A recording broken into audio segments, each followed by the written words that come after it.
What we're going to do today is attempt a mock UCAT test together. We're going to do the exam at the same time. I'm going to show you exactly how we'll do that. And then at the end, we're going to go through a really detailed view, question by question, of exactly how you should answer each, which technique is best for each one as well, and just show you ways that you can improve your score from this. This is such an important thing to do if you want to get a high UCAT score. My name's Dr. Hilton. You may have seen some of my other videos, but I run an online program that helps students get into medical school, one of which is a UCAT online course where we do these mock tests all the time for the people on the program and teach you exactly what you need to do to improve your score. How's it going to work? Well, the first thing is I want you to have a look in the description and click the link for the test that we're going to try together. We're going to do it at the same time, so if you just leave this video running, I will keep pace for you and I'm going to have a go at the same time as you so you can watch me and how I attempt it. But best to actually do the test at the same time as me, and then we'll meet back here after. The video will be playing, I'll keep pacing you and you can see exactly what I'm doing. But at the end of the 2 hours, because the UCAT is a 2-hour test, we'll reconvene here. Like I say, leave the video playing and it will just do that automatically for you. And we will reconvene to go through all of the answers in turn. So best of luck. We're in this together. I'm going to count you down for when we both start the test and we will speak again in 2 hours time. But like I say, just leave that video running to keep pace. Two final things to mention. When you do the test, make sure that at no point until you're very finished with it, hit end exam. When you're reviewing your questions, if it says, do you want to finish the review, then that will finish the review for that section and you'll move on to the next one. Don't, when you're reviewing your questions, hit end exam thinking that it's going to take you to the end of that section, because it will end the exam completely. And if you're halfway through the test, you'll lose everything and you'll have to start all over again. Just be careful of that. The other thing is that, like the UCAT test, the order of the questions is randomized. So don't worry if you're watching this and thinking, actually, that's not the order of questions that I had my test in. It's designed like that. It randomizes it. So it's exactly like that on the test day so that people can't copy from one another, and it'll be the same when you do the mock test. So don't worry, we are doing the same mock test and we will have the same questions and answers at the end. It's just that the order in which you do them might differ.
So, how did it go? So let's have a look in the chat. See what questions. Yeah, hard for the first time. It is hard for the first time. I'll talk about that in a second. Then, yeah, the SJT was enjoyable. Fair enough. Yeah, I find the SJT quite good. It's kind of like what would a saint do in this situation? So, yeah, I think that's fair. That's fair. That's just, I think a lot of people enjoy the SJT the most. Yeah, abstract reasoning makes no sense. It doesn't until you learn the techniques, which we're going to talk about here. There are plenty of ways that we're going to that I'm going to show you for how you can improve your score. It depends how much you're committed to this and how much you want to put into it, because it is really one of those things that it's the intensity and the quality of the teaching that you can get your hands on, or the quality of the resources that you can get your hands on, that are going to make a difference. So, all right. So for the chat, let's just ask some questions. So, did it go as planned? So just put better or worse if your score was better or worse than expected. So one better. Oh, some better. Okay. Okay, I'll be interested to know the people who said better. About the same. Okay. Worse. Okay. I wonder the people who did better, what they were expecting. So you should have all watched the video where I talk about what constitutes a good score. So last year, about the average was about 2,500. So the maximum that you can get is 3,600. So, so I mean, 50% is around 1,800. I think to get the kind of average score, so that the mean of last year's cohort was 2,499, so 2,500 really, for argument's sake. So we thought it was better. Okay, so who ran out of time? Yes, if you ran out of time. No, if you completed it all. Someone's asking about how to calculate score. Victoria, do you want to answer that? So yes, basically everyone ran out of time. Okay, yeah, which is understandable. This is the main thing that catches people out. So let me just, in fact, for those who can't calculate your score, let's just, before I talk about timing, Victoria, do you want to unmute and tell us how is it that people manage to calculate their score? Because you said you had a couple of people who are having difficulty. Yeah, so you won't get an official score, like in terms of how in the UCAT you get, your averages saying 650 and that kind of thing.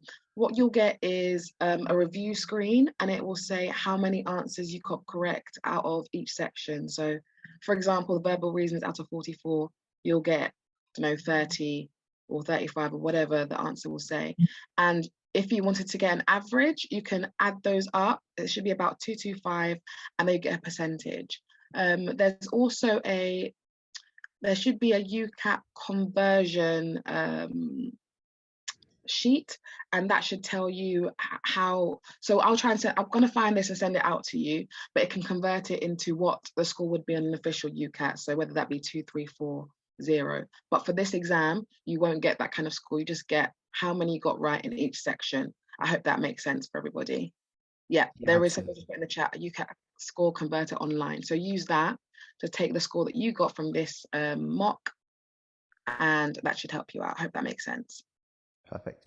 And thanks, Victoria. And let us know, guys, if you're having any difficulty.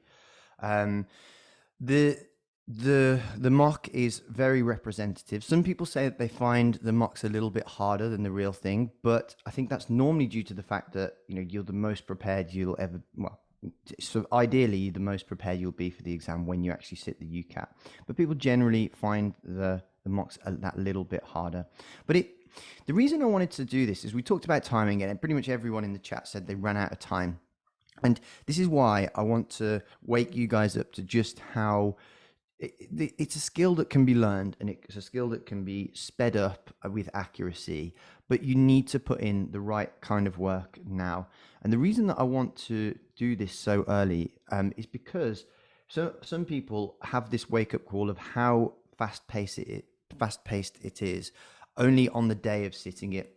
I want you guys to realize that the work that you put in now is going to make such a big difference. So Yeah, it's completely understandable that people run out of time. And this is now how we're going to show you how we're going to improve our accuracy and our speed, which, like I say, are the two things. So just quickly, just one more question. Which section did people find the hardest? Put VR, AR, QR, DM, or SJT? So we've got AR, abstract, VR. So VR and AR mainly, some QR, bit of DM. Okay. So a bit of everything really, but yeah, generally VR and Q are probably the most, VR and AR are the most difficult. And yet that's completely understandable. We have lots of ways that we teach AR to make you really, really systematic. And after a while, once you employ these techniques and these shortcuts and all the other things that we do, you will go much quicker. So AR is one of the ones. In fact, I've got a YouTube video coming out tomorrow with some of those tactics that comes out at 2 o'clock tomorrow. And in there, I discuss how the QR, so the AR is the one that people have usually the most improvement on, or find the most difficult to start with, and then get really good once they get the hang of it. QR also, people have a lot of improvement, just as maths is a language, and as you get more fluent in the language of maths by practicing a lot at high speed, then that also shows a lot of room for improvement. But yeah, usually QR is the highest, AR is the highest improvement. So right, the main thing, like I say, is don't worry, because you still have lots of time. Now, some people might be sitting at the start of the window, which is on the 11th of July. You don't even know yet when you're sitting your exam, of course, because you haven't booked it yet, but that's when you might be aiming for. And really, like I say, if you lay the foundations down well, and if you go with intensity towards the last few weeks, you can really do well in the UCAT with relatively high intensity, but maybe not so much of a long period of training. So here is the 3-stage plan. So for those of you who are on the FutureDoc program with me, you'll have sat down and gone through this. Someone will have gone through this plan with you. Your tutor, your one-on-one tutor, or I will have gone down and gone through this with you. So there are 3 stages to doing well in the UCAT. The first is just getting to know stuff. This is the most important one, because you need to have solid foundations. So for those, you guys who have subscribed to my YouTube channel, I do playlists. So I do a summary playlist of all the sections, and then within each section, I do a playlist of that section with about 4 or 5 videos in each, and it goes through different techniques, different types of questions, techniques to go fast. So check out this particular one. It's my 3-step plan for 3,000 plus UCAT score. And loads of people who've been on the FutureDoc program have got 3,000 plus, and that's a ridiculous score. Like I said, that's the top 3% depending on the year and the cohort. But it can be done if you do the right sort of training. So YouTube videos. So then those who are on the program, check out the courses. Every kind of question that can possibly come up is covered in that course, plus the known and tested way to do that the fastest way possible. So it's a really, really great course, and that's just going to give you the foundations that you need to do well. Of course, those of you who are on the program as well, you know about the deep dives that we do, where we get someone official from the UCAT themselves to come in, and they'll do those talks where they teach you all the foundations again, best techniques. We go over them, we do some practice questions, and since we've been doing that, that's what's made the difference with getting people that next level score. So if you haven't seen them yet and you're on the program, just go through your library and just go through the main page where you can find all the previous recordings, and we've got another one coming up tomorrow. We've actually got decision making and SJT coming up tomorrow. So yeah, and if you guys who aren't part of the program, if you want to find out a little bit more, I'm actually going to email you at 1 o'clock when we have a break. I'll email you a little discount link if you want to join either of those, and you will. I'll send. Don't worry, Jasmine. You'll see on the email all the details. So it's like I've got a deal for the first, I think it's 20 people or something that sign up. So yeah, just keep a lookout at 1 o'clock when we break for that email coming through. And I've currently got a couple of spaces on the program if anyone wanted to apply for that. So that's possible as well. So yeah, just keep an eye out for your emails for that. And obviously the people who are already joined, just make sure that you go through and digest all of that stuff. So the second part is practice questions. So I always talk about how it's important to go untimed to start with. You just want to make sure that you're putting those techniques that you've learned into practice, getting answers right. Don't worry too much about the pace at this stage. So pace is not so much important when you're in phase 2. You just want to focus on accuracy. And then we start increasing the speed or increasing the weights, so to speak. So do some question banks. Again, there's some untimed practice ones officially on UCAT. There are other question banks. There are some really good ones. We recommend, some of the better ones for our members, and you guys know where to go for that. Then and obviously those of you who are on the program, you get one-on-one lessons to help improve your techniques. So make sure that you're using those with any difficulties that you're having to just really hone in on bits that you slow on and work on those techniques that are going to help you kind of just pick up those skills at speed that you need. So it's so just speak to your tutors about that, and you can do one-on-one sessions specifically, like say if you're really struggling on the decision making, and we'll do a session where we just bosh through loads and loads to get you feeling really comfortable. And then after that, the final stage, and this is that kind of like 2 to 3 week window in the run up to it, is timed practice. So the time to go from stage 2 to stage 3 is when you're consistently getting 80% correct untimed. And the way I always recommend this, and you'll see in the YouTube videos as to how I recommend going about this, is when you focus on one section at a time, you'll see way more improvement in that section than you will if you kind of do a couple of hours on one, a couple of hours on SJT, a couple of hours on VR. It's really good to just focus fully on one section, because the immersion and the intensity is what's going to help you get to that next level. Then once you feel like you've made a good improvement on that, move on to another one and do some intense time on that as well.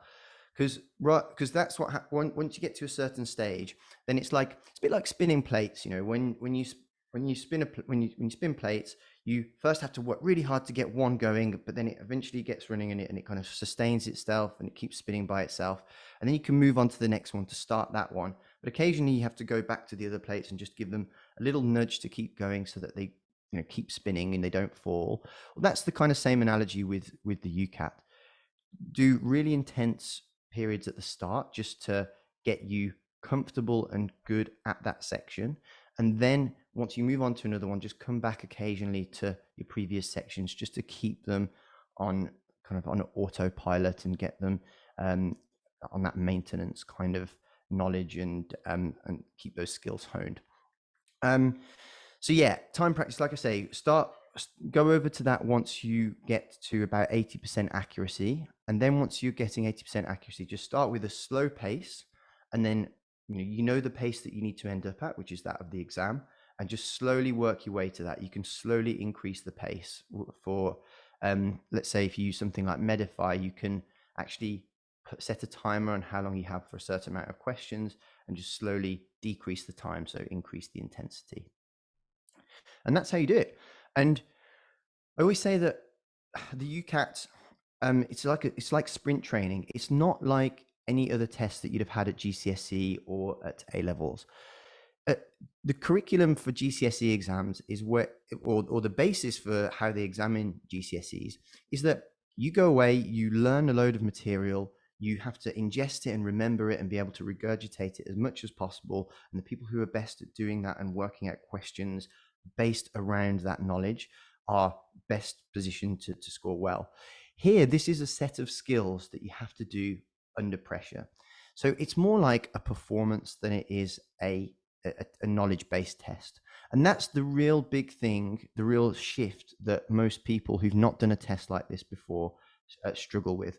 So I always say it's like sprint training because, as you know from just having had 2 hours of intense kind of brain exercise, it's tiring. And I imagine towards the end of each section, did people find that towards the end of each section, they were getting a bit tired and feeling a bit exhausted from it. Just in the chat, just say yes or no.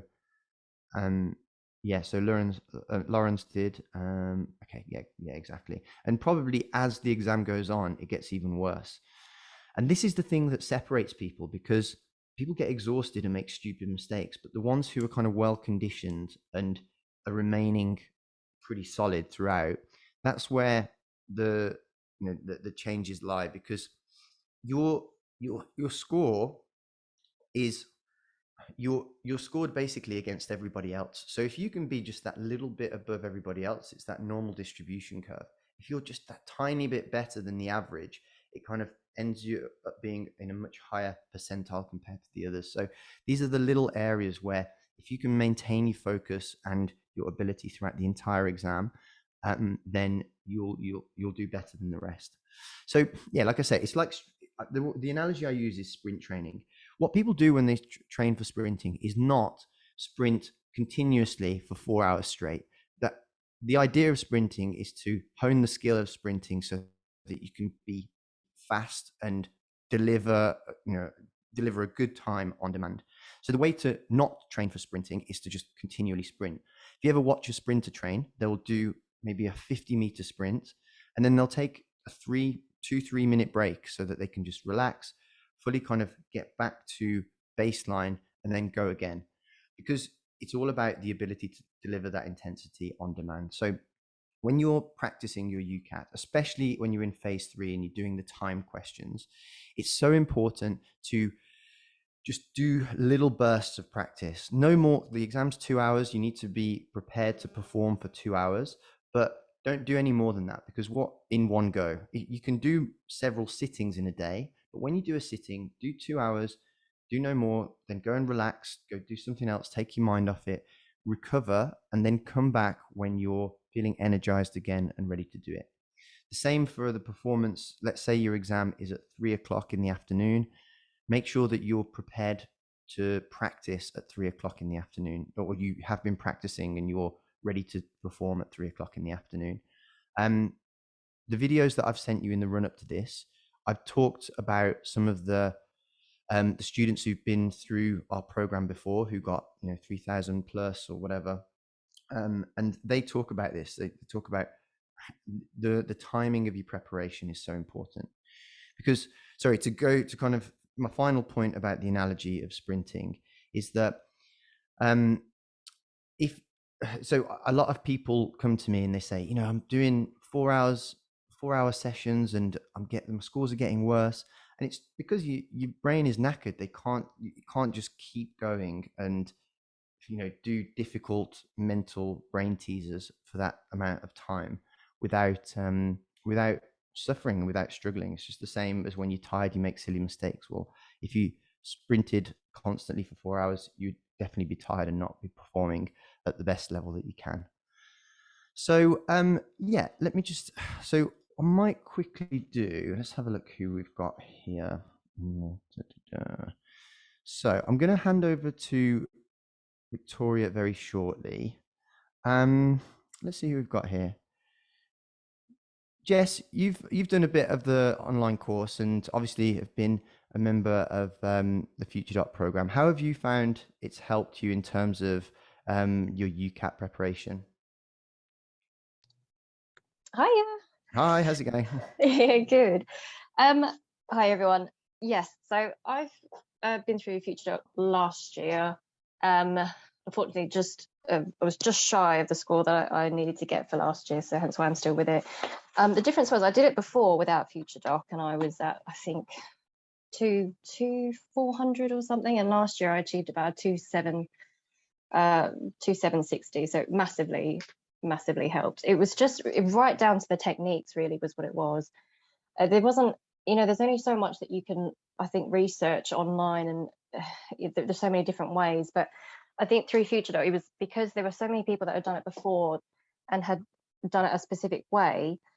It really helped to just give you a technique that would just cut your times a lot shorter. Like what I was doing was reading the whole passages and the verbal reasoning, or I was just taking so much time just lulling on certain questions and decision making, and that was what was really affecting. It was time management really, and a lot of it was practicing early as well, starting the early as early as you practice as early as possible. But definitely everybody that I've met, all the videos that have come out, they've been so helpful, and I don't think I could have achieved the score that I did last year without it. Yeah, absolutely. And it's it has improved people's scores massively. And yeah, I think, like I say, just if you guys, for those of you who have access to the course, just make sure you go through all the videos, because they're like I say, we have something for everything in terms of all the kind of questions that can come up and what to, so basically how to tackle them. So I'm just going to do a couple of minutes of breakout rooms, just so everyone to kind of, just to break up the session for people to vent and kind of tell us how they feel it went, and just give people a chance to kind of maybe feel a little bit better that they see that other people had similar issues. So what I'm going to do, I'll put you in groups of 4. So what I want you to do is just introduce yourself, tell people how you feel it went. Someone keep time, by the way, so just do about 1.5 minutes each, but how you feel it went, what surprised you about the exam, and what you think the next step is to help you improve. So let's do 20 breakout rooms. That's going to give just under 4. Okay, great.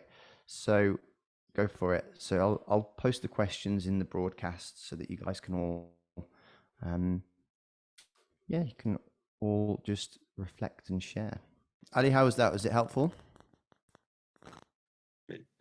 So, sir, it was helpful. It was very helpful. But what happened to me? I just used the UCAT converter sheet. I got 2,200. Mm-hmm. I don't know how, somehow this is so low, but I mean, I just forgot the techniques based on the thing that I did last year. I forgot so many things. Yeah, it's okay. Well, like I say, there's still plenty of time. We're going to show you kind of some techniques now that are going to help you with that. So this is just the start, and this is why we're doing this now. 2,200 is a good place to build. People, like I say, the people last year who got 3,000 above, they started with that sort of score. That's where they started, and it's just about building up on that, learning the right ways to do it, and then going from there. Yeah. So, okay, guys. Well, look, I'm gonna leave you guys to it now, and I'm gonna hand over to Victoria, who's going to she's gonna go through all of the answers. She's gonna talk about techniques, gonna talk about best practices. We're gonna go through everything to make sure that you can learn from these mistakes now and really hone those skills to take that score from whatever it was and add a few hundred points to it. So yeah, I'll hand over to Victoria. Like I say, just look out for the email that I'm going to send you in the break. And then otherwise, enjoy, and I'll speak to you all soon. All right, take care, guys. Thanks, Ash. I'm going to share my screen now, guys. So just bear with me a second.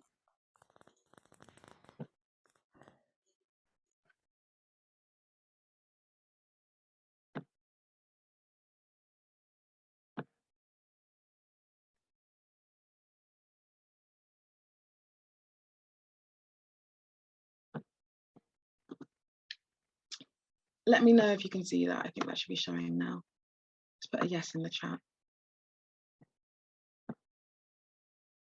Thank you very much. Okay, so just before I jump into this, I want everyone to be assured that you're not going to start off the UCAT practice being amazing. I had some comments during the exam, people being like, quite down about how they were doing or not understanding. And I want you to know that it's going to be hard at the beginning. It's not meant to be an easy exam. It's meant to really see who's going to be a good doctor. That's the point. I did it personally 3 times before I got in, and each time was a completely different experience. So this is really to help you kind of learn how to get faster and how to really weed out distractors, because in this exam it is a lot of distractors. It's a lot of information that you don't need. So it's meant to help you to know how to get rid of that and to see the information that's important. Just like being a doctor is, sometimes a patient will come in and they will tell you a story about their dog, their cat, their wives, their sisters, but you need to know how to kind of weed out all that information and get to the important stuff of why they've been brought in and what's wrong, okay? So because verbal reasoning, abstract reasoning were some of the ones that came up that people found the hardest, we will leave those further down to the end of the session. We'll start with decision making now. So what I would like everyone to do is to just tell me what they got roughly in decision making. So it was out of 29. So if you just type in the chat what kind of score you got just now. Okay.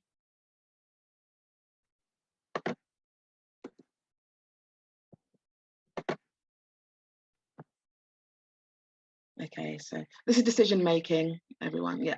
Okay, so I'm seeing some middle of the range scores. I'm not so. Okay. And what I want people to type in the chat is, I don't worry about whatever score you got. Also, if you don't feel comfortable sharing it with everyone, you can send it to me direct, message me as well. I don't want you to worry if your score wasn't great, because most of you, this is your first time trying a full mark and you're still trying to get used to techniques and things. So don't worry about that. This is why we're doing this today. Okay. So a range of scores there.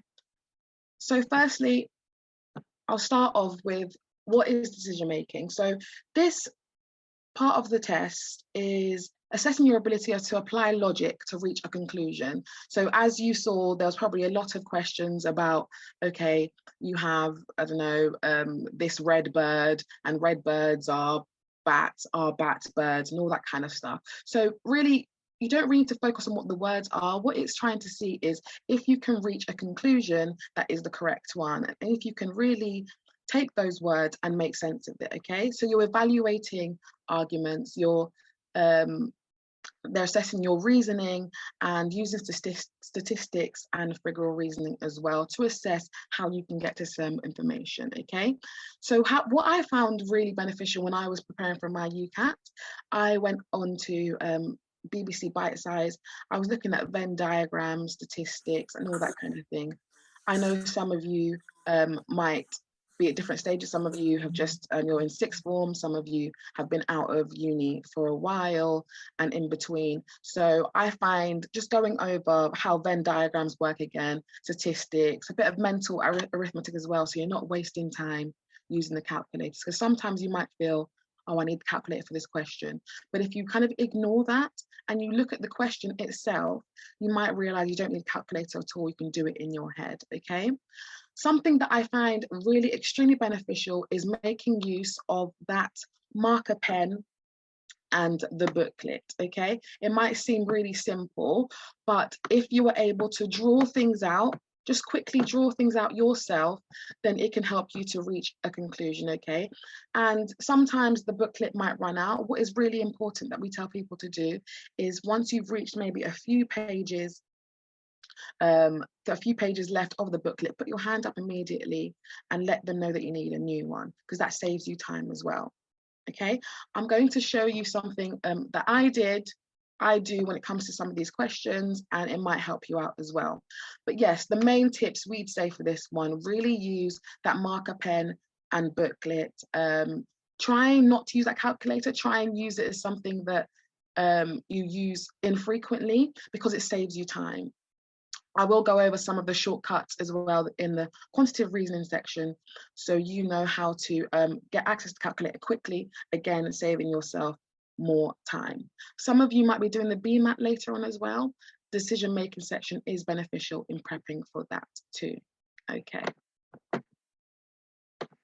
So we'll go over. Also, if any of you haven't done critical thinking in a while, go over some of the basics of critical thinking, some of the definitions, and that will help you out as well. Okay, so let's go through the first question. And just pop in the chat, how many of you got most of this question right? If you can remember.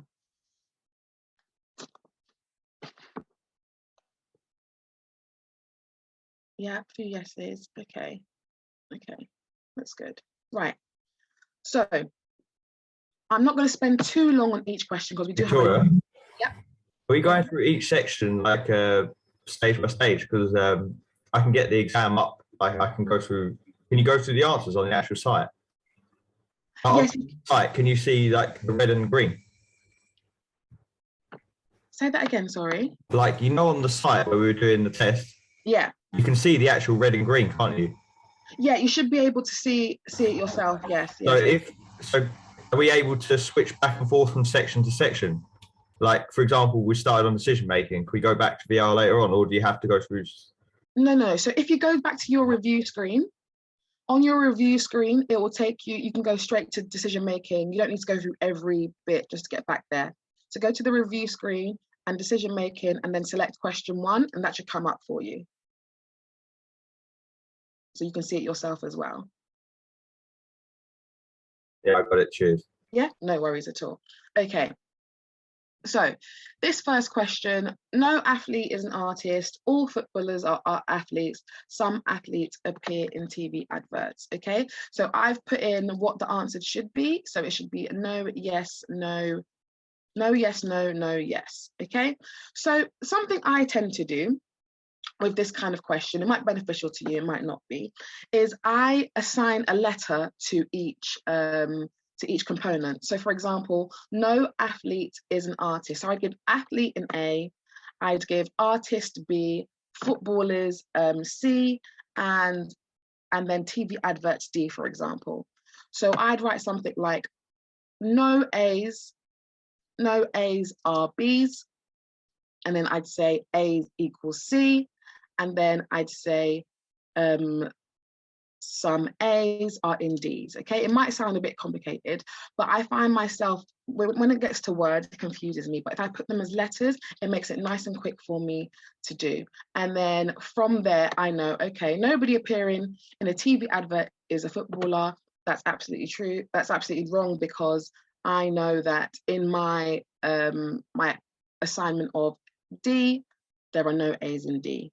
And A's and C's, so footballers and athletes are the same thing. If you write that down immediately, footballers are the same thing, athletes are the same thing, then you know wherever the word footballers and athletes appear, you're able to eliminate what the answer is. Okay, so number 1 is no, because footballers may or may not appear in TV adverts. And if you read back to the question, it says some athletes appear in TV adverts, and we know athletes and footballers are the same thing.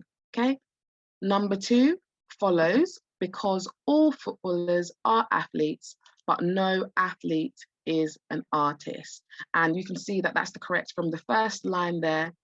No footballer is an artist. Okay. Number 3 does not follow, because artists may or may not appear in TV adverts.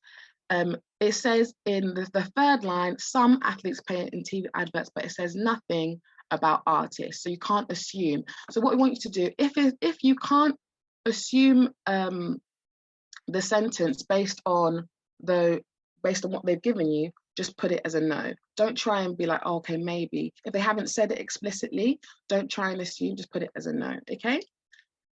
And then number 4, does not follow, because a person who is not a footballer may or may not be an artist. Again, if you read the first 3 lines, it follows from that.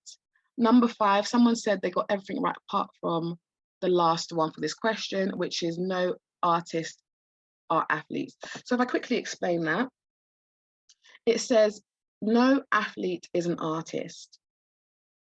So in the same way, if no athlete is an artist, that means there's not a single artist that can be an athlete. It's basically the inverse. And so that's what would be, that was you too. Yeah, same. Okay. So I'm seeing a lot of people, honestly, don't worry about it. Sometimes it can get quite wordy and throw you off a little bit. But if you just think about it, because it says no athlete is an artist, ignore the rest of the 2 lines. If an athlete cannot be an artist, then an artist can't be an athlete. That's it. As simple as that. I know saying it out loud, it's like, oh, okay. But don't worry about it. This is why we're doing it. This is why we're practicing it. And obviously with the time constraints, you're going to start, might throw you off a bit. Does that make sense to everybody? If you please feel free, if you have any questions or I'm not making sense, just unmute yourself and let me know. Okay, great. The next one, so very, very similar to the last one. Again,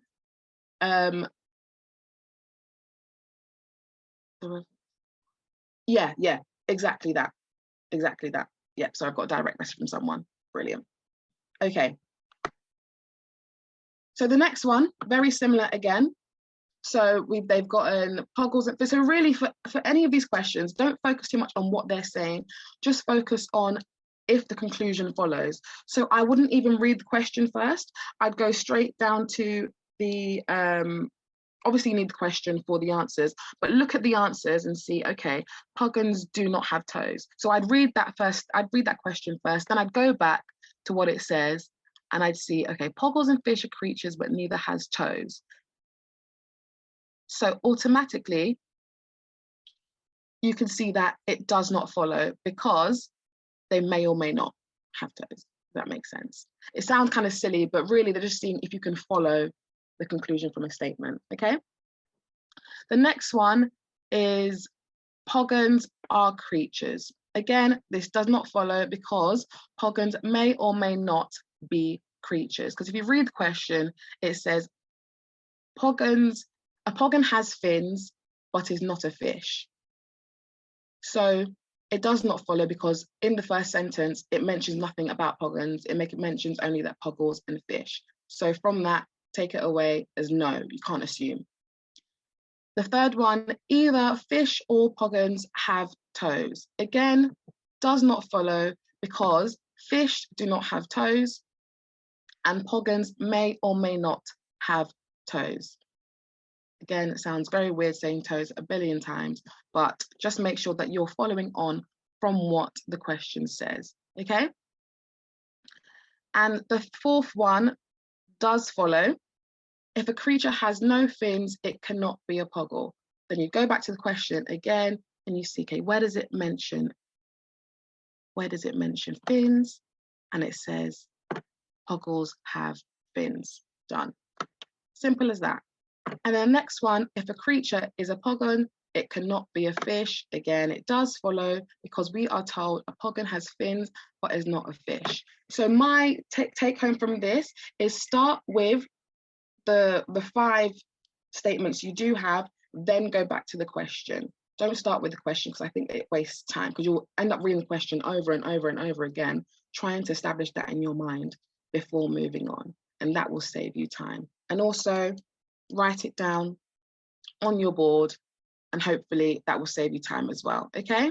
I'm gonna rush through these ones quickly because these ones, it's after a bit of practice, it should make more sense to you.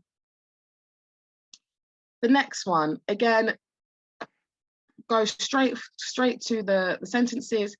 Tax are read, yes, it follows because if you go through all of the, how long should you take on these questions? So if you, the timing you get for decision making is 31 minutes. So that leaves you about less than a minute per question. So something between, I know it's going to sound rapid, but you shouldn't spend more than like 40 seconds on each question, really and truly. And with this one, although sometimes you may end up spending more time on these questions, later on in the section, you'll have questions that you spend a lot less time on. A lot less time on, so that will end up saving you time on this section as well. Do you think we should do these questions first or flag them and do them at the end, as these are hard questions that need more time? Again, it's up to you. This is a brilliant question because at this point in time when you're starting your UCAT practice, it's a technique that you can learn if you prefer or not. I'm personally someone that I will work through each question as it comes along. And if it takes me too long, if it takes me longer than 20 seconds, I will flag and then go. Other people might flag it immediately. They say, okay, this is gonna take me too long, and then go. So what I would say is try it both ways. So use whatever resource you have of UCAT banks, whether that's Medify, the official ones, and try both ways. You try and flag it and go, or you try it with doing it each time and then see how long it takes, okay?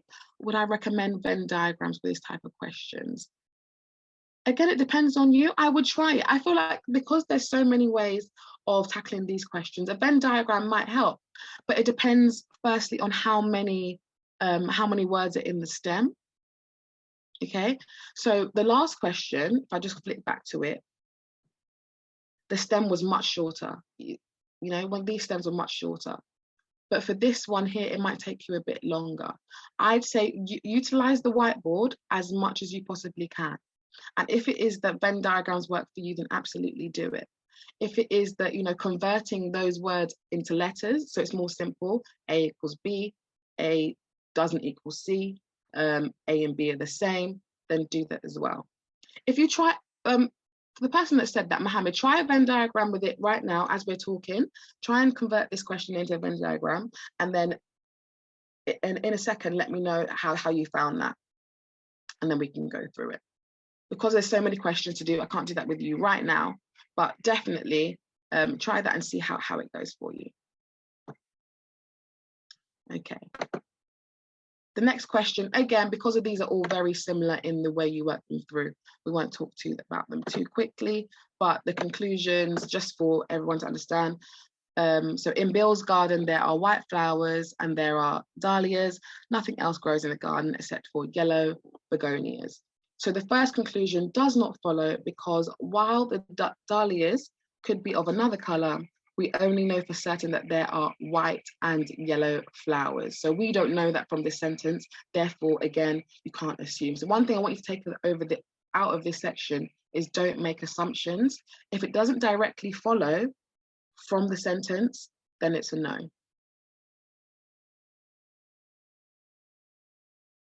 Do you assume begonias are flowers? What I'd say is don't assume that, like I said, because it hasn't said nothing, it hasn't said they are flowers, it's just called them begonias. Once you start assuming, it gets more confusing. So that's what I want you to take it. Don't just assume they're flowers, okay? Because we don't know that. They could be flowers, they could be vegetables. At this point, we don't know. That makes sense. The second one does follow, because the first sentence states, in Bill's garden, there are white flowers. So second one, immediately we know there are some white flowers. That's a yes. And that's the kind of question that you'll save loads of time on. The third one, there are no yellow flowers. It does not follow. Yeah. So the third, maybe I'm confusing everybody. Okay. So the third question says, there are no yellow flowers. Okay. Sorry, yes, I probably confused everybody. Yeah, yes. So for this question, we do have to assume the begonias are yellow. I said, yeah, sorry, that's my bad. Rereading that, we had to assume it for this one because begonias are growing and they are yellow. So yes. So with this, you have to assume, this is kind of when it's catch-22. With this, you have to assume because they are flowers. But the other questions where they haven't mentioned it, then yes. But because it mentioned that they grow in the garden, then you would assume. Sorry if I confuse everyone, that's on me. You do have to assume for this question. So there are no yellow flowers is a no, because they've mentioned yellow begonias. Okay. The fourth one does follow, because the second sentence confirms that the begonias are yellow and not red.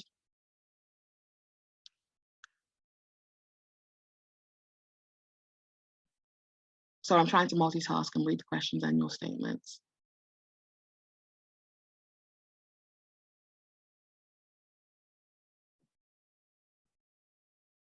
This does not know that. Yeah. There isn't a definite rule. So in this question itself, let me just start this again. So in this question itself, it mentions, so the whole sentence is talking about flowers, okay? So different types of flowers, dahlias and begonias, okay?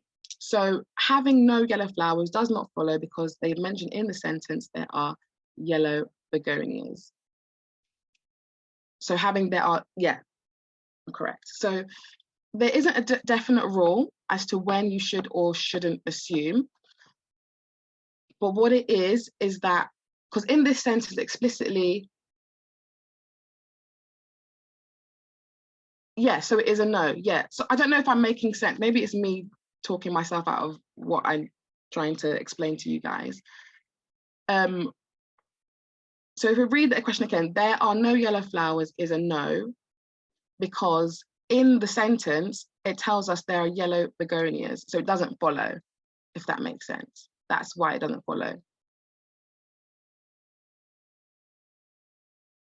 I don't think that they should expect you to know that the begonias are flowers, but I think because they're mentioning that it grows in the garden, they're then assuming,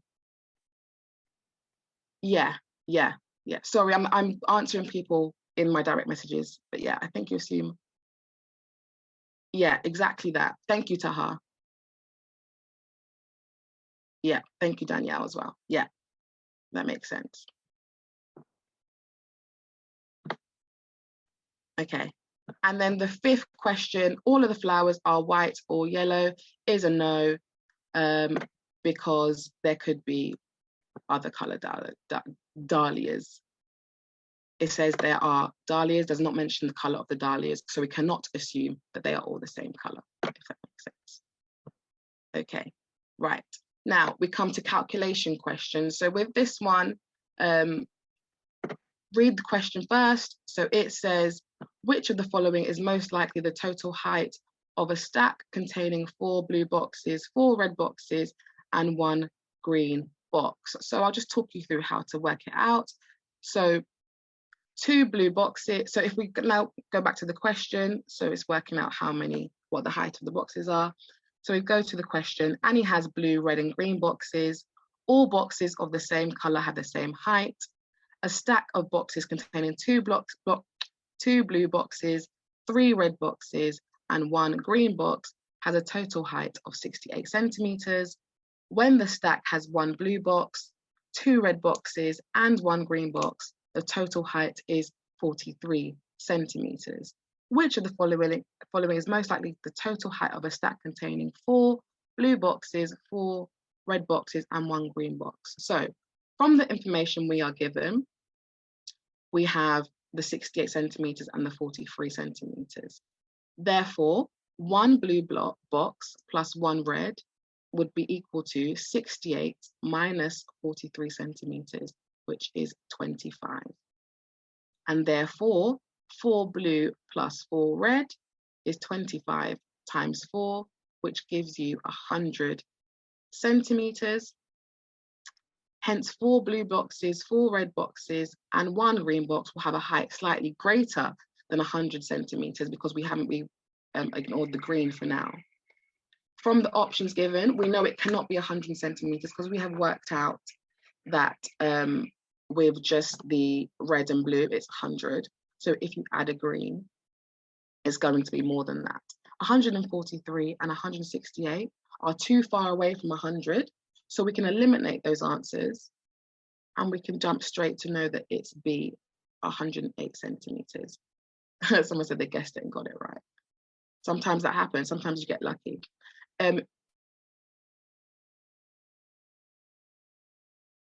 Oh yes, of course, sorry. Give me a second.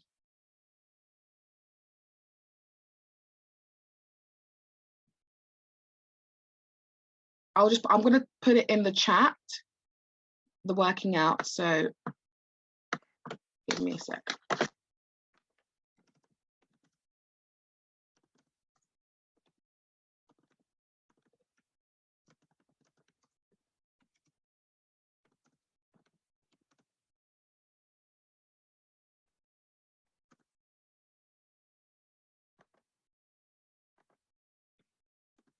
Bear with me, I'm trying to do 2 things at once.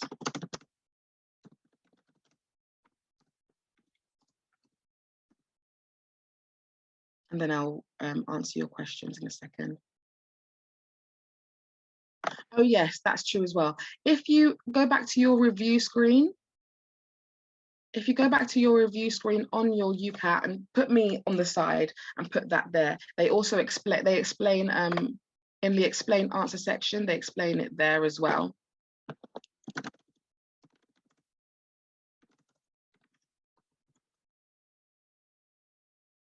Yes, you times 4 because they want 4 boxes for each. Yes, exactly that.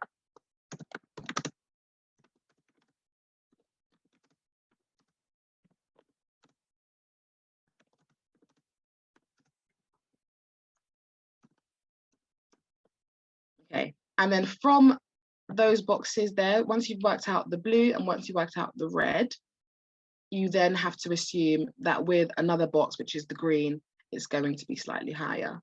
And that's why you go for the 108 centimeters. Okay, thank you very much.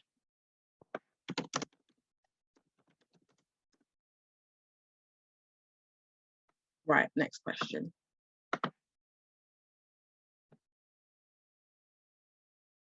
Please feel free to go back to your review screen and also see it there. So for this kind of question, what I would say is to draw out a list. So I'll give you an example. Again, this would be using your whiteboard. So if you put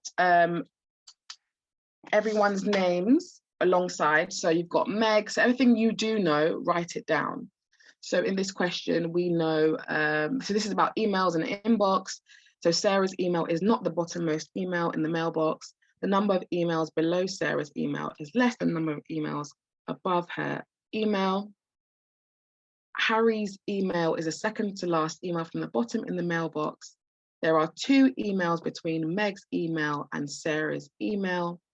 Claire's email is not above Sarah's email. How many emails are there between Meg and Claire's email? Yes, and if at any point you don't want to see the answer because you want to attempt it again, please just feel free to mute me now or skip.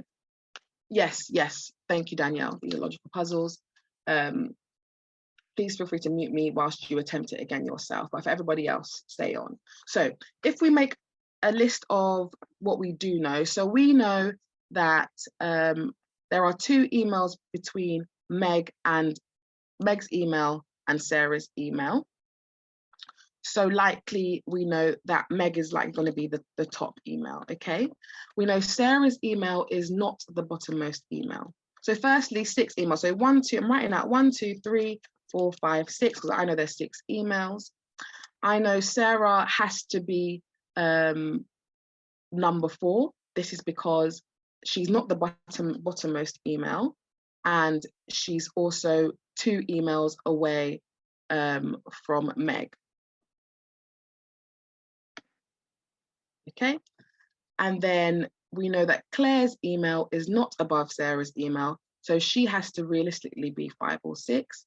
The third line says Harry's email is the second to last email from the bottom in the mailbox. So already we know Harry is number 5, so that means that Claire is number 6.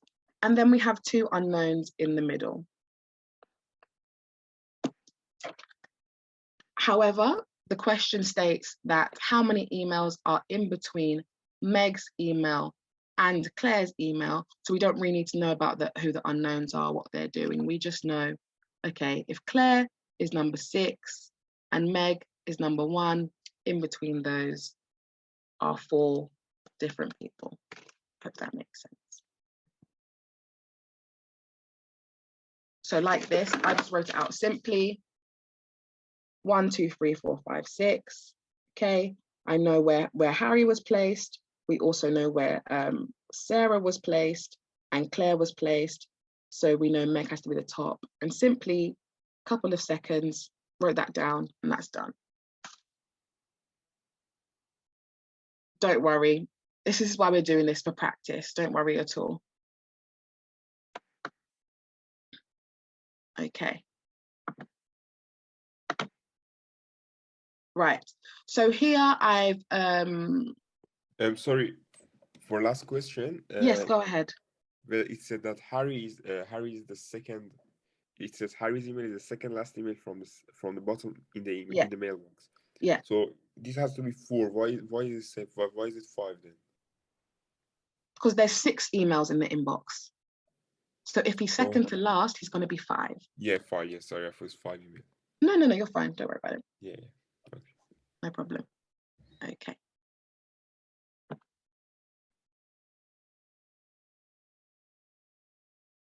Yeah.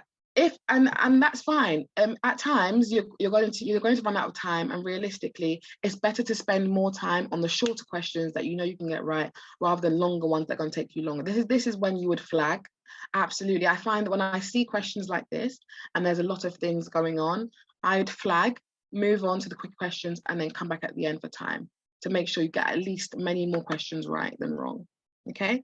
So the next question, this is one that you would, again, use the whiteboard, since it's essential for this, and write out what's going on. So I won't read this out for everybody. Just let me know in the chat if you got this right or wrong.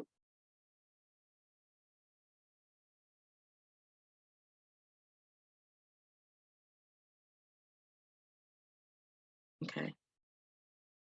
So at the moment, it's looking kind of 50-50 with the wrong and right. Okay. So I won't go through this question because it's one of the longer ones, but if during the break, at one of the breaks, if you want me to explain it, then just drop me a direct message and I will, just to save time because we've got a lot to go through here. Okay, next one. So a triangle-shaped counter and a square-shaped counter move along the vertices of shape A, B, C, D, E, F, G. The triangle-shaped counter moves 2 places clockwise in each step. So anti-clockwise is left, clockwise is right. So if we do triangle moves 2 places, that's B and C. And then the square-shaped counter moves 3 places out anti-clockwise. So that's 1, 1, 2, 3, and that's to A. At which of the following vertices should the counter be placed originally so that they meet at the same vertex in the 3rd step? And that's triangle G and A. Does that make sense to everybody? Again, if not, let me know in the chat. For this question, I put C because if you have triangle at D and you move it 2 clockwise, it goes to F. And then if you have a square at B, you move it 3 times to anti-clockwise, then it goes to F as well. So isn't it the same? I did the same. So I'm seeing a lot of people got B. Okay. Well, sorry, miss, I got the right answer, but what I did was basically in my whiteboard, I just draw the same shape, and I choose by option by option. I said, okay, let's figure it out if the triangle is at G and the square is at A, for example. I did option by option, and I did at the 3rd move what's gonna be their position. So if you try the other options, they won't be in the same position after the 3rd. In the 3rd move. So. But this was a bit time consuming because I was doing it. I started from option A, and because it was option D, it was a bit time consuming. And yeah, sometimes they are time consuming questions, so you might have to throw a guess down. But someone in the chat, Tahar, has actually well explained that. So if you can see Tahar's explanation, please do look at that, because if you read it again, you need to take at the 3rd step. So the 3rd step takes a bit, sorry, I'm trying to get my words out. So everything else would probably take 1 step, right? The 3rd step takes obviously 3 steps, it takes a bit longer. If right now, I don't have the time to explain this one fully, but what I will do, let me write this one down. This is what number are we at? Number 8, so DMQ8. What I'm going to do is try and draw out a little bit better of a diagram than this, and then I will send it out to all of you to look at if you didn't understand, okay? But please do read, yes, Shafeen, that's right. But please do read what Taha has said, and if that makes sense to you, let me know. If it doesn't, I will draw it out, because I find I also need to draw it out myself. I find these quite confusing personally. Can you send a time as well? Yes, I will as well. I'll do that.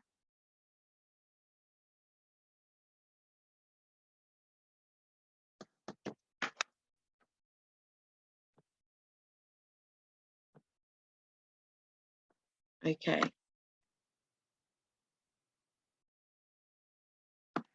Yeah, absolutely. I will do that. Susie has a certain number of eggs and a certain number of baskets. If she puts 2 eggs in each basket, she's left with 2 eggs. If she puts 1 egg in each basket, she's left with 7 eggs. How many baskets does Susie have? I should have asked everyone to write this down beforehand to guess.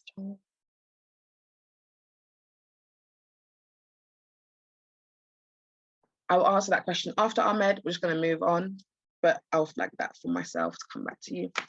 Okay, or if anybody can answer Ahmed's question, that'd be great too.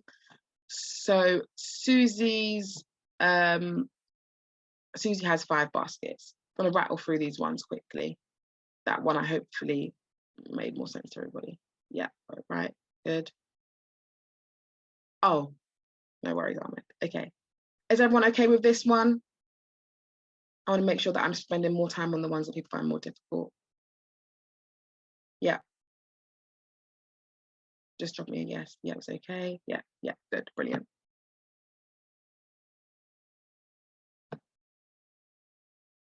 Okay, so arguments.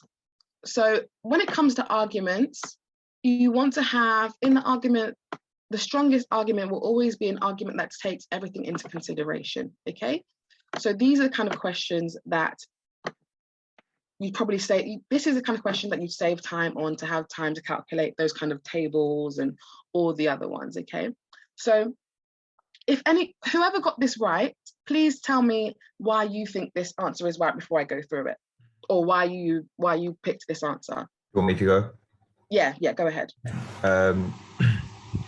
Generally, like when I see this question, I just try to find a statement that has a lot of the same words in it as the statement above.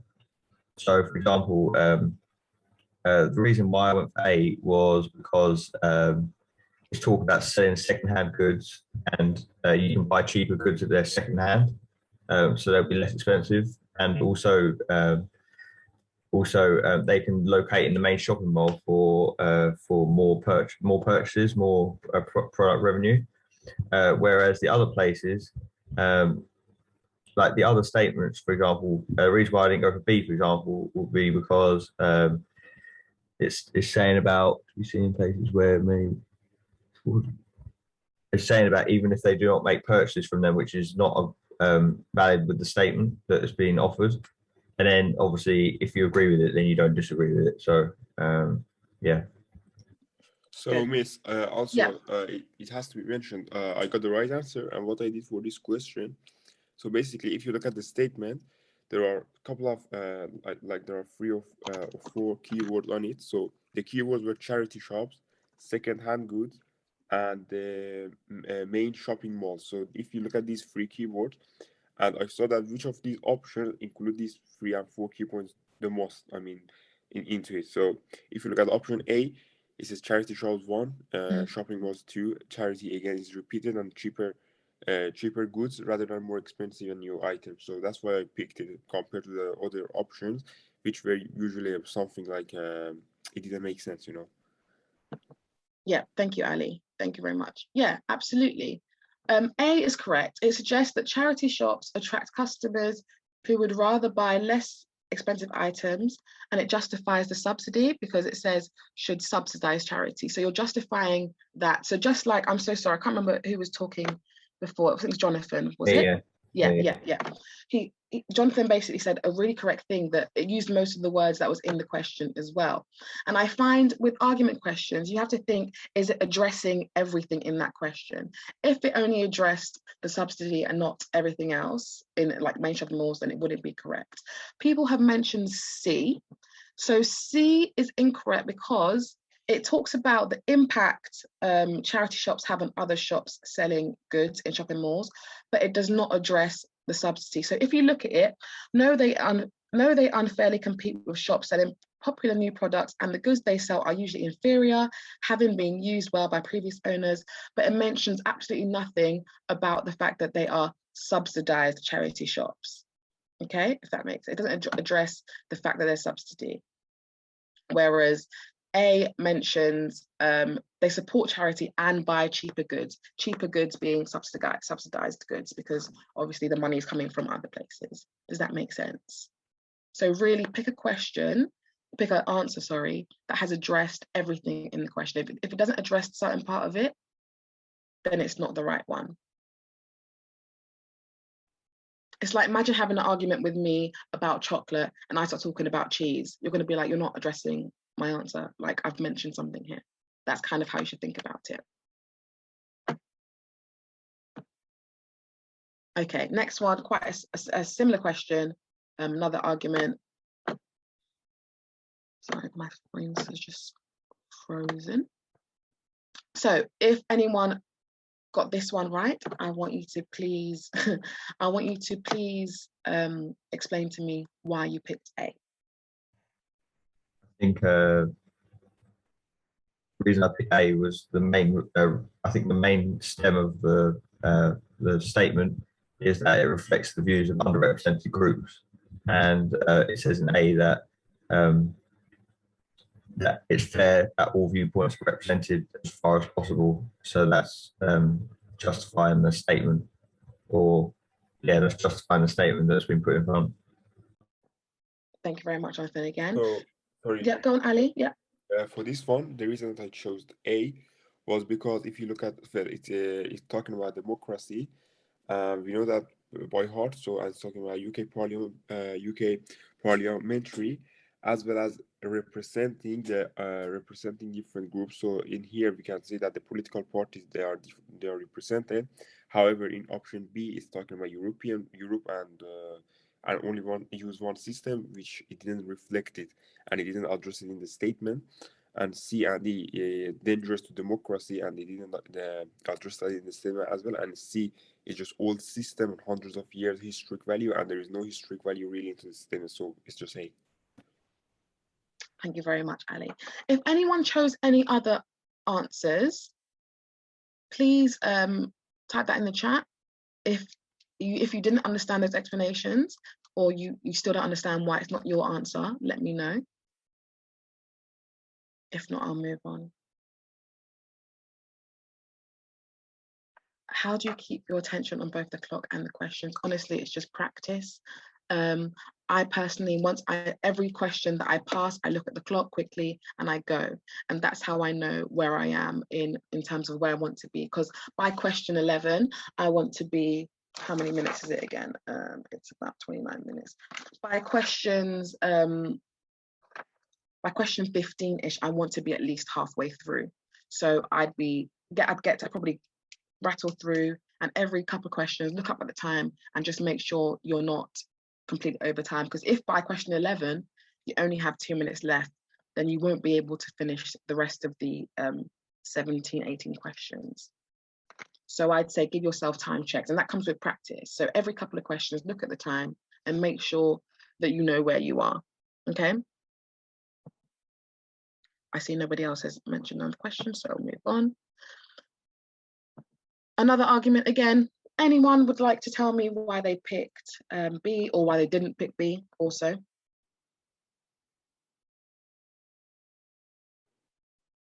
Right, so for this one, I went for B because in the statement it says to combat the decreasing popularity, and I thought that B best combats the decrease, as it mentions like the increase in their usage. Yeah, exactly. B is really the only response that addresses the fact that the libraries are becoming decreasing popularity, and it's also talking about something to increase about Wi-Fi. Sorry, my English is going today. So the first one, yes, not everyone has access to Wi-Fi at home and may need to use it for school or work. It doesn't address popularity.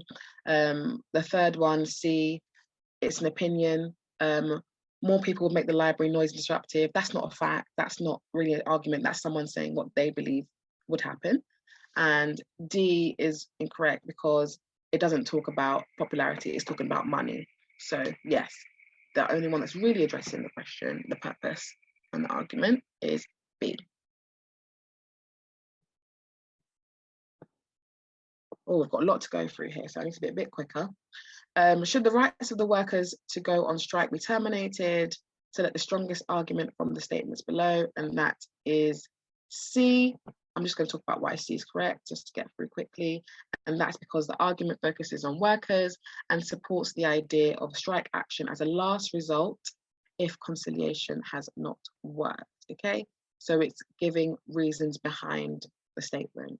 Again, if you miss something, makes an explanation, the explanations are also in the your paper that you've just done.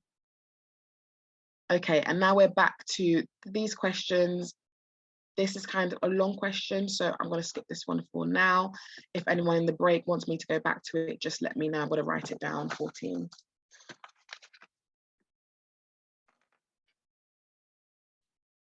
At 1 o'clock, we will have a long break and Dr. Ash will be back on to have a chat with you all. Also with decision making, if you are on the elite program on FutureDoc, Dr. Ash has some videos on there which explain a bit more depth than I'm able to do today, a bit more depth of going through these questions, and he has a video as well. I'm not sure how long the break is. I'll probably say about 10 minutes, 10 minutes or so, 10 to 15 minutes, and then I'll do another 10 to 15 minutes after that, because we have got at least 200 more slides to go through. I'm hoping to get through all the sections today. We should do, but I don't expect people to stay. I'm hoping people stay till the end, but it is quite long. So we should, I plan on getting through all the sections today. I will be a bit faster, especially in quantitative reasoning as well. Okay. So please put a yes or no in the chat if you got this right, or if you got partially right or wrong, number 17.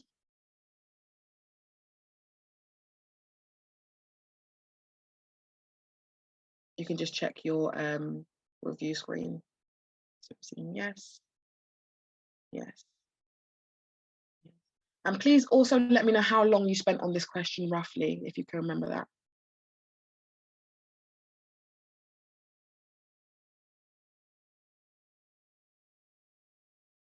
About 3 minutes, okay. So something. Miss, you know, for this sort of question, I just Yeah. skipped them and I put no for all of them or yes for all of them.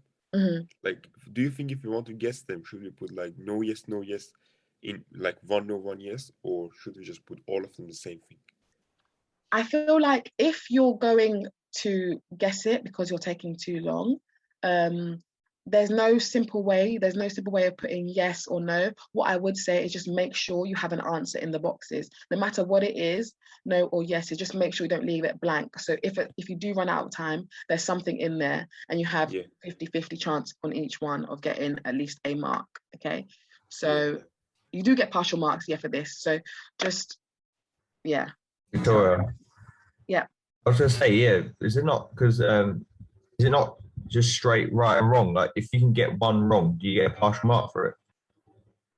I'm pretty sure you do get part. Let me come back to you on that. Because all these ones at the beginning, like the syllogisms and stuff. Yeah. I've got a couple of questions I got to start. I got one wrong and got it wrong completely. Okay, so I think maybe then, because maybe then you wouldn't get any. You probably get. Let me get back to you on that, because it's been a while since I've done a full mock myself to remember that. But I think, SJT is where you get the partial marks actually. So yes, no, it's not this one. So in DM, if you don't get it right, it will be completely wrong for this whole question, which is quite harsh, I know. But yes, SJT is the only one that you'd get partial marks in, unfortunately. So this is why I'd say maybe you would save these 2 marks. Okay, yeah.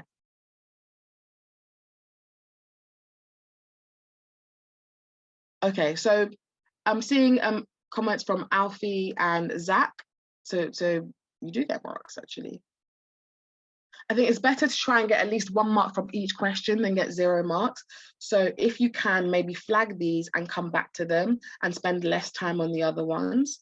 Then at least you know for these ones, because like for the other ones, calculation ones, that's just 1 mark. But for this, it can be 2, it can be 3. So try and spend more time on these than the other questions. I say that like it's simple. It's going to take time. But once you get through all of the UCAT mocks and all of the Medify ones, you'll definitely get the hang of it. Wait, Miss, you said for the new format. For the new format, is it that like we not gonna get any like partially correct for decision making? It's just gonna be for situational judgment. Say that again. I missed that question. Sorry. So for situational judgment, we can get partially correct, like. Yes, you can. Yes, SJT, you can. Yeah. For decision making, like because before it used to be if you get 3 boxes right, you can get like a partially correct mark for it. But like in the format that we do this year, should you get all of it right, or just like getting 3 right, you get partially correct? What I'm going to do, I want to make sure that I'm absolutely correct in the information I'm giving you. So what I'm going to do, I'm going to, during the break, I'm going to just look that up quickly, and then I will make sure that's an email to send out so everyone understands that. I don't want to be giving different information this whole time, okay? So to make sure that I absolutely got this. So if I haven't told you by the end of the day, please do drop me an email or drop Ash an email, and then he'll let you know as well. Okay. Because I know the format keeps changing, because I remember when I did it, which was many moons ago, because I've been refreshing myself with it to help people now. It was a slightly different format to what it is now. So I want to make sure that I'm not thinking of my old format, and I'm making sure I've got the ones for you guys. Yeah. So I'll let you know on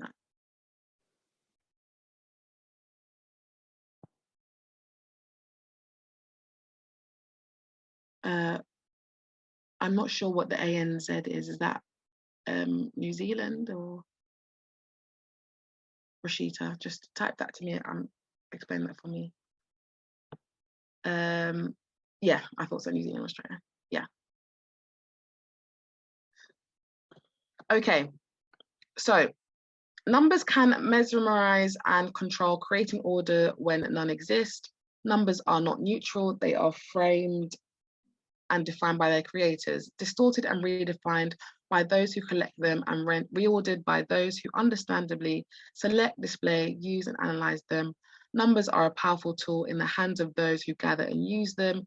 So often readers are apprehensive and leave numbers to someone else. This is dangerous. All interested in studying society must take charge of numerical data and command it rather than become the slaves of figures emerging from numerically inclined researchers. So I'm just going to read why each one is yet no or a yes to make it a little bit quicker. It might not be that quick, but so number 1, sorry, my screen's frozen. So number 1 does not follow because the author recognizes that for many numbers create difficulty, and they do not argue that they should not be used, but rather that readers should adopt a more confident approach to them. And some more of that. Number 2 does follow because the second line says that numbers are not neutral and they are manipulated by those who use them for their own purposes. Number 3 does follow because the author recognizes that numbers can mesmerize and be manipulated. The final phrase is urge readers to take a positive approach and not be apprehensive or the slave of those who use numbers. Number 4 does follow because it is clear in the passage that numbers can be selected and organized by writers to support an opinion, and that readers are often content to accept what they are told without question. Number 5 does not follow because the author is clear that numbers can be manipulated to frame and support arguments, and there is no suggestion that this is done for other reasons or that writers are deliberately trying to deceive readers. The onus is on readers to question numbers and not just accept them. Okay, I'm going to skip this one once again. If we have time at the end, I might come back to these longer ones because they take a bit more time. Number 19. Quickly in the chat, let me know if you got this, yes, if you got this right or not. And this is the kind of one you can convert into a Venn diagram rather than all these weird shapes. It makes way more sense that way. So just write out yourself. And then most importantly with these, try not to overlap count, to double count overlapping numbers or letters in these ones as well. Yeah, that was a nice one. Yeah, these are the kind of ones that I find they make more sense to me. Good. Okay, next one again. Quick yes or no in the chat if you got this right or wrong.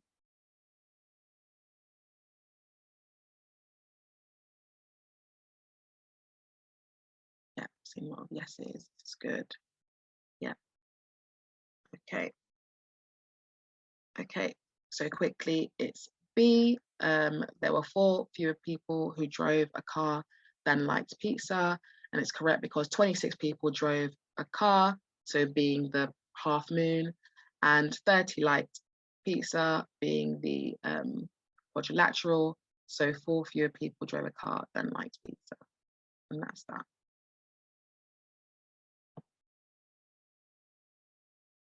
Okay. So they guessed this one, that's absolutely fine. So quickly I'm just gonna go why B is correct.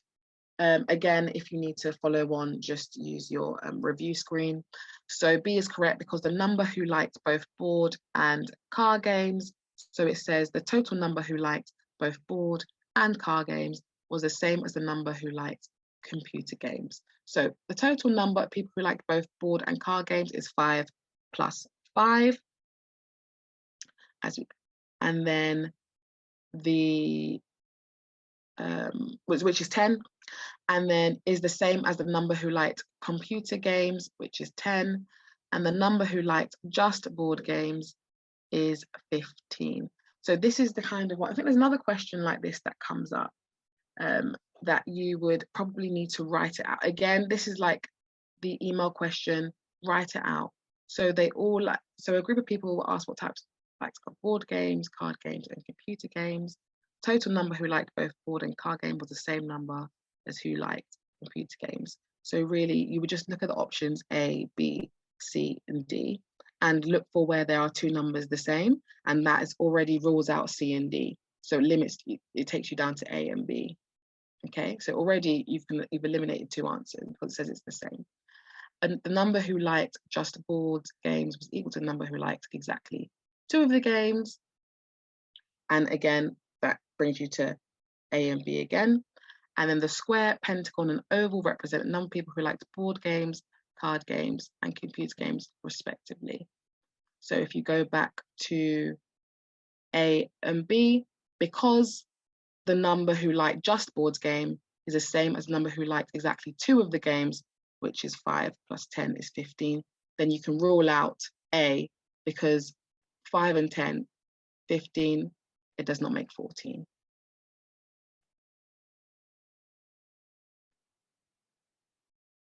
Okay.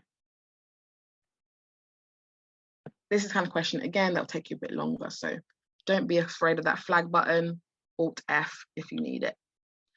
The next one, a survey was carried out to find out why adults seek. Victoria, Yes, go on.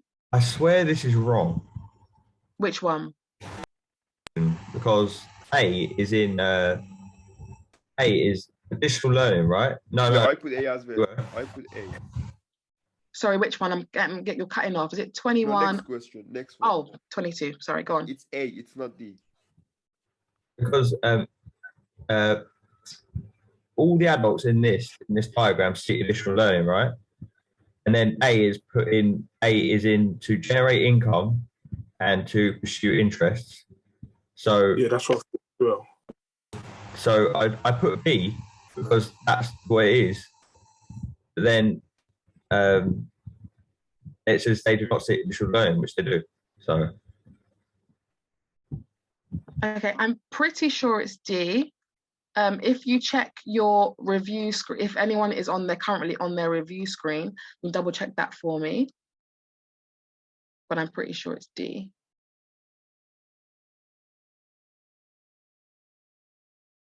Yeah, it should be D because they do not seek additional learning to overcome. Yeah. So if you want me to, so say that again, say why you thought it was wrong. Because I heard a couple of people say that it's not D, it's A.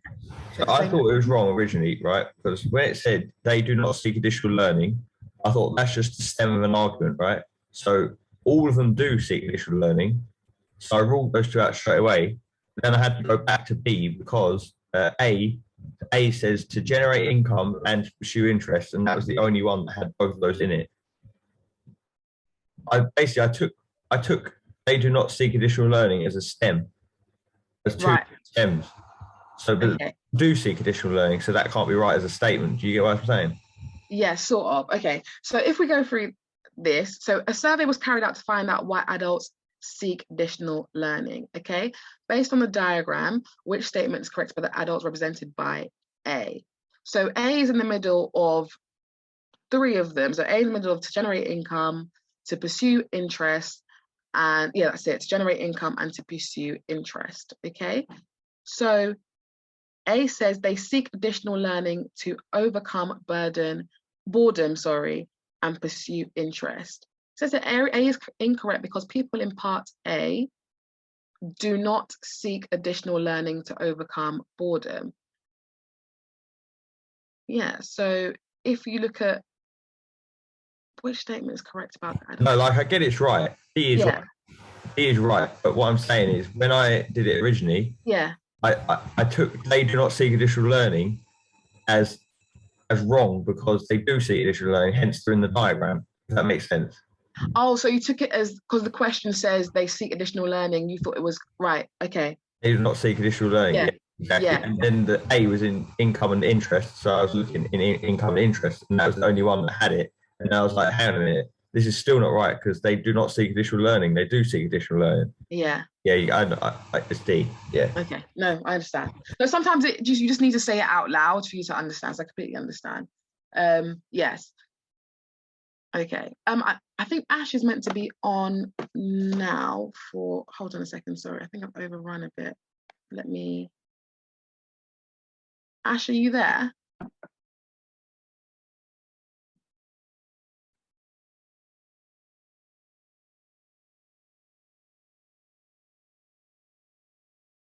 Sorry, give me a second, guys.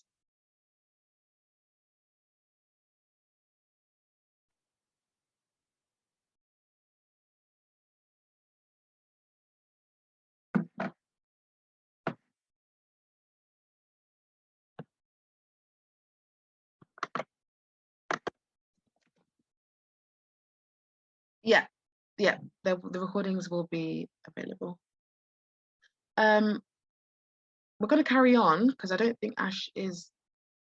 Actually, no, let me give you a break anyway because it's quite long. We're getting to the end of decision making. So I'm going to rattle through the rest in about 10 minutes and then we can go through the rest of the paper, okay? So about a 10-minute break, if you guys can come back at 1:20. You can stay on or whatever, or leave and then come back at 1:20. And I'm going to try and hunt down Ash as well.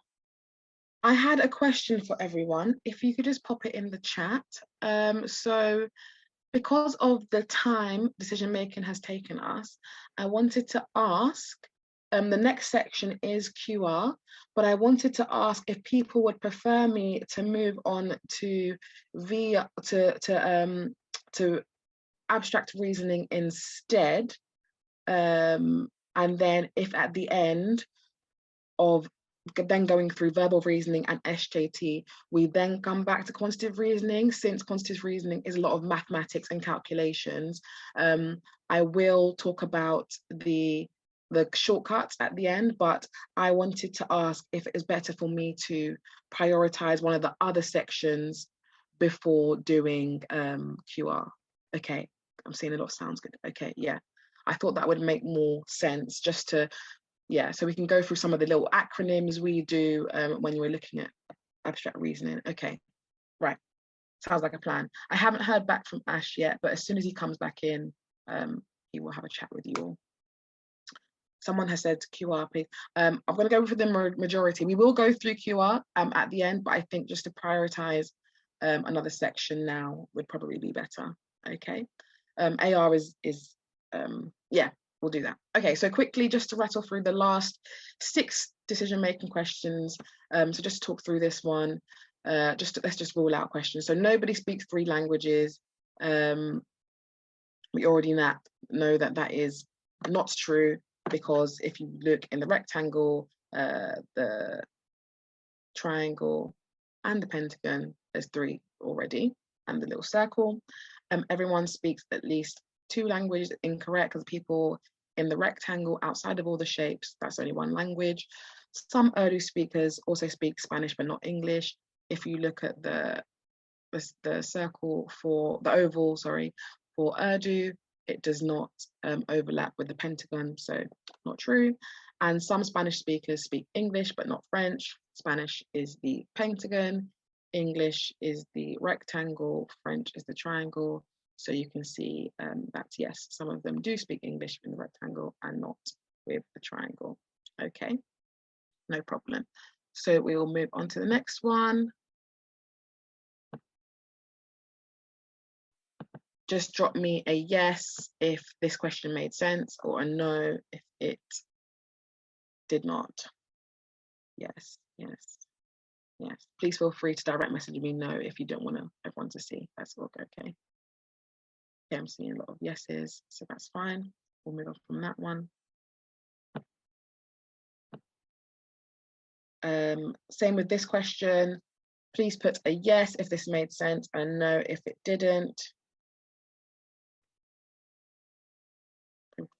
People probably knackered now, this section, but yes, yes, okay.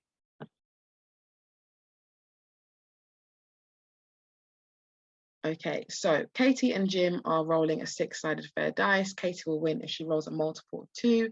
Jim will win if he rolls a multiple of 3. Katie and Jim have an equal chance of winning.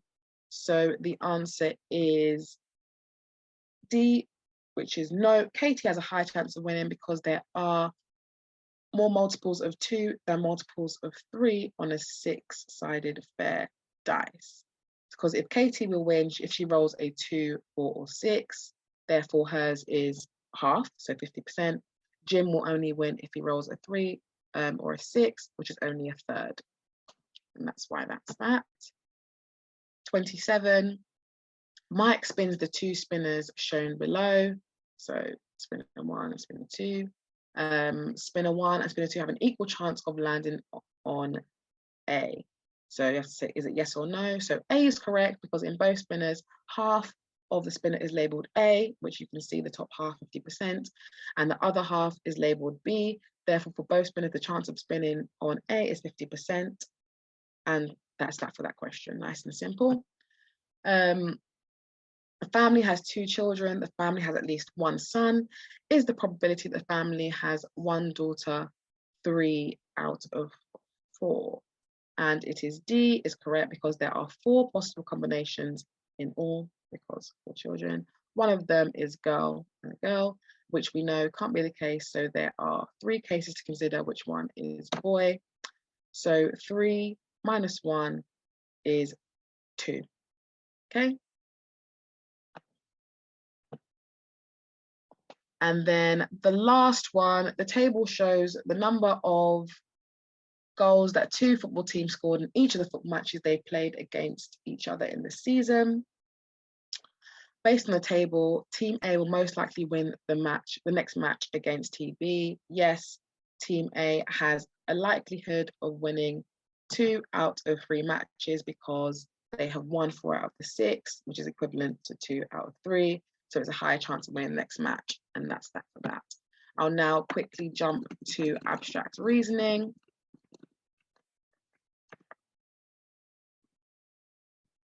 Okay, so with abstract reasoning, I know some of you said it was very, very hard. It just felt like you were just guessing half the time. So abstract reasoning is a section where you really have to learn your own technique for how you approach it, okay? So you've all experienced these questions now. So you have either 2 sets of shapes and then you're saying A or B, or you have a series of shapes and you're asked to select the next in the series, or type 3 questions where you're presented with a statement involving a group of shapes. You've got to say which one's next, or 4, where it's labeled A and B, and your response is, does it belong to A or B? Okay, so I've written here something called Spartan IBS. So if you have watched Dr. Ash's abstract reasoning videos, you will know what this means. I will explain it to you now, so don't worry about that. So, but I would recommend that video for sure.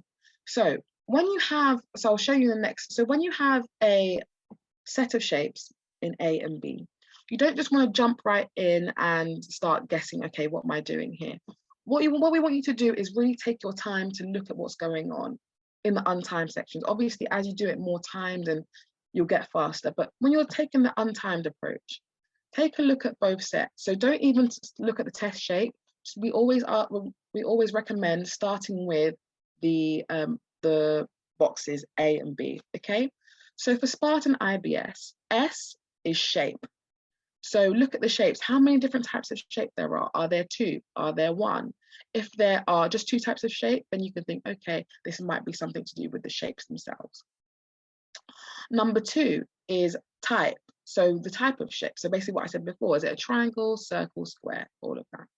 Number 3, P is position. So is the triangle or the circle, is it in the corner? Is it touching another shape? Like, where is it positioned in the square? Then you have angles. So if you look at the angles in the shape, so if it's a right angle triangle, or if they have squares, or if they have rectangles, you might then think, okay, maybe it's something to do with right angles. Maybe I need to count the angles, because that might be the pattern. Then you have route or direction, and this is more with arrows. So with direction, is it pointing up? Is it pointing down? Is it pointing to the left or to the right? The next one is T, and that's touching sides. So are the shapes touching each other's sides? Are they touching the sides of the square itself? Because that might be a pattern.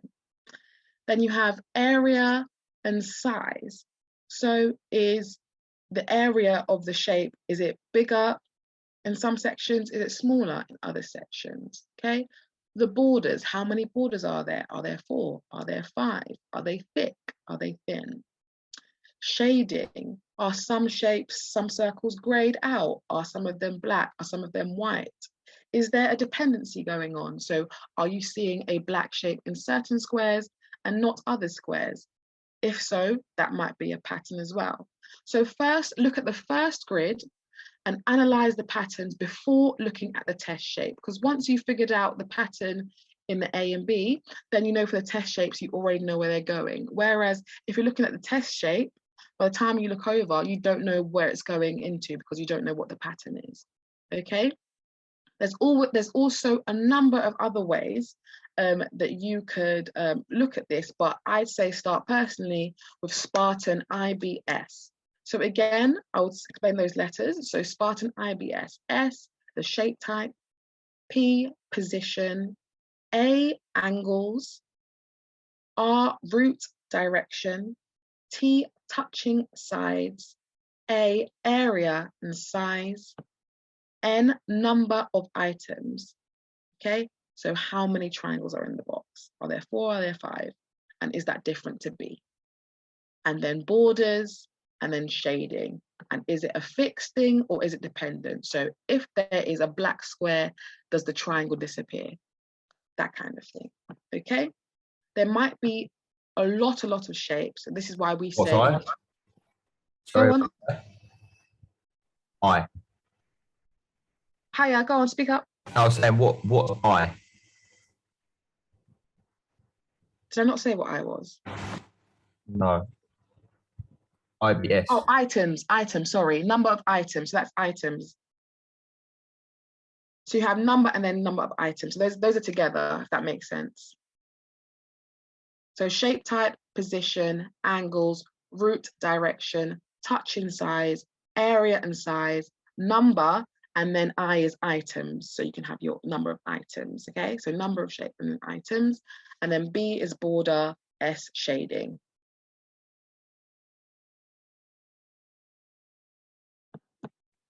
Okay. And then there's a number of dependent and conditional relationships that you might see.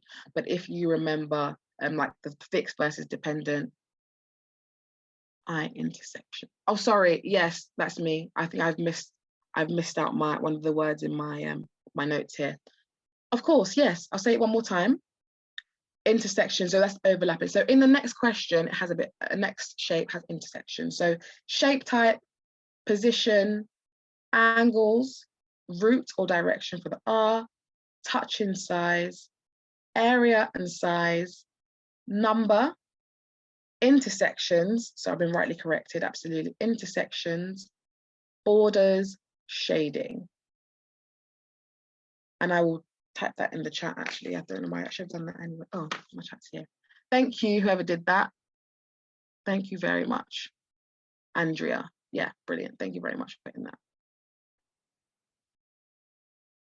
Thank you, Andrea. Brilliant. Okay, so I know a number of you said this was a difficult section for you. So I might spend a little bit more time on this, but once we get through the first, explaining it on the first one, the second one will rattle through.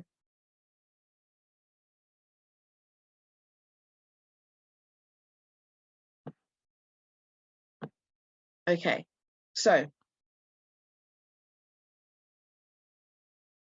I'm going to explain this first one, and then in the next one, I'm going to ask someone else to explain what they thought was the pattern. So in set A, if we ignore the test shape for now, ignore that. In set A, it has 4 triangles. 1, 2, sorry, someone's going to speak there. Go ahead. Oh, no, okay. In set A has 4 triangles. 1, 2, 3, 4. Now, if you look at these 4 triangles, if you just started just with this, the left-handed side and the first box, you can see 4 triangles and 3 quadrilaterals. And then you can see that the triangles are all different shapes. So you've got 2 isosceles, 1 equilateral, and 1 right angle triangle. Okay. And then you have the 2 rectangles and 1 square. Set B contains 4 triangles, so you can see that as well. So 4 triangles as well, but it has 1 isosceles, 2 equilaterals, and 1 right angled triangle. It also contains 3 quadrilaterals, all rectangles, and none are square. So already we've seen a difference, okay? So in that case, test shape B, so test shape on the right-hand side goes into B, and that's because it contains 1 isosceles, 2 equilaterals, and 1 right angle triangle and 3 quadrilaterals. Did anyone get that right? Did anyone see that pattern? Just put a yes in the chat if you saw that pattern when you were doing your test. No. And that's completely okay. Because if we were to now go with Spartan IBS, S is for shape. So you can see there's 2 different shapes and that's it. There's triangles and there's quadrilaterals. So from there, you would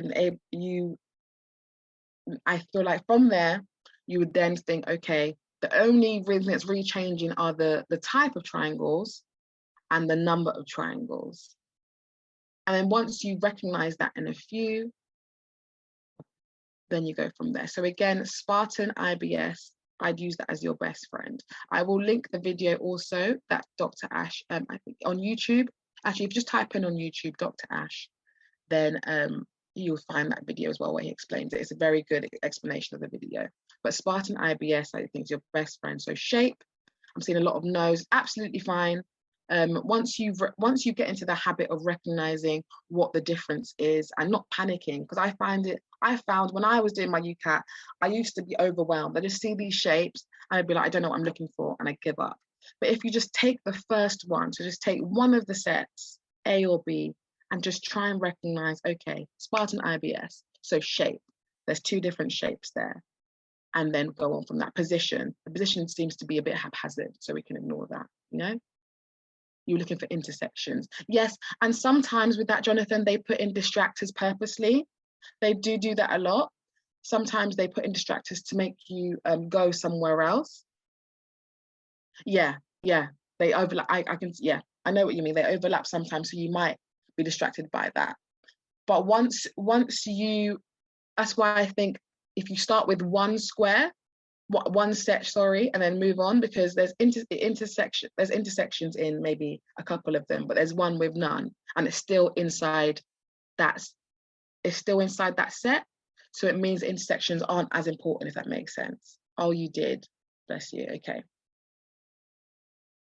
Yeah. Yeah. It happens. It happens. There's no easy way to make yourself not get distracted, but once you count a pattern for every box, then you know. Because for example, in set A, 1, 2, 3, on the third box down, you can see that none of the shapes in there are overlapping. So if it was about intersections, then that box shouldn't really be there, should it? And that's how you can kind of rule that out.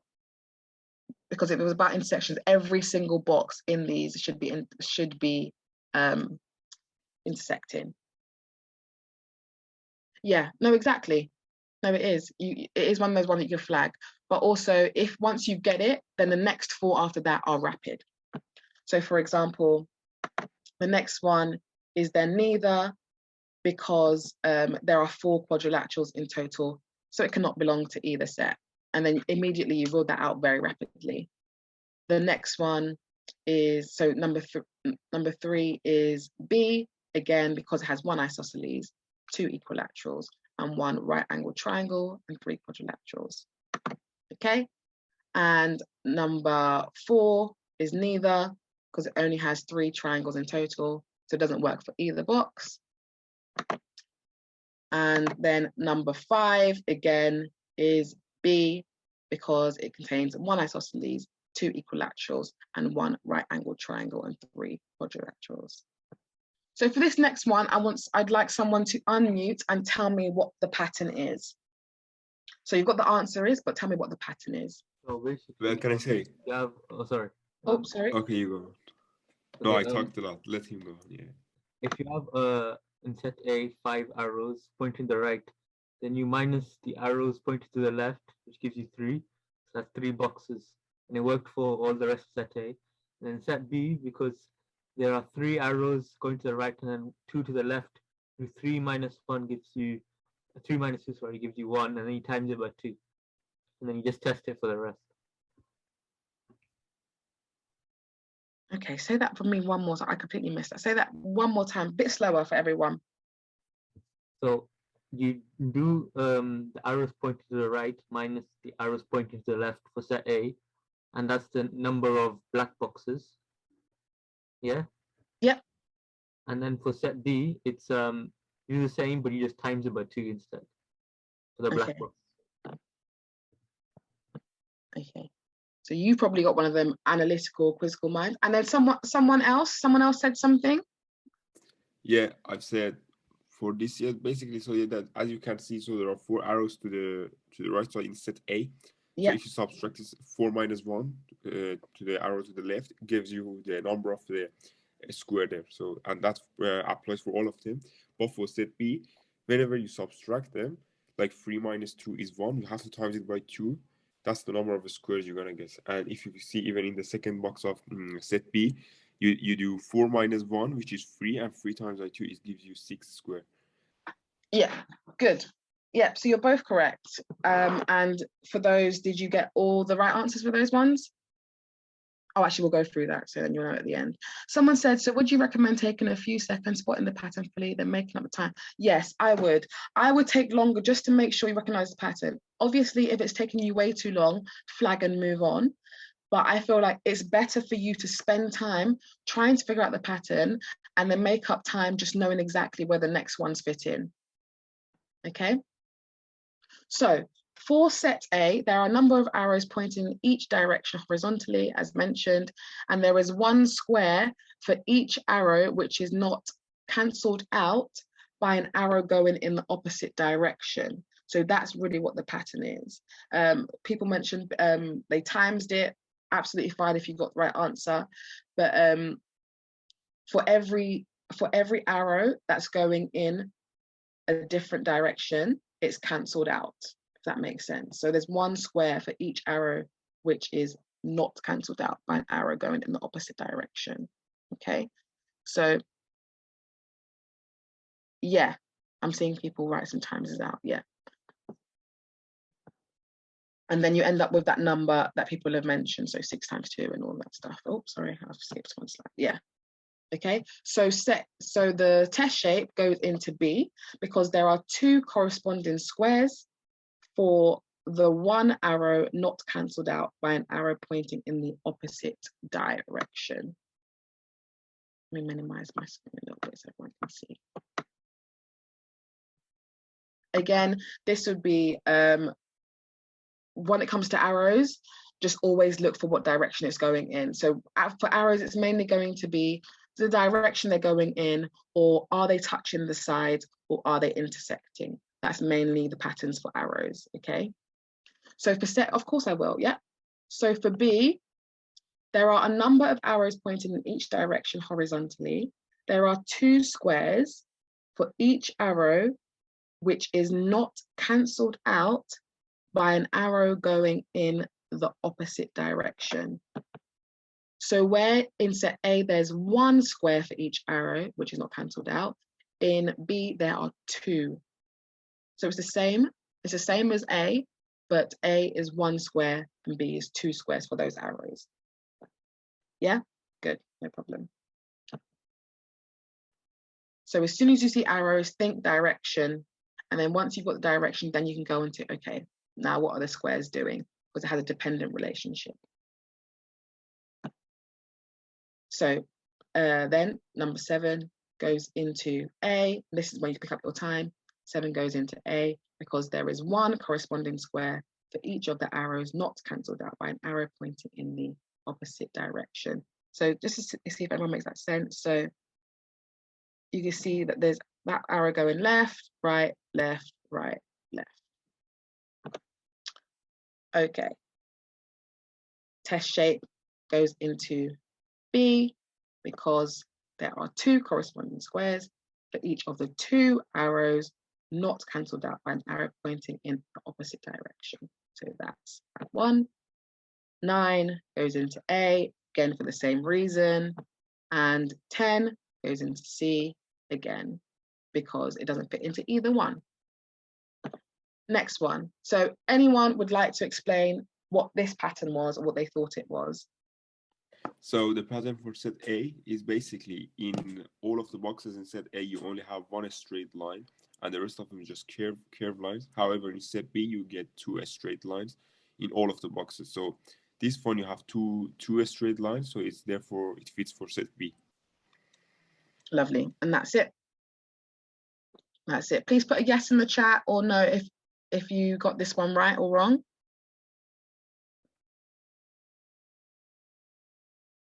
Nice. I'm seeing a lot of yeses. Good, good, good. It can be hard to recognize patterns. So honestly, if you didn't get it right, don't knock yourself out about it. It's just about practice. And if you didn't get it right, I'd be curious to know what you didn't see or what you might have missed. Feel free to unmute.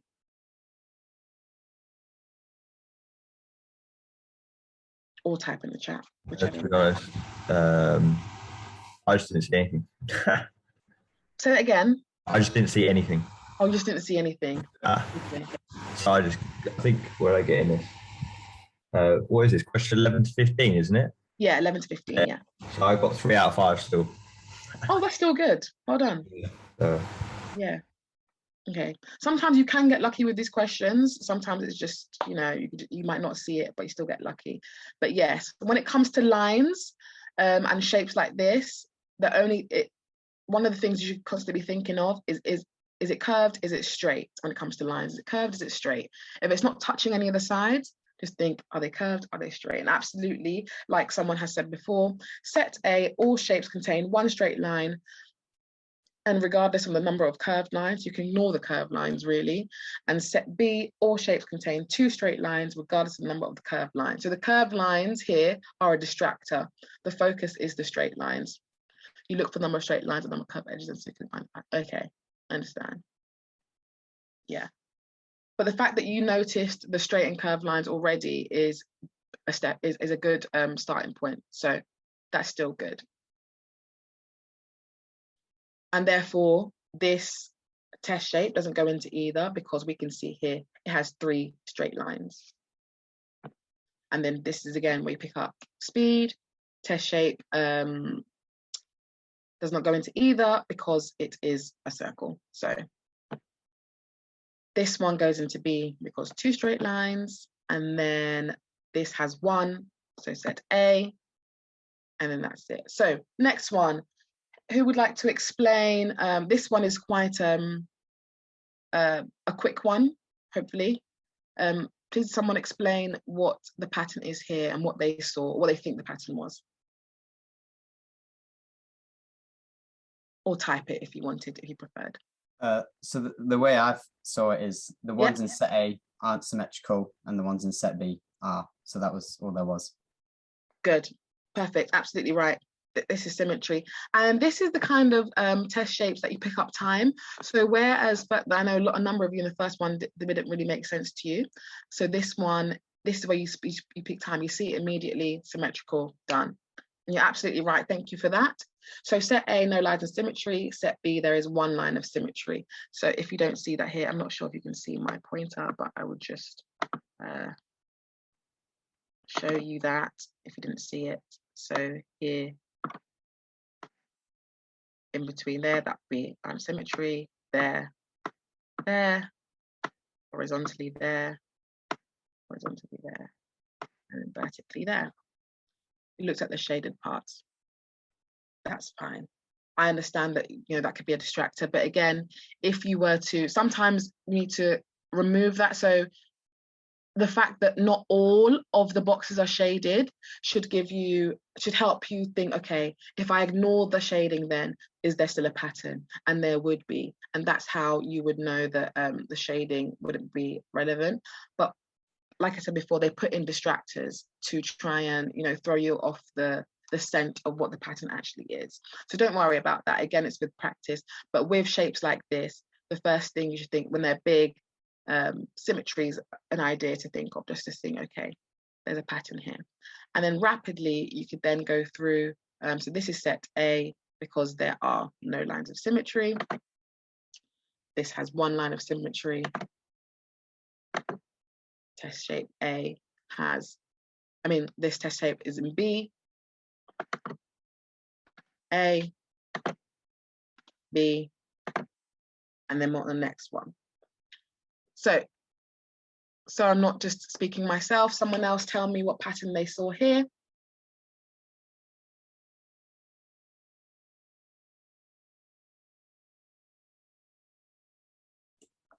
So for set A, all the boxes have always got a square, but for set B, they always have a triangle.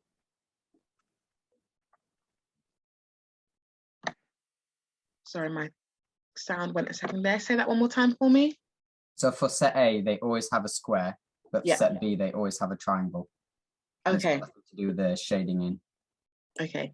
So you're right about the square, but there's also something else that forms part of the set. I had a circle. You had a circle. Yes, so you're both correct. So it's not just the square, not just the circle, they work together.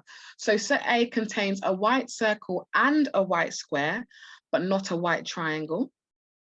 And set B contains a white triangle and a white square, and a white circle, sorry, but not a square.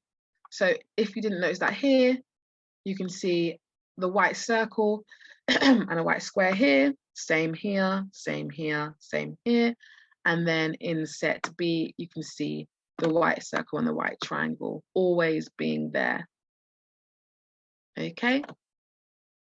So because of that, there are no circles in test shape on this side, so it can't go into any of them.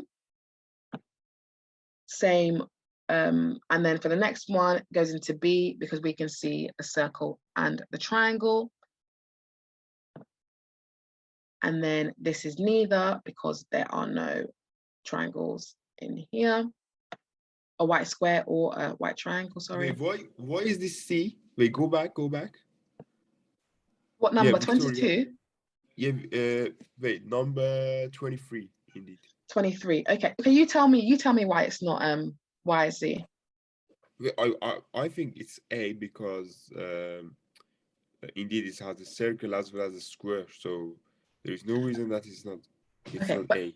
Look at the square in this test shape, and then look at the square in the others. Oh, this is like a kite shape. Yes, more of like a diamond, the kite. I know it could be, Yeah. it could probably be a bit confusing actually, where they did that. But if you look back in set A, see how the squares are all with the circles are always just a square. They're not kite shaped when it's a conditional relationship. Did you see that? Yeah, I saw it. Yeah. Okay. Yeah.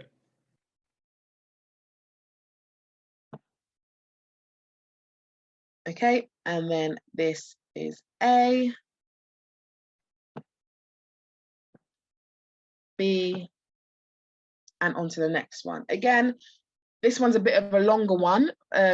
So I want to just get a show of hand, or just in the chat, a yes or a no if you got this one. I attempted these myself as well, and they took me quite a while. And even this one, I was like, okay. Okay, a lot more no's. Okay. Absolutely fine. So if you did get this one right, could you please explain to everyone what you did, and then I will just back that up, or how you got it. So let me just see what name said yes. I'm gonna pick on you. Sorry.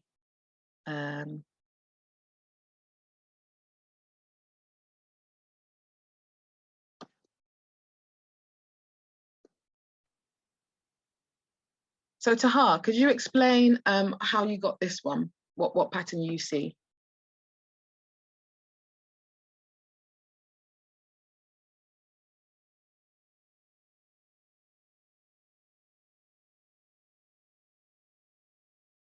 Oh, sorry, N was already explaining it. Okay, so white triangle is white circle, black circle means white and black triangle. All white triangles are under rectangle. Okay, so I'll just say that out for everyone. So let's look at set A. So we're doing this like we've just started our UCAT test, and we're like, okay, what is this pattern? So we can see in set A over here, there is at least one circle. So you can see here, one circle. There's 3 circles in this rectangle and none in the other. Okay, then we see here, there's no circles in this rectangle, and then there's triangles on the other side. Okay, so we're seeing a pattern now. If there's circles in then there's no triangles on the outside. So set A, yes, thank you very much. N white circles, 2 black triangles, black circles, 1 white and 1 black triangle. So there is at least 1 circle in one rectangle and none in the other rectangle. A white circle in one rectangle produces a white triangle on the bottom of the other rectangle. I'll say that one more time. So there is at least 1 circle. So 1. There is at least 1 circle in one rectangle and none in the other rectangle. And that's for all of them. You see? 2 here, none there, 2 here, none there, 1 there, 1 there. A white circle in one rectangle produces a white triangle on the bottom of the other rectangle. So you can see here 1 white circle, 1 white triangle on the other rectangle. Okay, a black circle in one rectangle, so over here is a black circle, produces a black and a white triangle on opposite sides of the other triangle, of the other rectangle, sorry. So again, if there is a white circle in the rectangle, it produces a white triangle on the rectangle. If there is a black circle inside a rectangle, it produces a black and a white triangle on the other rectangle, on opposite sides of the rectangle. Mad. Yeah. Seriously. I know. It's definitely one of those ones that you'd be like, okay. But if we simplify it, if we just simplify it, and you started with the Spartan IBS, you started with the shapes, you see, okay, we have 3 shapes, we have rectangles, circles, and triangles.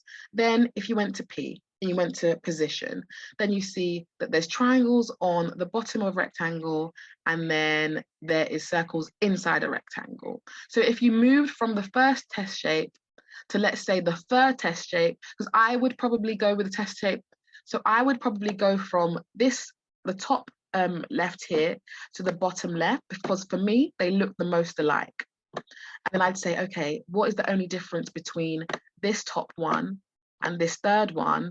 Is the number of circles and triangles. So that's how I already know they must be related, because there's 3 triangles here and 3 circles, and then there's 2 circles here and 2 triangles.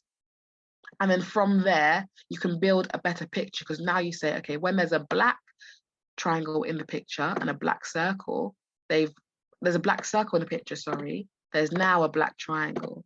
So you can see, okay, that's related. If you then go to the most similar shape to that one black circle, a black triangle, and a white triangle. And I'm making it sound like, oh yeah, you just do this.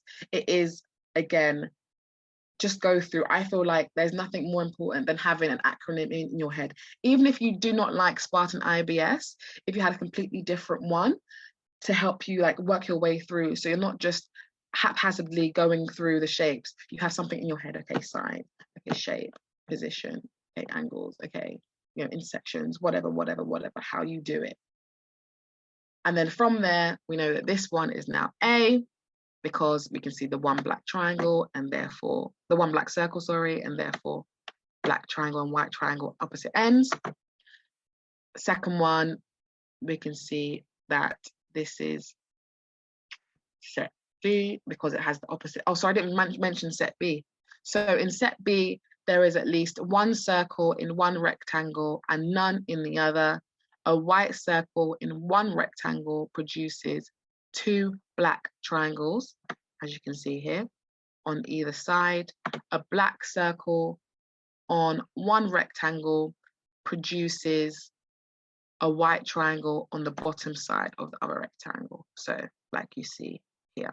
So it's the opposite pattern basically of A. So this one fits into A because we can see it looks basically like these ones over here. For this one, B, because it fits in here.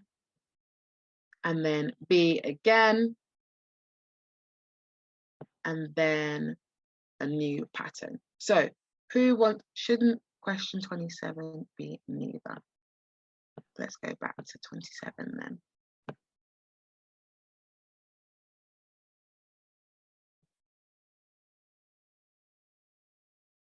There are 6 triangles.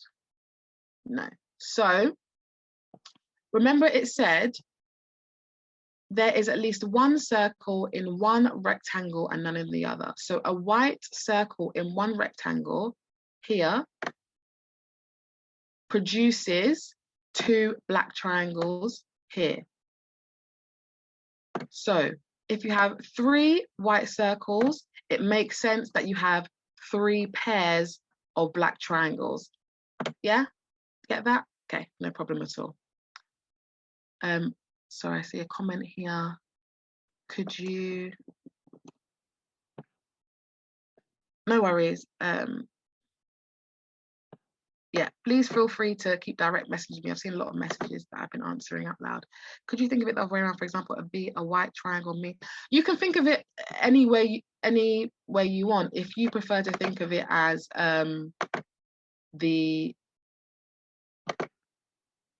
flip it so the dependent is not the circle and it's the rectangle. However you can think of it that way, as long as you're getting the right pattern. For me, it makes more sense the circle triangle way, but if you think of it better that other way, absolutely fine. As long as you're getting the right answer, absolutely fine. Okay. So back to the other ones. Okay, so 31, new test shape. Can someone tell me what this pattern is? Well, this was the easiest I think in overall. So the pattern is just one. Is the set A has one square. I mean, one not square. It's just one four-sided shape in all of its boxes, which is white. Yep. Set B has a one circle. It's not circle. It's something round shape in its white shaped thing. Like, you can see the test shape. It has a white square. So this is set A. So we Yeah. don't. So the black and then the other shapes are just distractor. That's it. Good. Yeah. So again, just to repeat that if anyone missed that. So set A, you start from the white quadrilateral, so which is a square or a kite shape or a rectangle, whatever. You start from the white quadrilateral, and the pattern in a clockwise direction around the cell is white, checkered, vertical, horizontal, diagonal, and black. So they're not quite distractors. There is a pattern here. So wherever you see the white start, you always start from the white shape,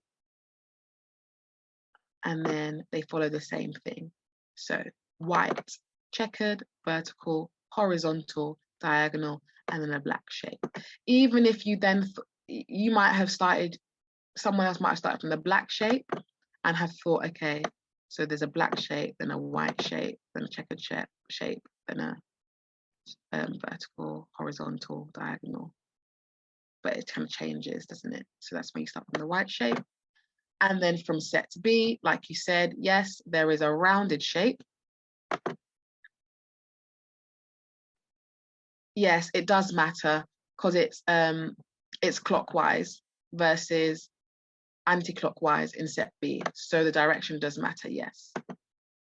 Because in set B, it goes anti-clockwise. So if you start from the white oval shape here, the pattern in anti-clockwise direction is checkered, vertical, sorry, I clicked off, checkered, vertical, horizontal, diagonal, and then black. So it kind of doesn't matter that you're going the right way, if that makes sense. And then therefore, if we slot in the rest, this is A. This then fits into A as well, because we have our white shape. And if we go clockwise, checkered, vertical, horizontal, diagonal, and black. And then the next one, B, because it's going anti-clockwise.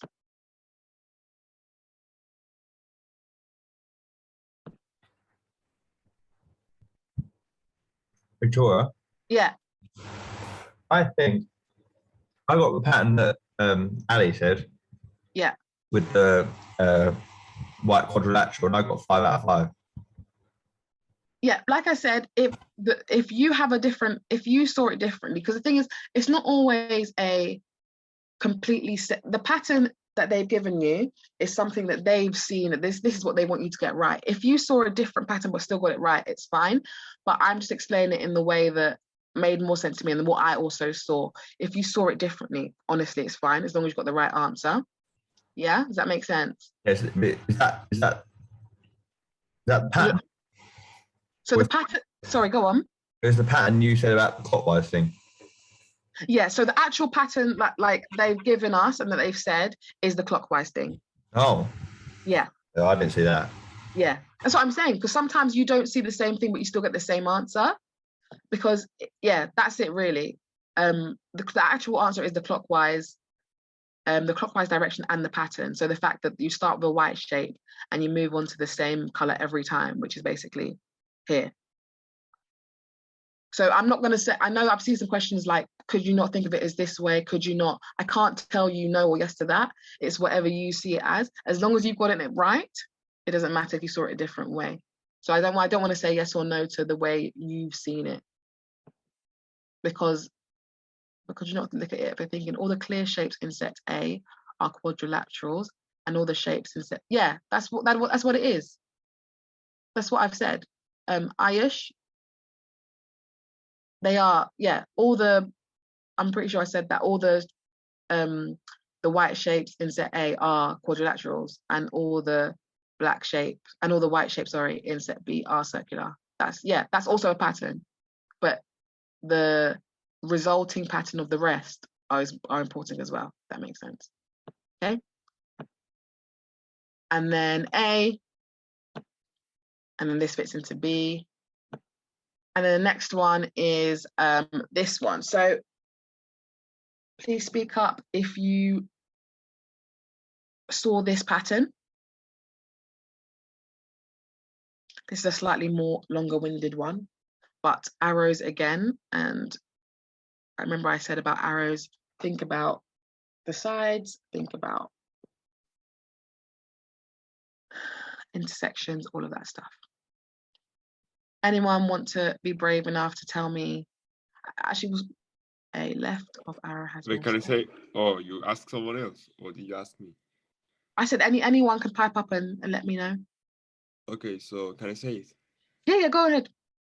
So basically, if you see the arrows, if you just, I mean the line. So if you look at the left side of the arrow, you can see the number of circles is one more compared to the number of circles on the right side of the arrow in set A. And you can see it like in the first box, there is 3 circles on the left side of the flash, and there is 2 circles on the right side of the flash. However, if you go back to set B, you can see that the same pattern, but in the opposite direction. So on the right side of the flash, we have 3 circles, and we have 2 circles on the left side of the flash. So this test strip, therefore, that we have in this example, it will belong to 1, 2, 3 set A, and it's because it got 4 circles and 3 there. Good. 4 to its left side and 3 to its right side. Yeah, absolutely. Well done, well done. So just to say that again, there's a continuous set of line segments go from one edge of the cell to another. So you can see that this line is going from one to the other. It's going from one to the other, one to the other. And there is an arrow on one line that meets an edge. As we can see here, they're touching. This defines the direction of the continuous line. The number of circles on the left, so we see here, of the line is the same as the number of line segments. The number of circles on the right of this line is 1 fewer, like you have said. So 1 and 2. I just got confused when the arrows changed around. I got confused. That was it. I kind of got that. When which arrow? Say that again. From what do you mean when they swapped sides? When they turned from like left to right? You mean? Yeah. Okay. Up, down, left, right. Yeah. Yeah. The pattern. Then I was like, oh, geez, that doesn't work because, because then for example, square 6 on set A. Yeah. I was like, oh, geez, there's more on. So I was looking more on top and then bottom. Yeah. Okay, I get you. So I was looking then 2. So, yeah, that's what I did wrong. Okay. Did you get them right still, or was it wrong after that? I got 36. No, sorry, I got 37, 38 wrong, and all the rest got right. So I kind of saw it. Okay. Yeah, and I saw it. It's just I went in the wrong direction, I think. So. Oh yes, I get you. Okay. So I'm going to explain that one more time. So in A, we can see the lines going from one edge, the arrows going from one edge of the cell to another. And there is an arrow on one line segment that meets an edge, okay? So you can see how there's 2 segments here. So there's one line segment here and then one line segment here. So that's 2 segments. And this defines the direction of the continuous line. The number of circles on the left of the line is the same as the number of line segments. So there is a segment here, 1, and then the number of circles on the right is 1 fewer.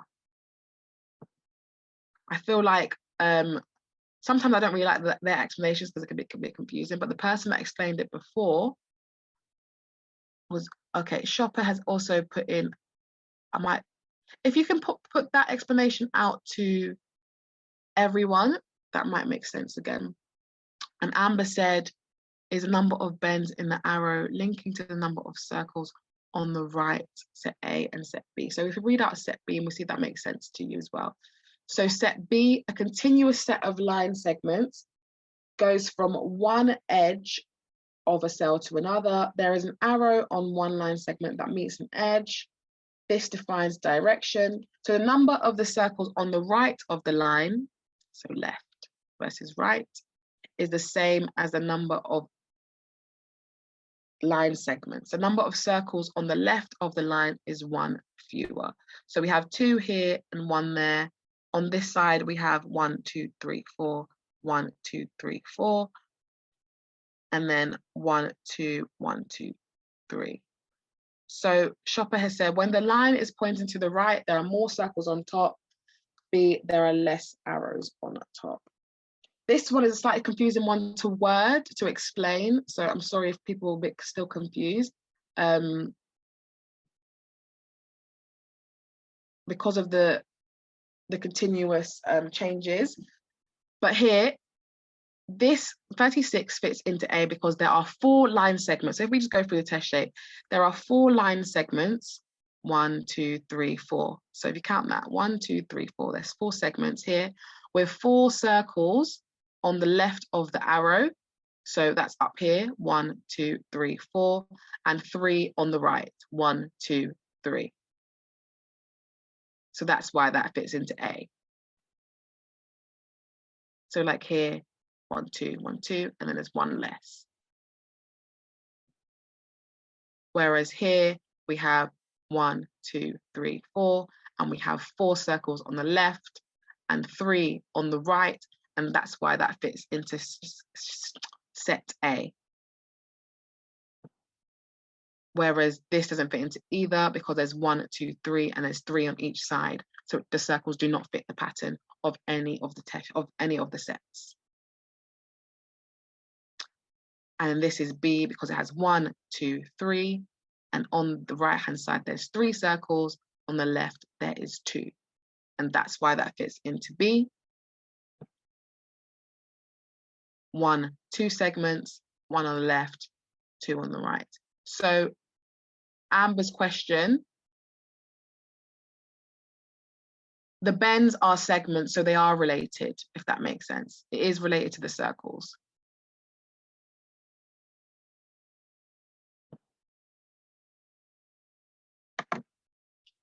What I would recommend everyone doing is maybe closer to the exam. If you now that you've done this, the test one, closer to the exam, you could even do it again and then come back to the explanations and see if it makes more sense to you. Because I find that sometimes when you do something closer, it's like, oh, that's what that was, but I didn't get it at the beginning. Next question, 42, which figure completes the series? So I've got the answers up here already, B, and I'll just explain why. So the rule is there are 2 hands attached to the circle, pointing either inwards or outwards. The circle rotates 45 degrees clockwise. The 2 hands attached to the circle turn upside down and change from inward to outward, or vice versa. The shapes located at the left corner, which is down here, follow 2 patterns. So in the second box, the shapes on the left exchange places with each other. In the third box, the shapes at the top exchange places with each other.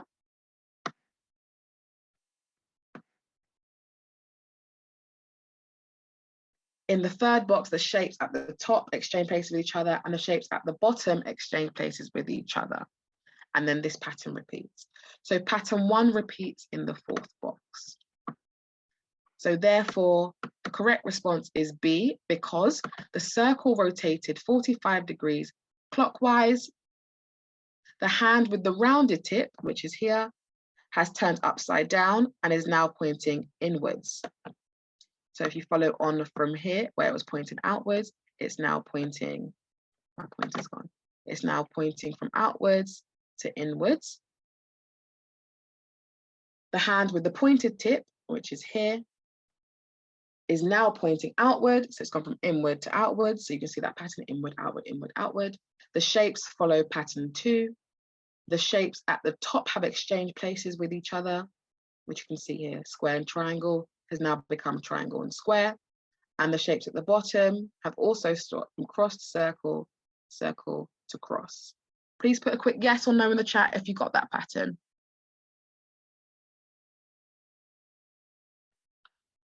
Nice, a lot of you saw that. Great. Okay, so the next one. Anyone would like to explain this for me? I don't think so. I got a question saying, is there a possibility that they would repeat questions previous years? I don't think they would repeat questions necessarily, but they can definitely repeat patterns. So you might see a pattern that you recognize, but it might be like a different color. So instead of maybe let's white circles and something, it could be black. Yeah. Okay, would anyone like to explain this one for everybody? Can I say? Yes. So, you go. Yeah, go. That's all right. You go. No, you go. I haven't heard your voice before. Go on. Oh, okay. It jumps. So the first one to the second one, it jumps 2 triangles. Then it jumps 4. Then it jumps 6, and then the next one will be 8. And in which direction?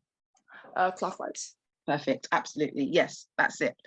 Exactly like you said. So they jump 2, 4, 6, 8, and in a clockwise direction. So therefore, the answer is C. Perfect. Thank you very much. Lovely. And what I want is just people just explain the rule to me, and then we just go like that. So the rule for this one? So basically, you lose the shape on top, and the shading, if you want to say, of the shape on top goes to the shape on the bottom. Yeah, absolutely. So top shape gets removed, and then the bottom shape gets the shading of the removed top shape. Perfect. Lovely. Next one. The rule for me, anybody? Again, so the squares on the outside, that comes to the inside shape, and also it rotates as well. So you can see the triangle goes out to be in the bigger shape as well, and it rotates clockwise. So I think that's all you need. I think, well, that's all I needed to sort out the answer, which is B. Yeah, absolutely. Yeah, the entire image is first rotated clockwise, 45 degrees, and then the outermost and innermost shapes are interchanged. Absolutely. Very, very good. Next one. Very sorry, Victoria. Yes, of course. Yeah. Go back to the last one. Go back to, yeah, thank you. So, this one, as you can see, yeah, I thought of it like the triangle inside, it gets to the first shape from being down into the box. So, and it's gonna be in the same direction, like as a diamond it is now. So it's like towards right side rather than staying like to a steady position. It's gonna be onto right side. And if you look at the other one, if you look at the bottom one, the shape which is inside, which is deep inside, is gonna be D. Why is it like B in this example? Okay, so if we look at B, so the three shapes, so if we go back to here, so the 3 shapes are together. So first, rotate them. So rotate them clockwise first. Yeah. And which direction is it when you rotate them clockwise? It's gonna be like towards the left when you rotate them clockwise. Yeah, so it's going to be walked towards the left, absolutely. So you can see already in here that the pentagon is towards the left. Oh, yeah. Yeah? And the triangle. And the triangle as well. Yeah, it makes sense. Yeah, thanks. Yeah, no problem. Okay. Next one. So which figure completes the statement? Can someone explain to me what the rule is?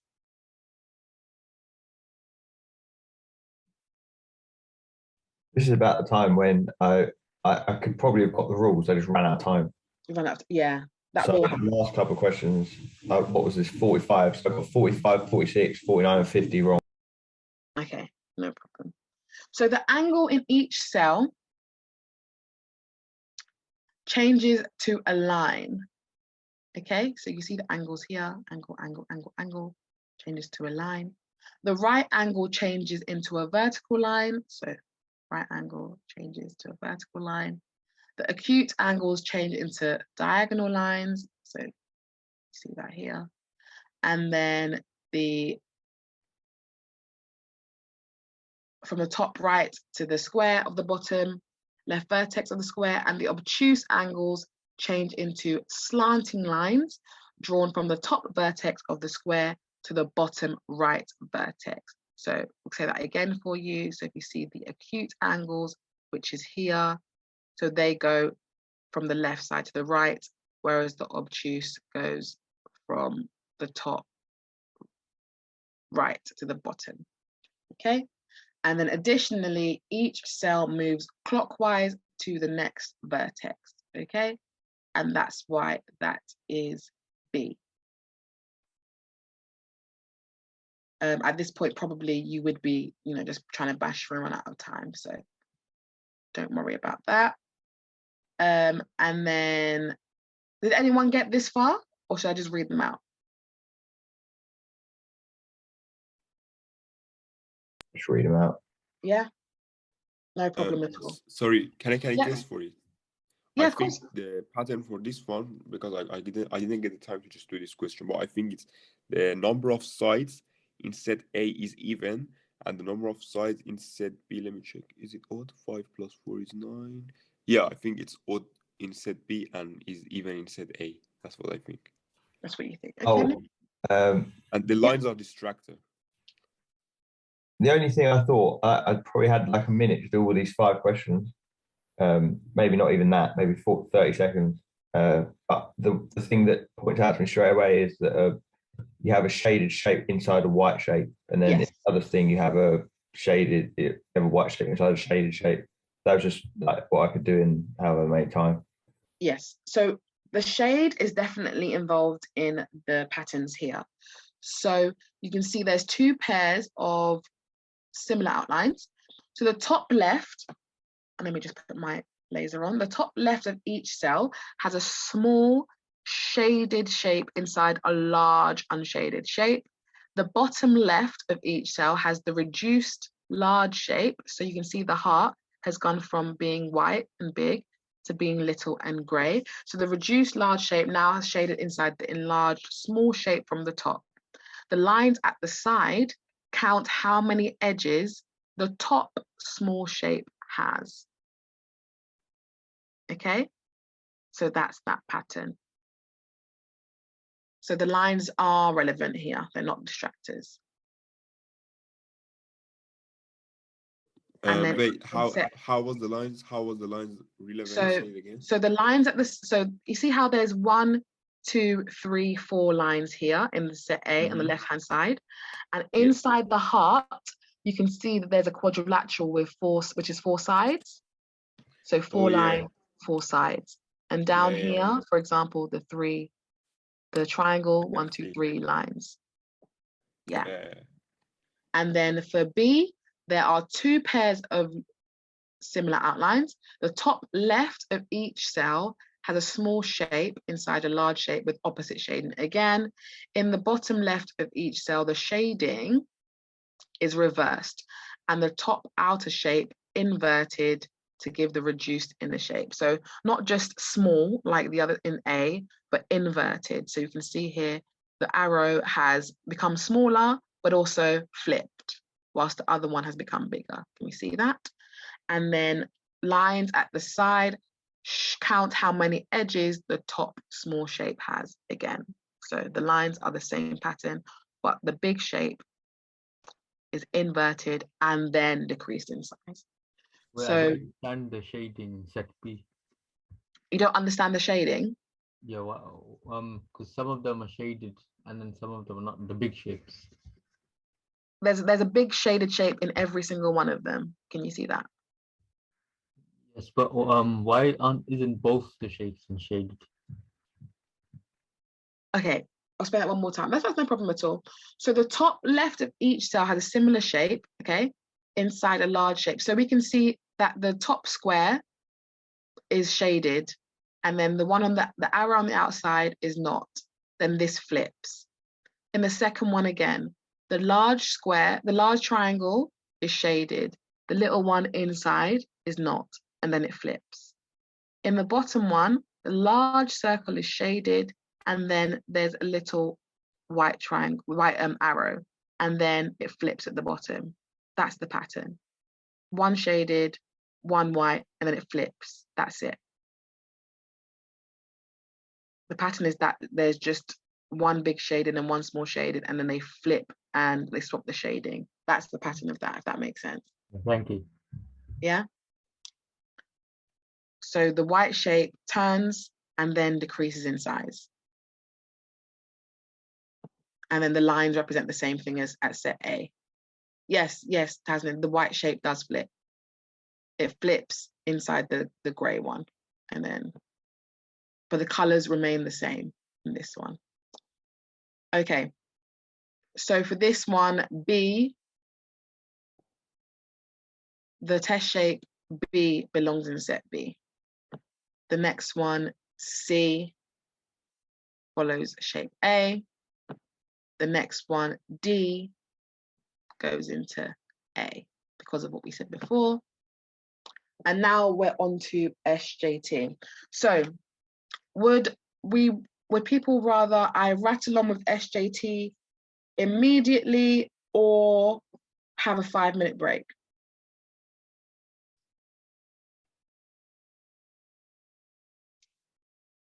Just put break or carry on in the chat.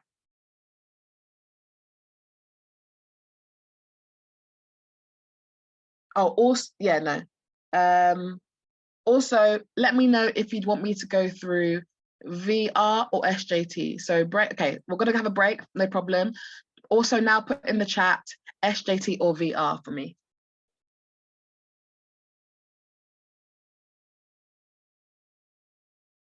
Okay, I'm seeing more VR, so we'll go through VR now.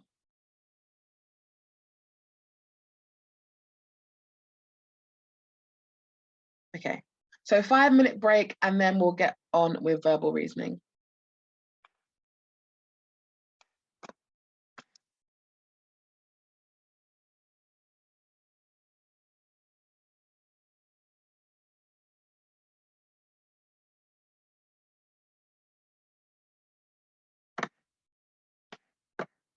Okay, let's jump right in to verbal reasoning.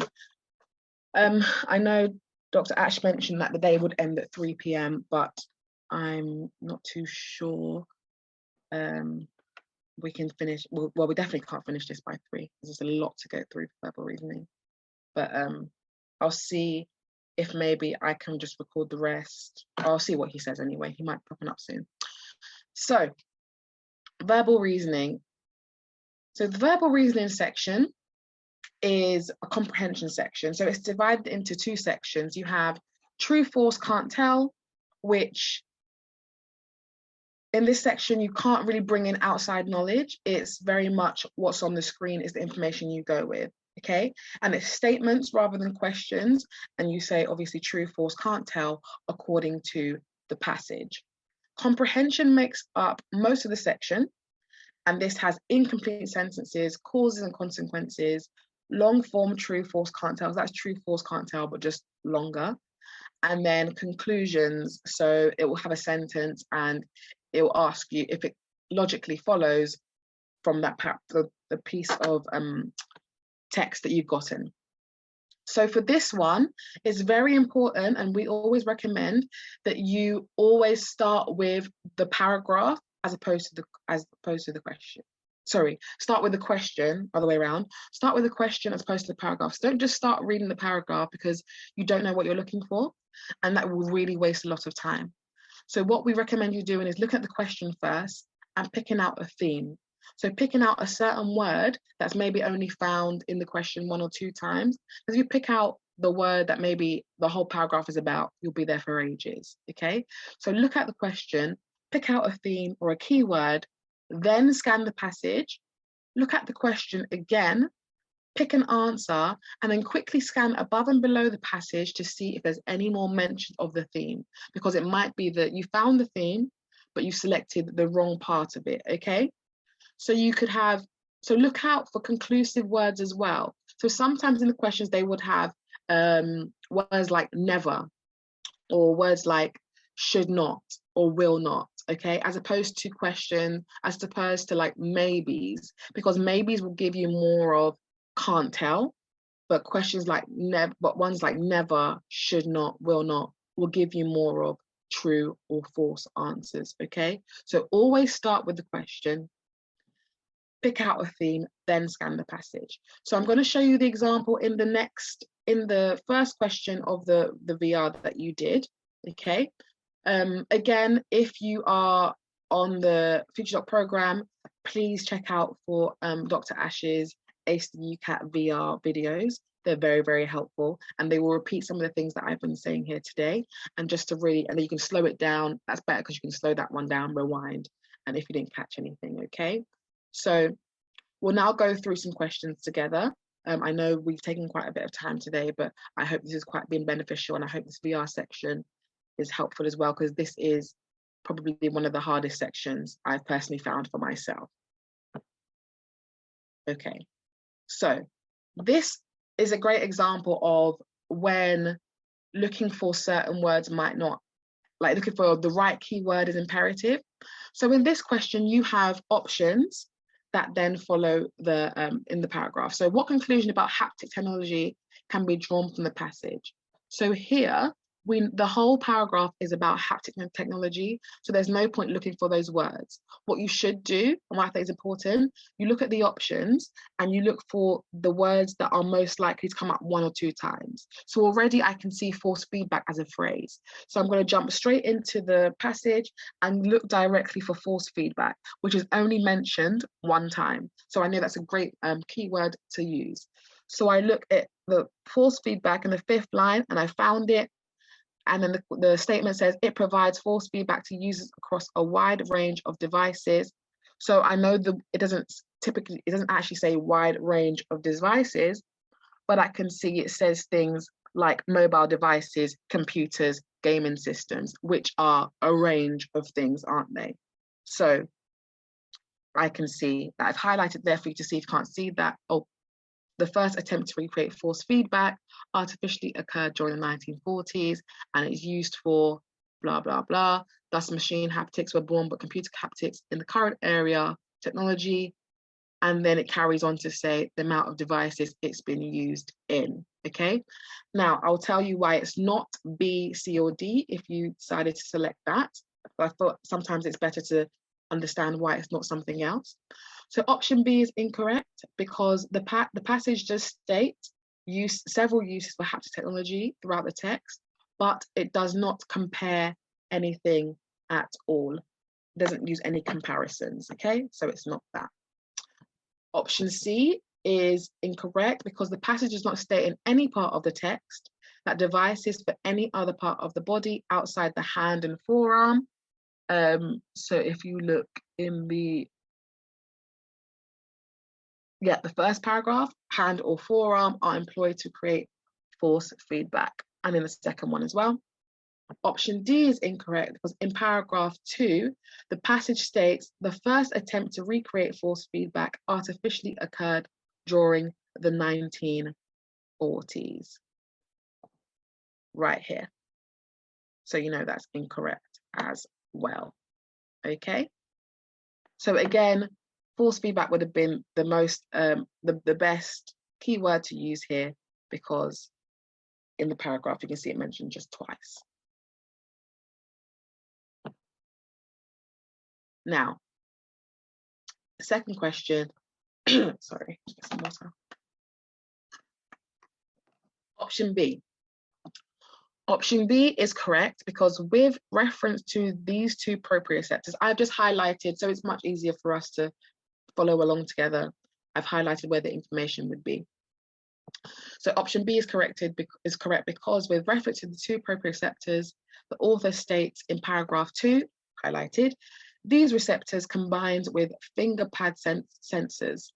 Option A is incorrect because in paragraph 1, the author may suggest the human hand is complex, but does not state that it is a difficulty for haptic technology equipment designers. I won't go through all the rest why they're incorrect. I'll just do those two, and I've highlighted there. 3, can anyone tell me, just put in the chat if you got this one correct. Number 3, which is D. I did, yeah. Yeah? Yeah, I got it right. I got it correct. Yeah. Yeah, good. And are most people doing the technique of looking at the question first and then the paragraph? I tried to. Yeah, I'll go on. Yeah, go on. So basically, for this first, I put B. Yeah. And at first I thought it's heavy touch and vibration information, but when I went further down the passage, because I had a bit of doubt whether it's actually B or not, then I looked at further down, which is it talked about like kinesthetic information and objects' gross size and shape. Yeah. Then it reassured me that the right answer is D. Yeah. Good. And I just tried to look for like proper nouns, or I just tried to look for proper nouns or numbers, and then weird words start first. Like kinesthetic's kind of a weirder word than exactly. Yes. Yeah. That's what I always say. Try and find the keywords that are the least likely to be to come up multiple times, unless the whole paragraph is about it. So yes, like kinesthetic, absolutely. No problem. If you need to leave as well, please feel free to leave. I know some people have things to do, and we'll try and rattle through this as much as I can, no problem at all.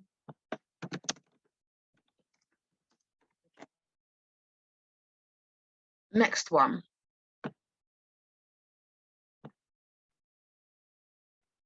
So, C, anyone else? Anybody got this one right as well?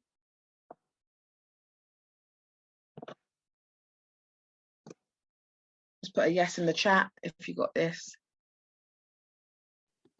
Wait, Victoria. Yes, go ahead. Isn't it better like to just skip all of this question and first go to true false can't tell question, and then when we are finished go back to this source of question, because they are more time consuming? Okay, so would you prefer going through true false can't tell then? No, I'm saying in actual exam. Oh, sorry. That's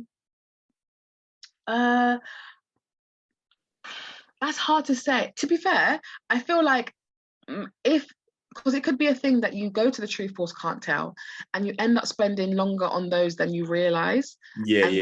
You lose time for these ones. This has happened to me before, yeah. Yes, same. What I used to sometimes I prefer what I tend to do is I go through every question the way it is, and if I realize after like 15 seconds I'm not getting this answer, I flag and move on. Because in between those questions, because the next question might be really easy for you. You might find it immediately. The next one after that. But if you do the thing of clicking all the way through to true false can't tell, you've already wasted time clicking through. Yeah, true. So I'd say just stick to the question and just stick to knowing yourself and knowing, okay, I feel like sometimes we can get frustrated and end up spending like 2 minutes on a question to find one thing instead of us to just thought, you know what, flag and move on. Right. Yeah. So Alt F is your friend if you're going to be on a PC. Alt F, just flag, move on, and then come back to it at the end. Because at least if you come back to it at the end, slot an answer in and you're done. Don't even leave a question without an answer as well, but flag it so you know, okay, I need to reread this one. Okay? Yeah. Oh yes, sorry, I was still on that one. So this is C. I'm just highlighting because of obviously you all already went through this already. I'm just simply highlighting where the answer is. If you stop me at any answer, if you want to go through it more thoroughly, but I'm just going to rattle through these at the moment now because we're quickly running out of time. How many seconds per question? I think it's somebody, I think because there's 21 minutes and 44, you have, I think it's 2 minutes per STEM, if I remember correctly. I will, do you know what? In the email that will be sent out to you, I'll make sure that the timings are written for every, because I know that's been a lot of questions. The timings are written. So it's about, for each specific item, I think it's about 30 seconds, if I remember correctly. Yeah, about 30 seconds. Okay, next one is D. So the answer is D for this one. Please just stop me at any point. I've highlighted again where it is. So there is now nothing anyone to do to alleviate the process is correct, because it's saying amount of times that there are things that we can be doing. Okay, 6 is A. Again, I've highlighted there. So what hard evidence is given in the passage? Is it a doomsday scenario could actually happen? It says it straight in the first sentence. Surprised that 1,000, that isn't pessimistic. What do you mean, sorry?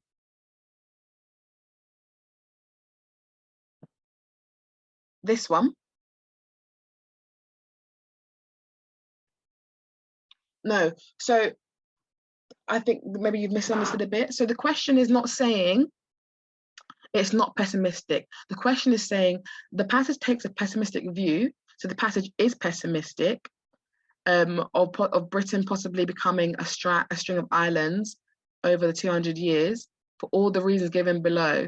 So it is pessimistic, but that's not what is being said in the paragraph. That makes sense, because it is pessimistic, but that's not, okay, you said that makes sense, cool. No worries. Yeah, so A is in the first sentence, I've highlighted it there. According to the passage, what factor, in addition to the melting of ice, also contributes to rising sea levels? Again, I've put it here. It says expansion of sea water as it warms. So in this, for this kind of question, I'd look for the words hurricanes and I'd search for it quickly, scanning across, and then I'd see it here, recent hurricanes, blah, blah, blah. But it doesn't say an increase in hurricanes, it just says recent hurricanes. So then I'd go to the next question and see expansion of seawater, and I look for the word expansion, go straight expansion, and that's correct right there. You said A, yes. But if you see in the last paragraph how it says recent hurricanes, but not an increase in hurricanes, because if you look at the rest of it, it doesn't actually say the word increase in hurricanes anywhere that I'm looking. It just says recent hurricanes. So that's when wording is really important. The next one, the writer suggests that residents of island states such as Tuvalu and the Maldives may be affected by large-scale forced displacement of populations because, and then if we now look at the words, tell them not to leave their islands. Islands is probably not a key word because everything has islands. So we'd look for maybe like financially, because that'd probably be a word around here, or overwhelmed. So if I start at the first paragraph, you see forced displacement, 187 low-lying islands, and this is where the answer is. But if we keep looking down for other answers, you then end up wasting time. So in the first paragraph, it says, the speed of such rises, it's talking about the glaciers. So it's saying the speed of such rises in centimeters now, but perhaps meters in future, implies a risk of forced displacement of perhaps 187 million people in vulnerable states, such as Bangladesh and low-lying islands such as Tuvalu and the Maldives. And it mentions here to sea level rising. So that means they will be overwhelmed by the sea, and that's the correct answer. Next one. Which of the following bird populations is highlighted in the passage as declining most rapidly? No problem at all.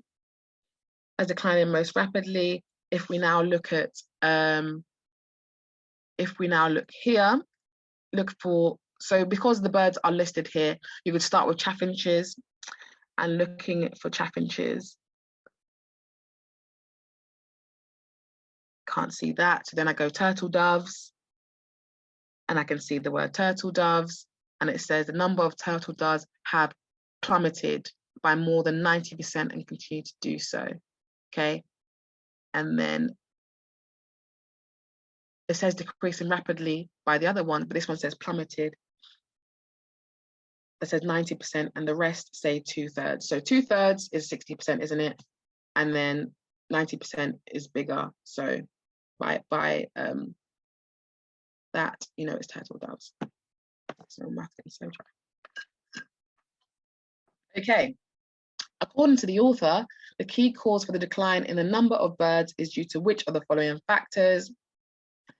And then it says a rise in number of large birds, a lack of suitable nesting places, and insufficient food. So if you were to look, for example, a rise in number of larger birds, you'd quickly see that doesn't really mention that anywhere. So then you'd look for a lack of suitable, then you look for the word nesting. And I'd look around for nesting. Hey, Victoria. Yeah. You know, for this question, I've said D, and it's because if you look, where was it? I'm sure I found it. Oh yeah, in the first paragraph, I think it was, it said other potential factors are said to include illegal hunting in the Mediterranean as the birds fly on their annual migration and possible changes to the soil in the African wintering ground. So if you look, it's a Mediterranean hunting laws. So why is not D? Okay. No problem at all. So if you look at this if you look at the question again, it says, according to the author, the key cause for the decline in the number of birds is due to. Now, the author has said in the second line, the overall decline is thought to be due to. The second, where you said about the hunting, he said other potential factors. So you got to look at the wording, because if you just literally take the word cause for to decline and look for decline, he's told you exactly what he believes decline is. Whereas the second one is just potential factors. Yeah. Does that make sense? So here, wording is really important. So you need to make sure that, like, yes, you're not wrong. That could be one of, but the overall decline is the seed. I get it. Yeah. Yeah. It makes sense. Yeah. Yeah. Okay. 11. Which one of the following statements? Yeah. Which one of the following statements is best supported by the passage? So again, you would seek the keyword. So for this question, anyone tell me what were the key? How did they approach this question? Well, you know, luckily for this question, we have got numbers, so we can go for we can scan the passage based on the numbers, 1966 or 44 million. So I put B. I think. Let me check my answer. What the B? I'm not sure if I put. B, and that's because if you scan, you can easily scan based on the numbers, not based on the words. Perfect, absolutely. I was just going to say yes. When it comes to numbers are the best things for you to see in a question, because you can literally see, okay, I see 1/5 there. You can look for 1/5 or 20%, because sometimes they do that. Sometimes they say 1/5, but they write in the paragraph 20%. So you can look for that. 1966, brilliant. You can see that in the first paragraph. 44 million, again, 44, 166. Lots of numbers, and then 1966. So B, there were around 44 million more nesting birds in the UK in 1966 than now. And then if you quick mental arithmetic, 210 take away 166, 44. And that's that. Next one, which of the following statements about buzzards is being supported by the information in the passage? And then you can see buzzards. So you'll be looking for buzzards, wouldn't you? That's probably the key word. And look for everything around buzzards. So we can see buzzards in the very last paragraph. And then it says the increase in buzzards is greater than that of spotted woodpeckers. So spotted woodpeckers have trebled, and the buzzard population is increasing at the rate of 439%. So if you think about what trebled is, that's like 100% times 3, so 300%. And buzzards is 439%, therefore 439 is greater than 300%. So I also want you to recognize a lot of the times they might not say the exact, word. So for example, in the trebled, they've said trebled here. You don't know what that number is, but we know, if it's 100%, 200%, 300%, that's trebled, and that's greater than 439. Okay, so watch out for them wording it slightly differently, but it still means the same thing. Don't let that catch you out. According to the passage, which of these cannot be found in the 1801 census? And then if we look at the paragraph, we're looking for census. We see that that's in the first sentence. And it says right there in the first line, helpfully, the sentence listed all family members, ages, occupations, addresses, as well as baptisms, marriages, and deaths. If you look at the answers, ages of children is there, occupation, addresses is there. The only one that's not is levels of income. So this is one that could save you a lot of time because it's already in the first paragraph, okay?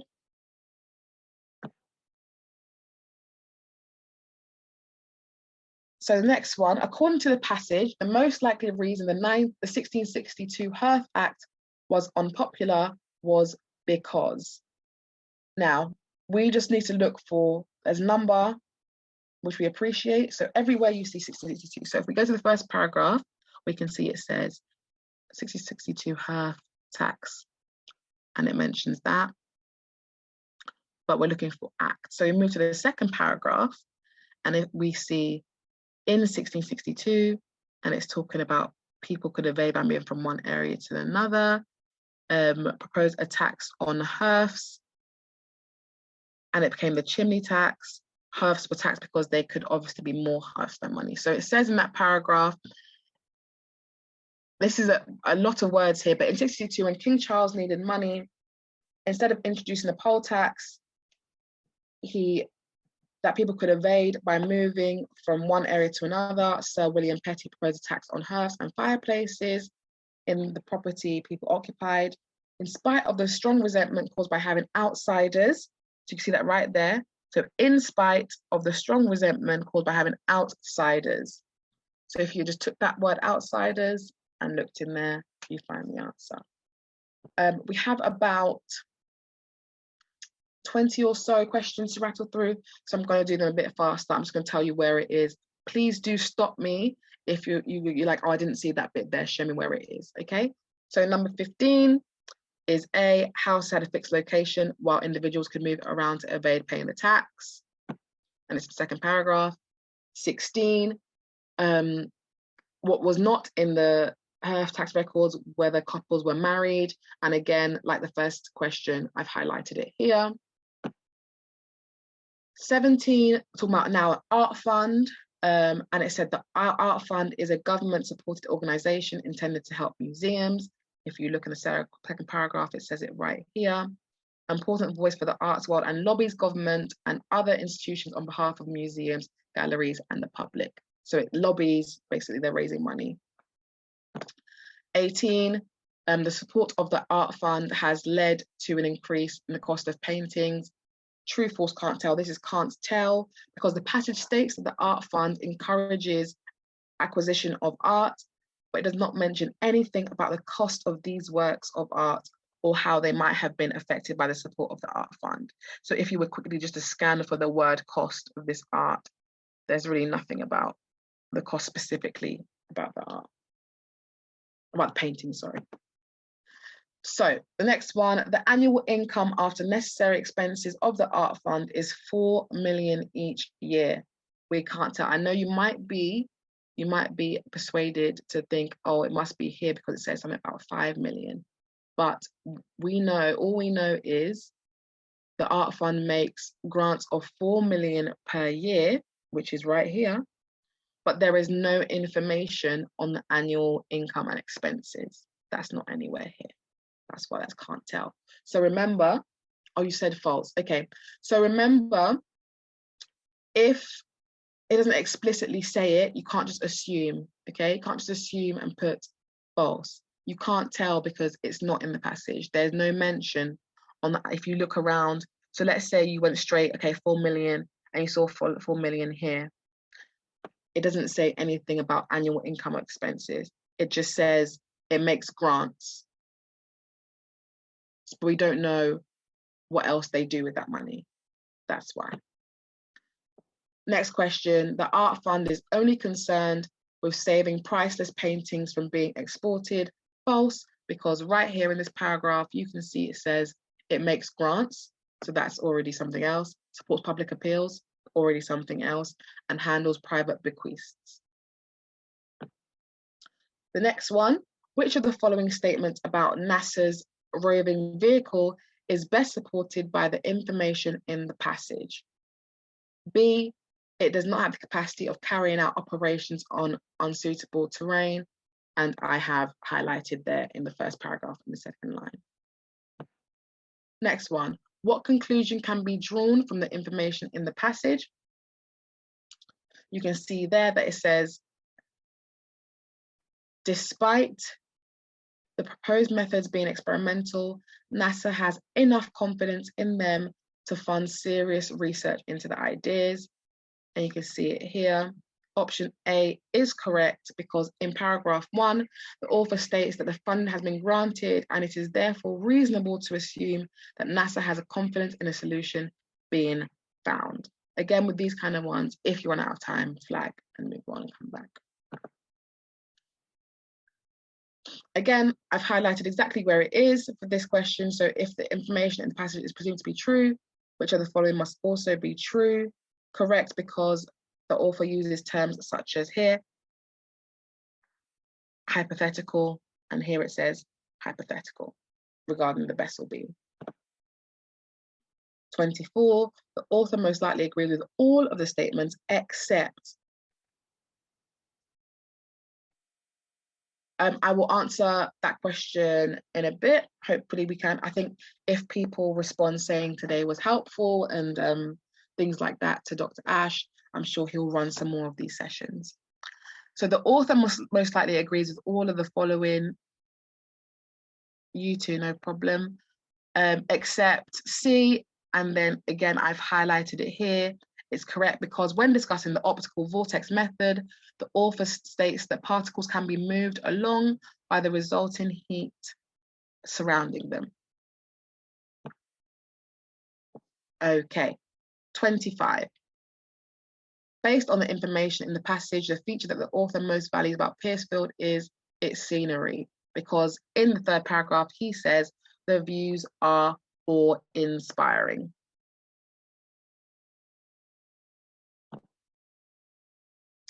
Next one. From the mansion, it is possible to see each of the following except B. And then in the third paragraph, it says, on one side, the wall bordering the road is cleverly hidden from sight. So you know that it's possible to see everything but the boundary wall. Please, guys, as I'm rattling on here quickly, we will put in a feedback form into the chat later. I will put in a feedback form into the chat later on. So if you guys could just put out the feedback form and please be honest. I know some of the things haven't been as smooth as we would have liked, but anything that you would like to see improved on or anything that you wanted to be part of this, then it will help us to improve it again and again and again. 27 is D. Was impressed by the Piercefield landscape, and that is in the third paragraph. And then number 28 is D again, which has been mentioned. It says except. So you can, I've highlighted where it's mentioned landscape, architecture, and tourism, and there's nothing about painting there. What segment of the population practiced arranged marriages in the 18th century? And then right there in the first line, helpfully, landed gentry. 30, according to the passage, the jointure was designed to generate financial provisions for a wife after the death of her husband. And if you look in the third paragraph, as I've highlighted, it says, with a comfortable jointure to support her as a widow, widow being a person that's husband has died. So you can see the way they interchange there. According to the passage, arranged marriage is preferred for which of the following reasons? Again, I've highlighted it in the first paragraph. Older people believe that love should have nothing to do with the serious matter of marriage. Could 31 not be A? Let's go back and check that. So if we look into where would you, what in the paragraph made you think it might be A, if you want to type it or speak? Because it says further on the same paragraph that crucial questions about property and wealth, and it says young lovers lack the wisdom and experience to do that.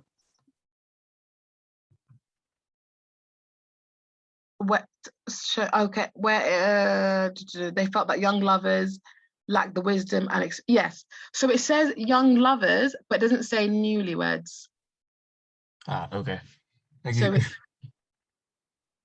So you're assuming that they're wed at this point. I know they're talking about marriages, but there they just said, they didn't specifically say newlywed. They said the young lovers lack the wisdom and experience to deal with crucial questions about property and wealth, but it doesn't say really anything about that they wouldn't. It said they felt that.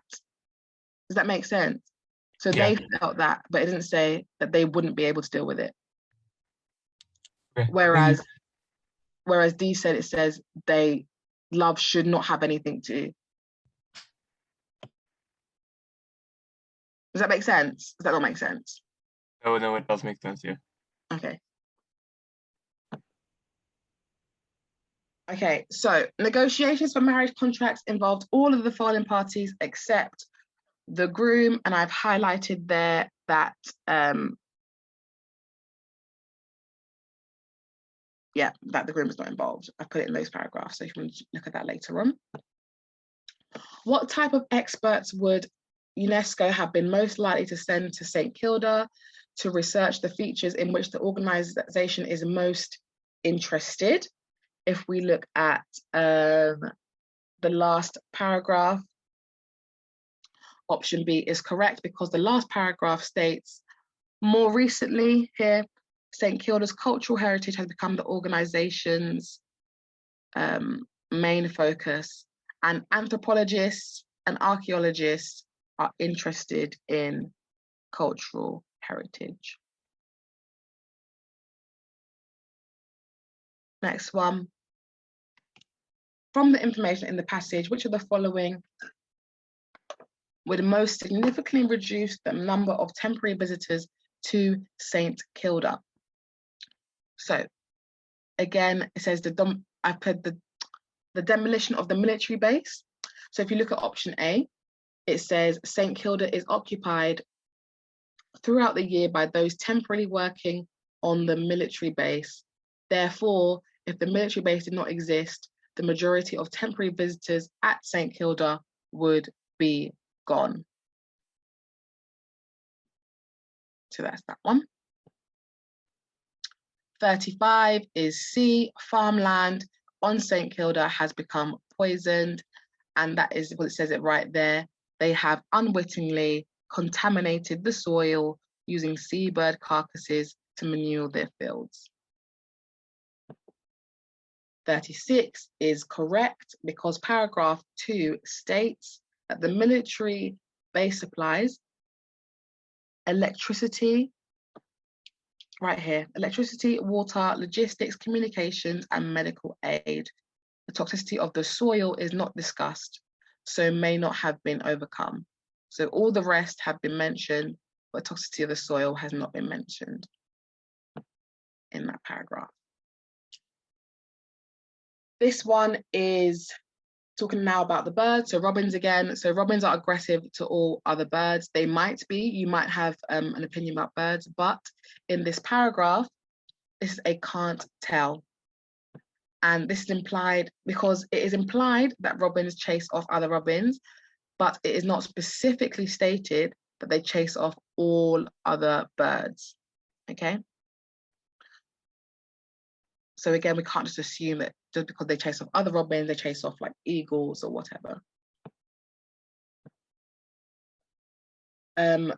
Option B is false.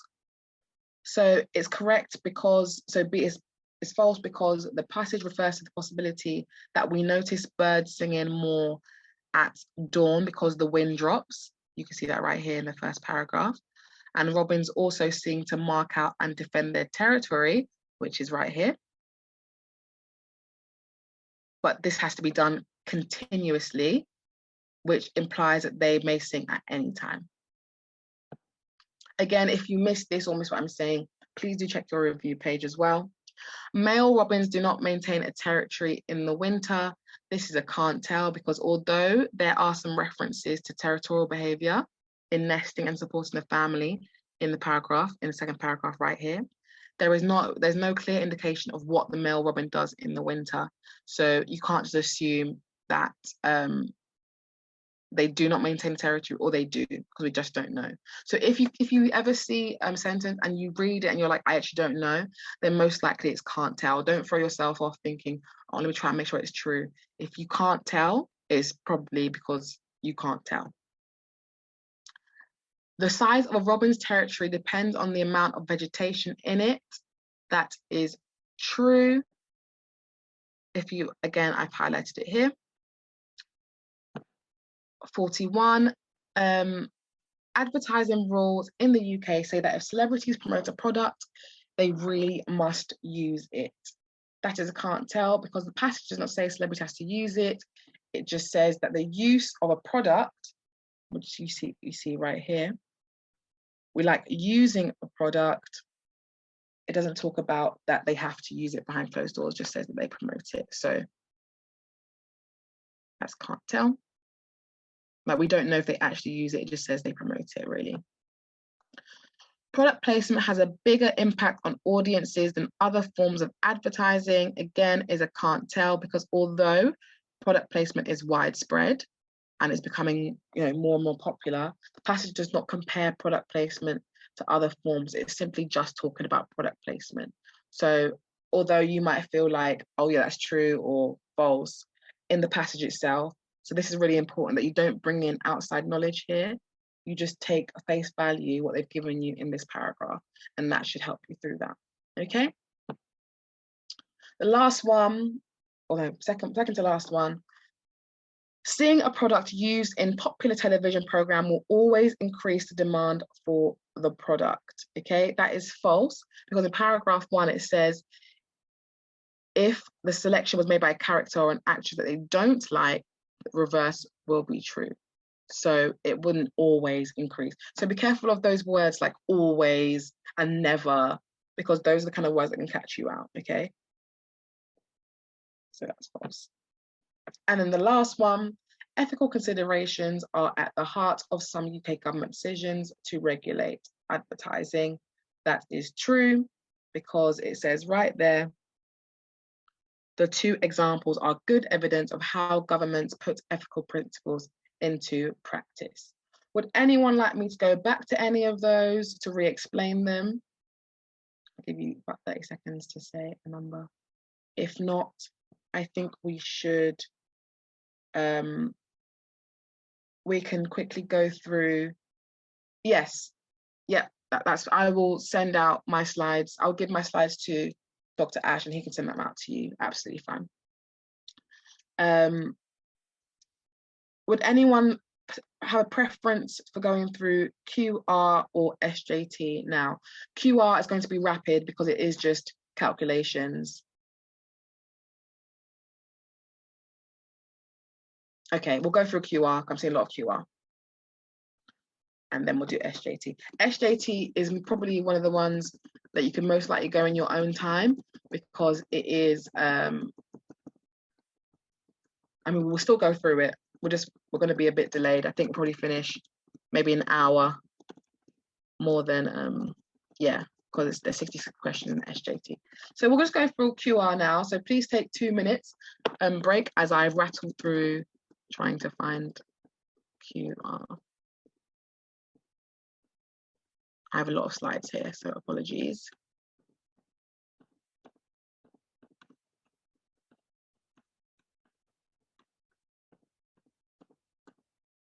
Okay, so give me a second, just have a bit.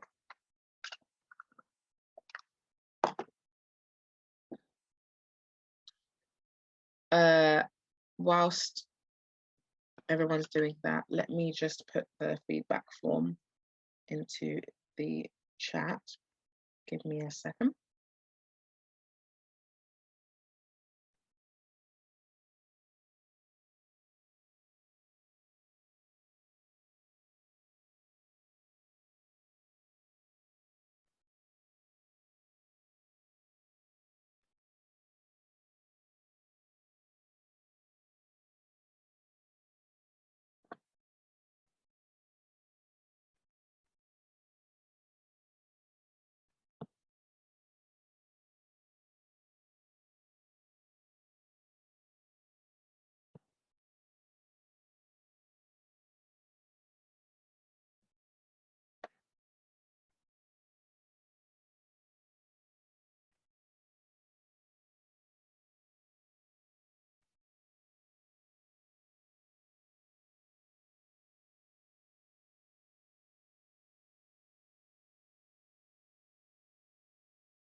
Okay, so a feedback form has been placed into the chat. Please fill that out for us so we know how to improve for the next session. So quantitative reasoning. So quantitative reasoning is very much the examiner is trying to figure out how you are able to problem solve. So it combines your mathematical skills with problem solving, your numerical information. Give me a second. Numerical information in order to reach a conclusion. Okay, so this requires basic arithmetic, percentages, averages, ratios, proportions, common formula, so speed was inspired by time, and geometry. These are the common topics that do come up, and these are things that you can easily look up on GCSE BBC bite-sized maths. I myself, before my 3rd time doing the UCAT, I had been out of university for about 2 to 3 years, and out of school for even longer than that. So I really wanted to scrub up on my mathematical skills, my mental maths especially, because the more you can refrain from using a calculator, the easier it becomes to save time and become more speedy. Okay, so really do be economical with your calculator. Use it when absolutely necessary. If you can get very, very good at mental maths, it can save you a lot of time because it combines those skills. And please, again, refer to those FutureDoc program, FutureDoc pages, and Dr. Ash videos. So someone has asked, why would you need to use number lock for the calculator? So this is so that you can use the keypad rather than using your mouse, because that also saves time. So rather than using your mouse on the calculator, it's easier for you to just, if you put numlock on and then just type on your keypad rather than using your mouse. That's why I've mentioned that. So some keyboard shortcuts: Alt-C for the calculator to let it pop up, Alt-N for next, Alt-F for the flagging, and then numlock for the keypad.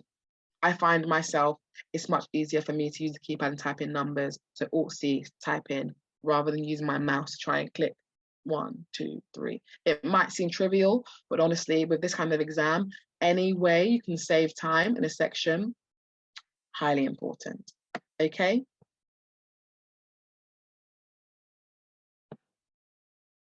So I've highlighted again the answers, just to make it quick for everybody to just narrow where it is.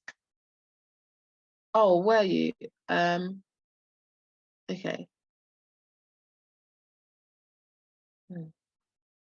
Maybe try control flag next time as well. Alternate between. It's good to do this now. If you're having troubles with the functioning of the shortcuts, test out a few things so that you get it out now. So by the time you get to the exam, it's nice and easy. Okay, so someone has tried Alt F and it didn't work. Did anyone else try Alt and F to flag? Did it work?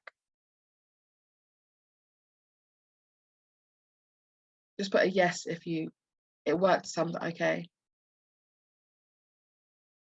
No, it didn't work. Mine didn't either. Okay. I'm going to attempt the exam myself and see if we can figure out what that is, and then I'll get back to you. Kept asking you to print. Oh, that's weird. Or maybe it's shift and F.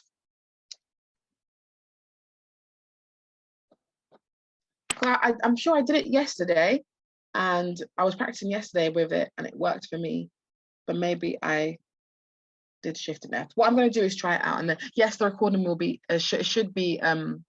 Dr. Ash will give you more information on how the recording will be sent to you. So let's go through the questions because we have still quite a bit to get through. So the first one, assuming an equal number of properties were available in each. Actually, would anyone like to talk me through how they got to the conclusion, the answer, or if they didn't get to the answer, what might have gone wrong? To save me from talking so much.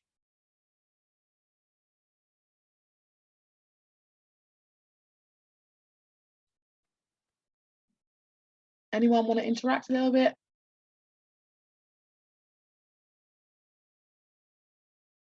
No. Well, I said the answer is A. Okay. That's why do you? Oh, you thought it was A. Yeah, that's what I thought. Why did you? Yeah, go on. So the reason that I put A was because it's asked for the studio flash. So you just look at the bar chart, which is black. You just ignore the gray and the shaded and the white bar chart. So April Junior 1, which is the first bar chart, which is black, is 100,000. And then the second one, April Junior 2, you just had to estimate. So it's like, yeah, actually it's like 100, and that maybe is 50 is half. So the difference is 50,000. True. Yeah. So D. Yeah. Exactly that. So this is just very much graph interpretation. Looking at the graph, 100,000. Victoria? Yes, go on. Will we get these slides sent to us? You should do. I will send them out to you. I will try and get. And the recording? Yes, yeah. Yeah, okay, fine. Because I need to pop off, is that all right? Yeah, no worries. Thank you. Tips or trick? Honestly, the best trick for me getting used to bar charts again was GCSE BBC bite-sized maths. I know that sounds trivial, but I literally just went on charts, and then I also did a few like maths non-calculator papers, and that helped me as well to get used to this, because in non-calculator papers they give you a lot of graphs to interpret. So that's what I'd say, practice with those. Yeah, okay, that's 50,000. The next one, assuming an equal number of properties were available in each time period, estimate the mean price of semi-detached properties from April, June year 1 to April, June year 2 inclusive. So I've circled the things you need to be looking at, pay attention to. So semi-detached properties are the white squares with the little dots. And then I circled the years that you need to be looking at. So April, June 1 to April, June 2. So the sum of prices, if you add them all up, is about 1 million over 5 periods. So the mean would be 1 million divided by 5, which would give you approximately 200,000. Victoria, and that question 2. So when I did it, the first time I did it, I actually got it wrong, because for October and December, January, March, April, and June, I read it as 180, so which gave me answer D. But then when I got to question 4, one of the answers was 175,000, so I knew it was actually 175, not 180. Went back and then got the right answer. So I think that's useful for anyone else, maybe.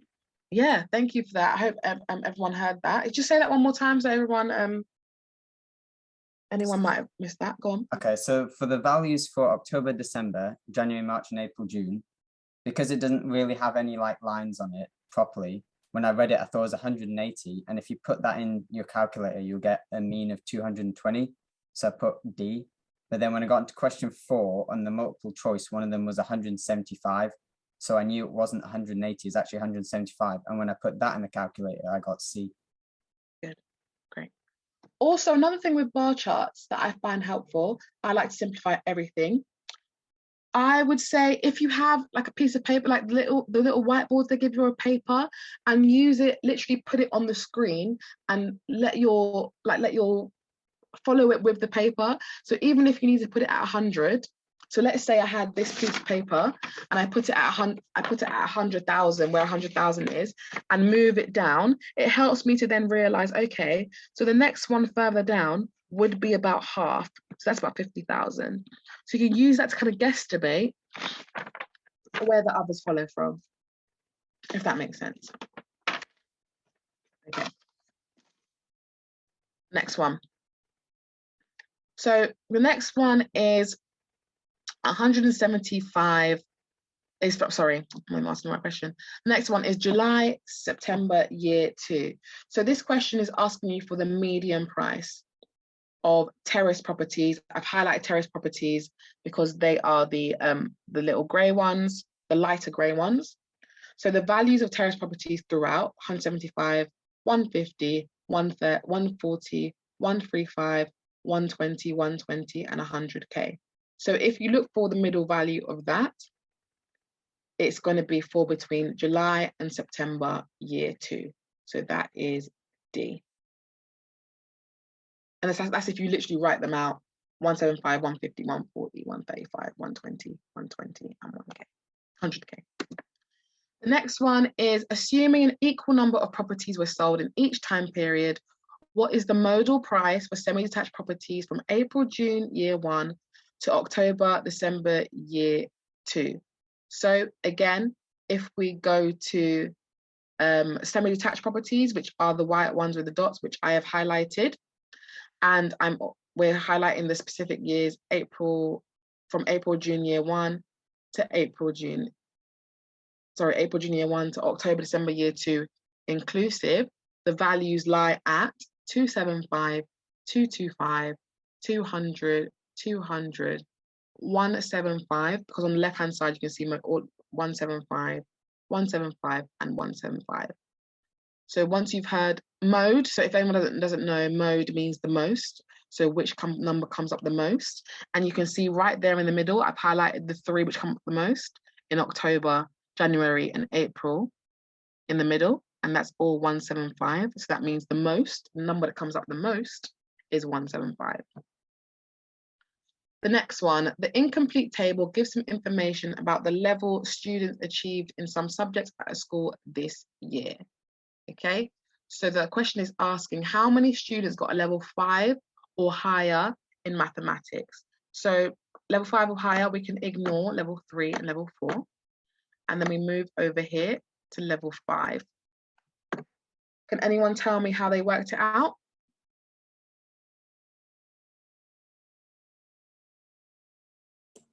So the way I did it is when I read level 5 or higher in mathematics, I saw the stuff about English, but I ignored that all and went straight to level 5 in mathematics. And then I just counted up all the values that were level 5 for mathematics. So 76, 52, 27, 4. I couldn't do that in my head, so I used my calculator and I got the E. Nice, absolutely. Nice and simple question. That's a really good way of doing it. So this is another thing I'd say as well. That was really good, the fact that you said you ignored the English, because I can find sometimes if we start with the question, you might end up looking at English, math, science, and wasting time. Start with the STEM, sorry. But if you go straight to the question, how many students got a level 5 or higher in mathematics, then you've already, you've narrowed it down, you're saving time, you know the answer. So really, really good, well done. The next one is how many students got a level 8 in science. So I'll quickly just go through that one. So you have the total, it's 200. So 200 minus 4 plus 25 plus 66 plus 55 plus 37, and that gives you 3. Really, I really would emphasize that if you are able to quickly do some mental maths, absolutely try and get your head into the zone of doing basic arithmetic so that you can add that in your head. Obviously, absolutely double check with the calculator because it is there, but if you're able to just do that in your head quickly, it can really save you some time. Good. And the next one, how many students got a level 7 in English? Anybody would like to tell me how they worked that out?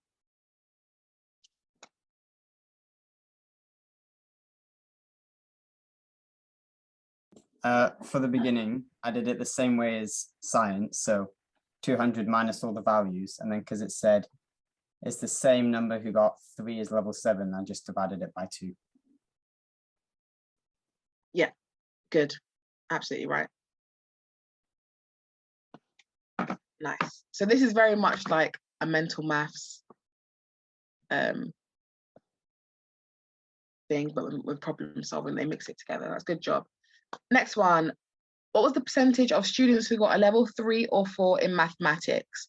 So I will just read this one out. So number of students achieving level 3 or 4 in mathematics is 3 plus 38, as we can see here. I'll put my pointer on it so everyone can see. 3 plus 38, and that equals 41. I'll do that in my head. Then 41 divided by 200 times 100 for the percentage is 20.5%. Be really careful in selecting the right answer because you might see 20 and calculate and go, yep, 20. But remember that there's another option here, so be careful of that. Don't let them catch you out. Next one, the table gives passenger details of 2 flying the same route at 2 different times. If there were 6 members of cabin crew on each flight, what was the ratio of passengers to cabin crew on the 12:30 flight? Would anyone like to answer that for me? Or explain how they worked it out? Sorry, the answer's obviously there.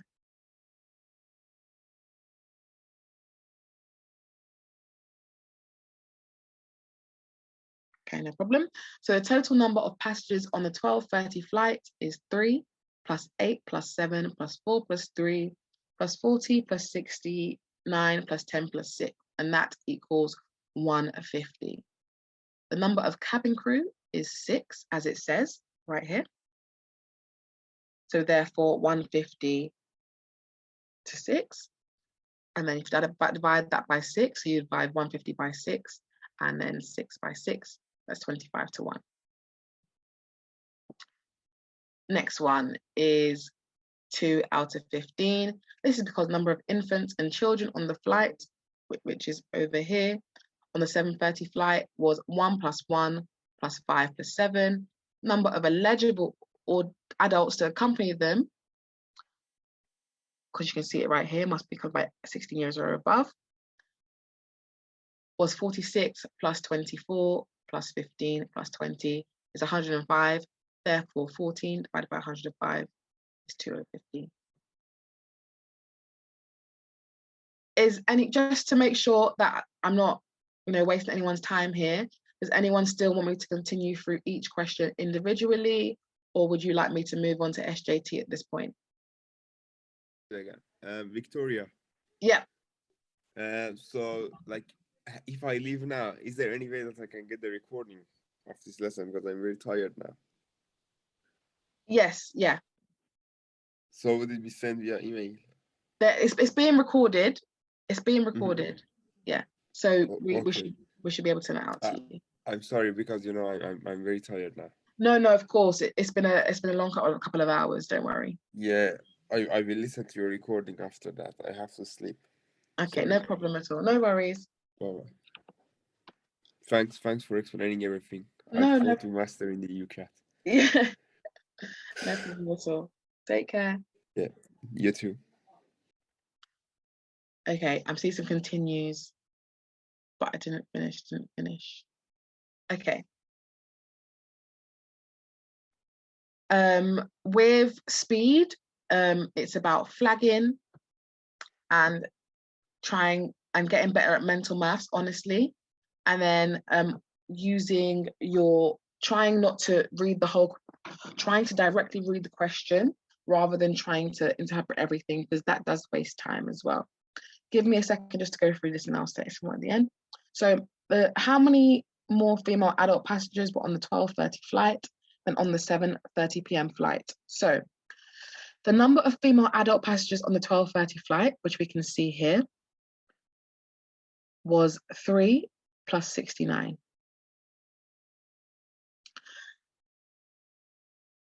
And the number of female adult passengers on the 7:30 flight was 6 plus 24, which is 30. The difference between the two flights is 42. When you say you're struggling, Manahil, is it more the timing or the questions itself? Next question, just type that to me. You can do that direct message or to everybody, don't mind. The questions itself. Okay, with the questions itself, that's more of you getting better with, like I said before, don't feel bad about it, because quantitative reasoning was one of my worst ones as well initially. And honestly, what I did was sit on GCSE, BBC Bite Size, and just go through their little tutorials first. I went through their little tutorials, and then after that, I went through the Medify, QR, banks, and things like that. So it's a thing where if it's with maths itself, that's more, you need to practice the mathematical aspect then. So do more QR. Whenever something is your weakest, do that the most, okay? So use Medify, use GCSE BBC Bite Size, and please do use Dr. Ash's videos. Use his videos, and if you're part of the FutureDoc Elite program, also use like the ACE the UCAT package in there, okay? Because if it's the maths itself, that's more something you have to work on as an individual. Yes, that's 42, no problem at all. Number of passengers on the 12:30 flight, age 16 and above, is 40, plus 69, plus 10, plus 6, which is right here. And that's 125. 125 divided by 100 times 4 is 5%.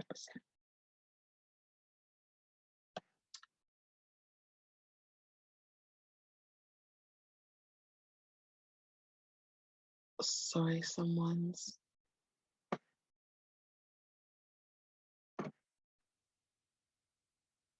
Yes, this. Thank you. Let me just read it. Thank you, Taha. This is why I've emphasized that people should try and get better with arithmetic and mental maths, because the numbers, you could add them up in different ways, like Taha has done. I want everyone to read Taha's comment there, because if you just add up numbers differently, then you'd get that number, yes, which would save you loads more time as well. Thank you, Taha, for that. I hope everyone can see that. Is that to everyone? Yes, it is. Okay, next one. So what is the mean?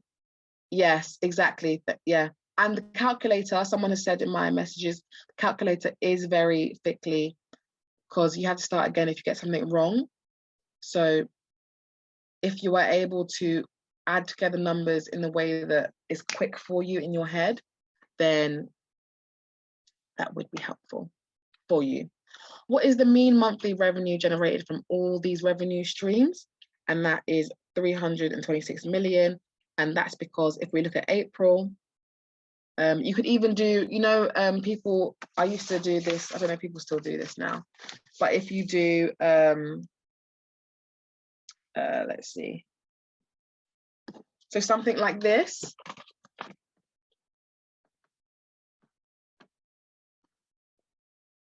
So if you are able to do your maths like this, so you have the three numbers, just to add it together, the three numbers on top, and in the third row, you have 5, 3, and 0. So that's 8. In the middle, we have 5, 8, and 4. So 12 add 8, basically, which is, what is 12 minutes? 20. So you put a 0 there, and then you carry the 2. I'm not doing this right, but writing something out like on the board or on the paper yourself and adding up in your head, writing it down quickly, that could also help you rather than using the calculator. And do that with addition, times, subtraction. I'm personally not great at maths myself, so I had to get good at maths first before I even attempted this section. And yes, so add up the April revenue is 278, May revenue is 357, June revenue is 343, and then that equals 978. You divide by 3, 326. So which is mean, which is average. So you divide by 3 to get the average. The next one, the correct response is B, because the software in April 155 here, software in May 190 here, and then if you, that gives you 35, and then 35 divided by 155, because we're looking at April and May difference, 22.58. If you round it up, 22.6. So rounding up is important. No worries to her. I think generally understood, but the way you worked it out was good. That's what I thought was important. Okay, so the next one is correct response is 343. Sorry, not 343. The correct response is 17.5%, because if you add up revenue in June, which is asking about, so June is here, so you can ignore the rest. 16815 is 343, and then 60 as a percentage of 343 is 60 divided by 343, and that equals 0.1749. If you times that by 100, so for a percentage, you get here 17.5%. So a lot of these are adding up, adding up, subtracting, dividing, getting a percentage. So if you can practice those along the way and get really quick at those without using a calculator, using your whiteboard and pen, looking at Venn diagrams, your mental maths, it can make things very, very quick for you. This next one is 129 million. So if you add up all the revenue of the business, so that's, no, and you will, someone has mentioned panicking with the time, and you will tend to panic with the time, but you've got to just think, don't let the time scare you, because it's better for you to be slower and get a lot of questions right than try and rattle through and end up missing questions that you're able to do. Yeah. So income is a difference between total revenue and total operating expenses. So that's 978, which we got from here. Take away 615, which we got here in the question itself. And then that gives you 363. Then if you apply, tax, which is applied at 35.5%, sorry, times that together, so 0.355 times 363, you end up with 129 million, and that's that. C is the answer for this one, and that is you having 9 hours, so that's 9 hours in the working day, 80 times 9, which is here, 80 cartons times 9 hours, because you're working 8 to 5, which is 720 cartons per day. Multiply that by 5 days, because we want that in the week, which is 3,600. Multiply that by 3, because, by 3 machines. Where's that here? Yeah, here, that's 3 machines. That's 10,800. And then you minus 1 machine for 3 hours. So that's 80 cartons times 3. That's 10,560 cartons. If we go through this question, it is E. So quickly, 30 times 40 times 50 is 60,000. And that's those digits here. And then the carton is 200 times 200 times 300, which is about 12 million. 12 million divided by 60,000 gives you 200. And that's that. This talking about the edge of the carton, strengthened by tape. How much tape in centimeters is required to strengthen all the edges of 80 cartons? So the edges of 1 carton is 2 times 4 plus 2 times 4 plus 3 times 4. That gives you 28 meters, or 2,870 2,800 centimeters. Multiply that by 80 to find the edges of 80 cartons, and that's your number right there. This one is Q and R. Your review, it shows you, it says side, side, side, and side, side, side, so you're able to see how it might look. So that's that. Correct response for this one is A, which is 4.6%, and that is because 394, which is right here, minus 376, which is over here, plus 18, which is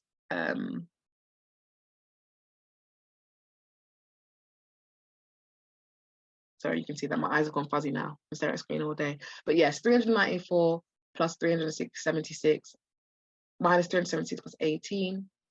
And then you do 18 divided by 394 times 100. That gives you 4.56, rounded up to 4.6%. Okay. So in 1983, so just literally ignore everything else but 1983 and 2005. In which year was the most waste produced per person? So that's basically you just have to add this up for this one. That's all I can give you. So you can be quite rapid with this. 3943, 397, add 11, that's 428. Same thing with this one, just keep adding it down rapidly. This is a question that you can really save time on. And then you get to B, which is the highest amount. So 2002. You could even just skip. You could even just skip looking at all the other years and just make sure, because if you read the question first, you only look at the years beyond 2001. Because if you started here, you would have wasted time. But if you said 2001 to 2005, then you know, okay, I'm ignoring this half, go with those, and you're done. It's 2002. The population of the UK increased from 57 million in 1983 to nearly 61 million by the end of 2005. How much more recycled waste in millions of kilograms was produced in the UK in 2005 compared with 1983, sorry. So 1983, you have 3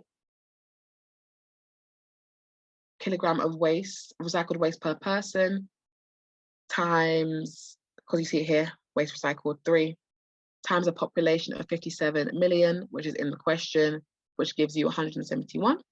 In 2005, you had 135 kilogram of recycled waste per person times 61, which is here, which gives you 8235.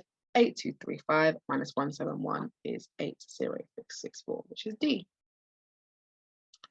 Of the recycled waste in 2005, 55 kilograms per person consisted of metal cans. What is this as a percentage of total waste?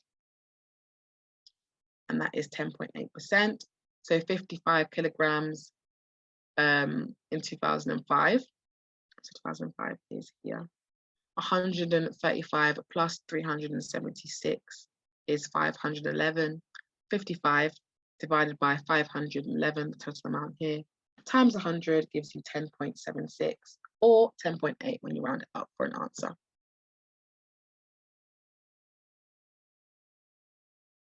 Table 1, so the total income received from motorists using the car park on this day. So you go straight to the car park and you're looking at 100. So number of hours paid for parking. So there's a frequency. So frequency times the amount, and that's all you're doing. I need to add it up. 100 times 120, 120 pounds. 70 times 180 is 126. 80 times £2.40, 192. And 30 times £3, 90 pounds. And then just keep going like that. And that add them all together, 672. So I hope really this has shown everybody that this is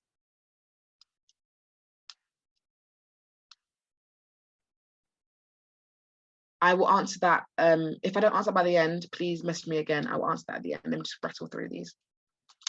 One possible design for a new car park is shown in the diagram. All the measurements are in meters. The area of the car park is that. So 30 times 40, 20 times 20 times 10, 20 times 30 times 2 is half. So with this one, you probably need the equation for, because if you separate it into a triangle and a square, that should be able to help you with this one. Again, this is the kind of thing BBC GCSE Bite Size would help you with. I don't have time to rattle through this properly now, but if you were to take 30 times 40 and then 20 times 10 and then 20 times 30 times divided by 2, 300, add those together, gives you B. Yes, yes it is, yes. So area of a trapezium, area of a rectangle, yeah. I can't remember if they give you those little equations in the exam or not. If not, it's probably the best time to scrub up on those a little bit. So on Tuesday, yeah, exactly, yeah. There are a lot of marks for you to grab here. You just have to, first of all, be patient with yourself and also try and work a little bit faster with those, you know, minusing the calculator, just doing a few things here. I feel like QR is daunting initially because it feels like a maths exam, but if you really just go straight to the question and ignore the STEM, it's very, I think you save a lot of time there. I've just put here the calculation up of how to get to this one. You can see the slides later on and also in the review, see these yourselves. In 2007, the mean car park payment was 160. So it's 25% more than was paid in 2006. What was the mean car park payment in 2006? So the increase in price, 25% or about 0.25.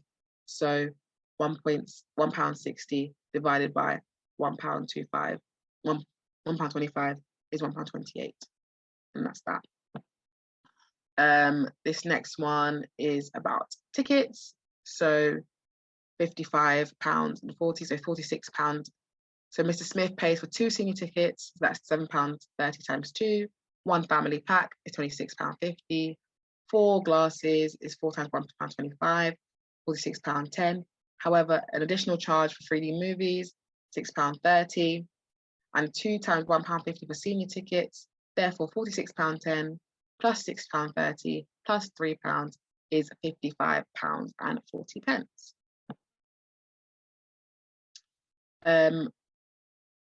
This is just adding up the weight of the boxes.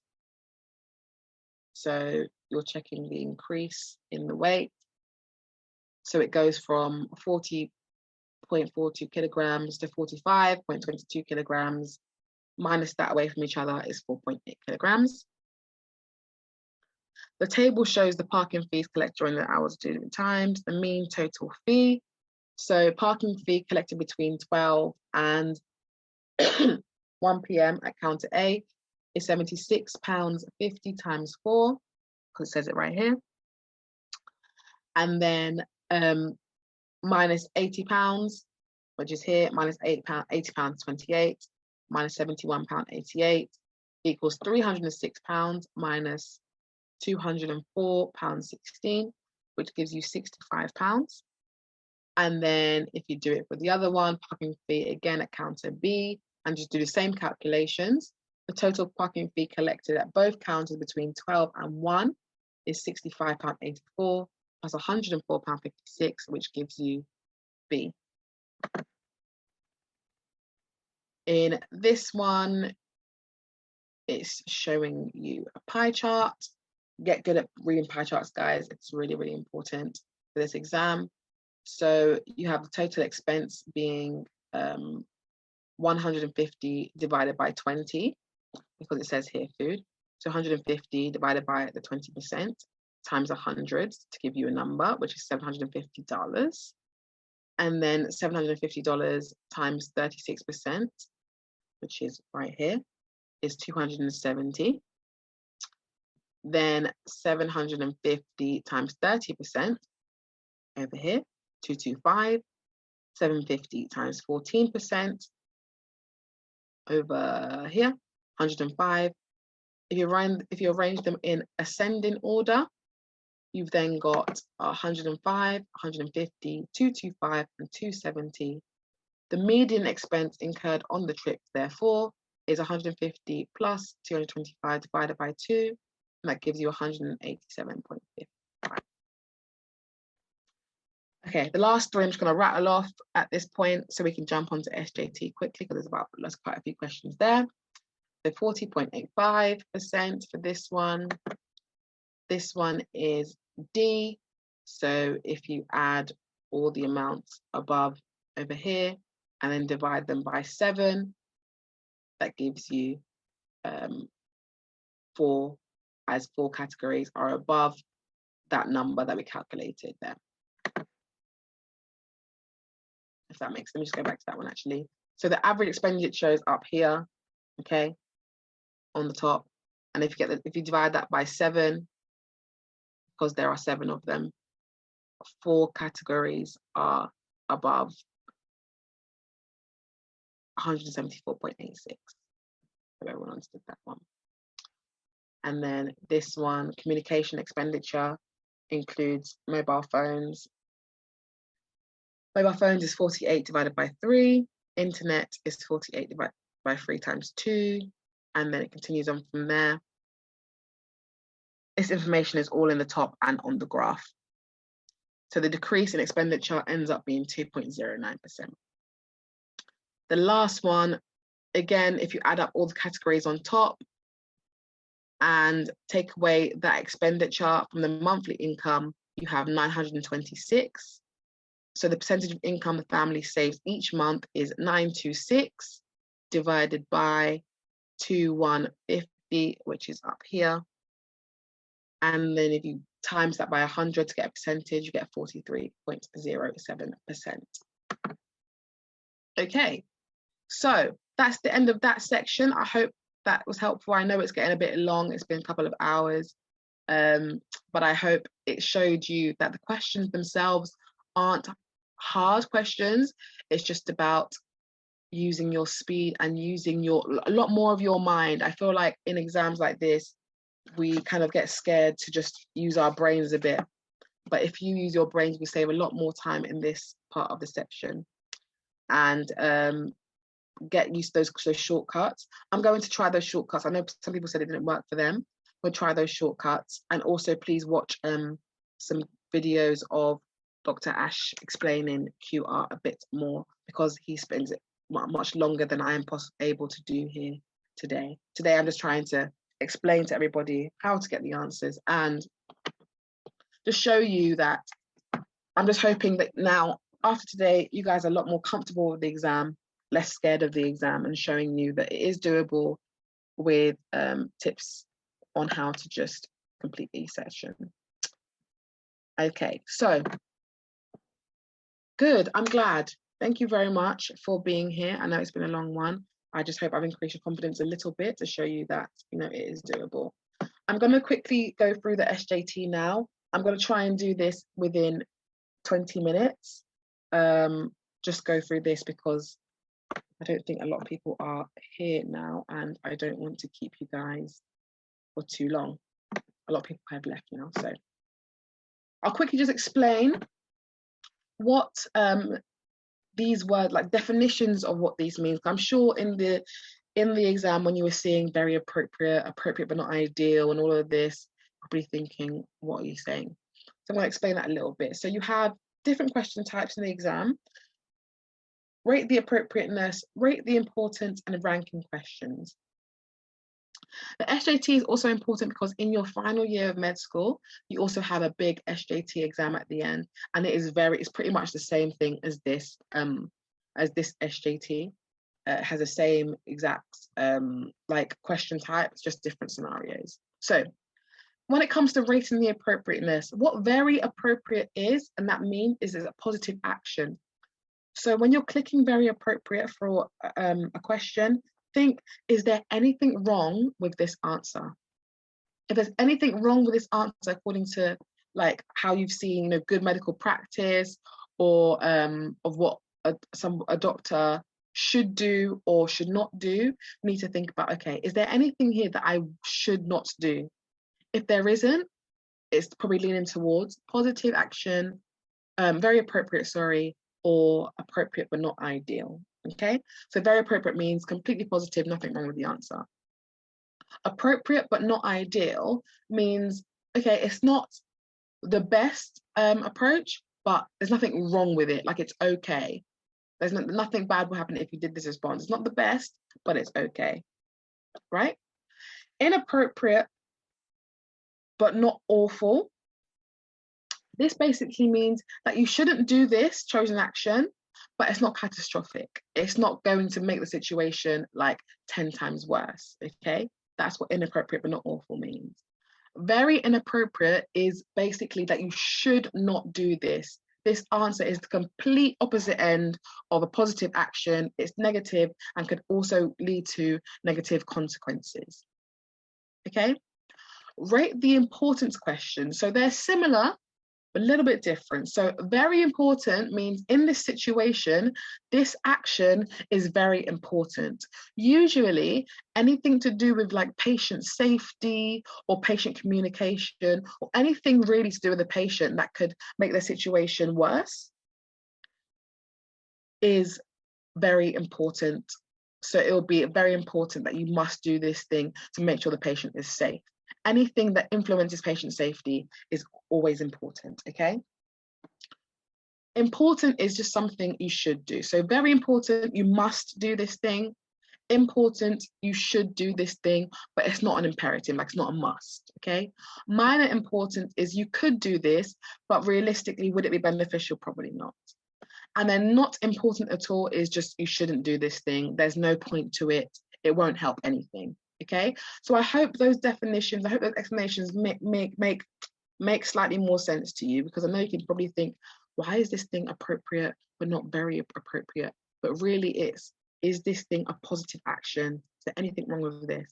Even if you think there's probably slightly something wrong with this, or there's something missing from this answer, it's probably leaning towards appropriate but not ideal. And then ranking questions, you know, you just rank the answers and you're graded by like how close. With all of these, you're graded by how close you are to the actual answer. So whether it be 1, 2, or 3 marks. Yes, so like I said, with very appropriate or very important is something you must do, okay? So this is an action that is imperative for the situation. Important is that you should do. So what we'll do, we'll go through some of these questions, and when one of these come up, we'll discuss it, yeah? Oh, there we go, right there and then. So, give me a second just to.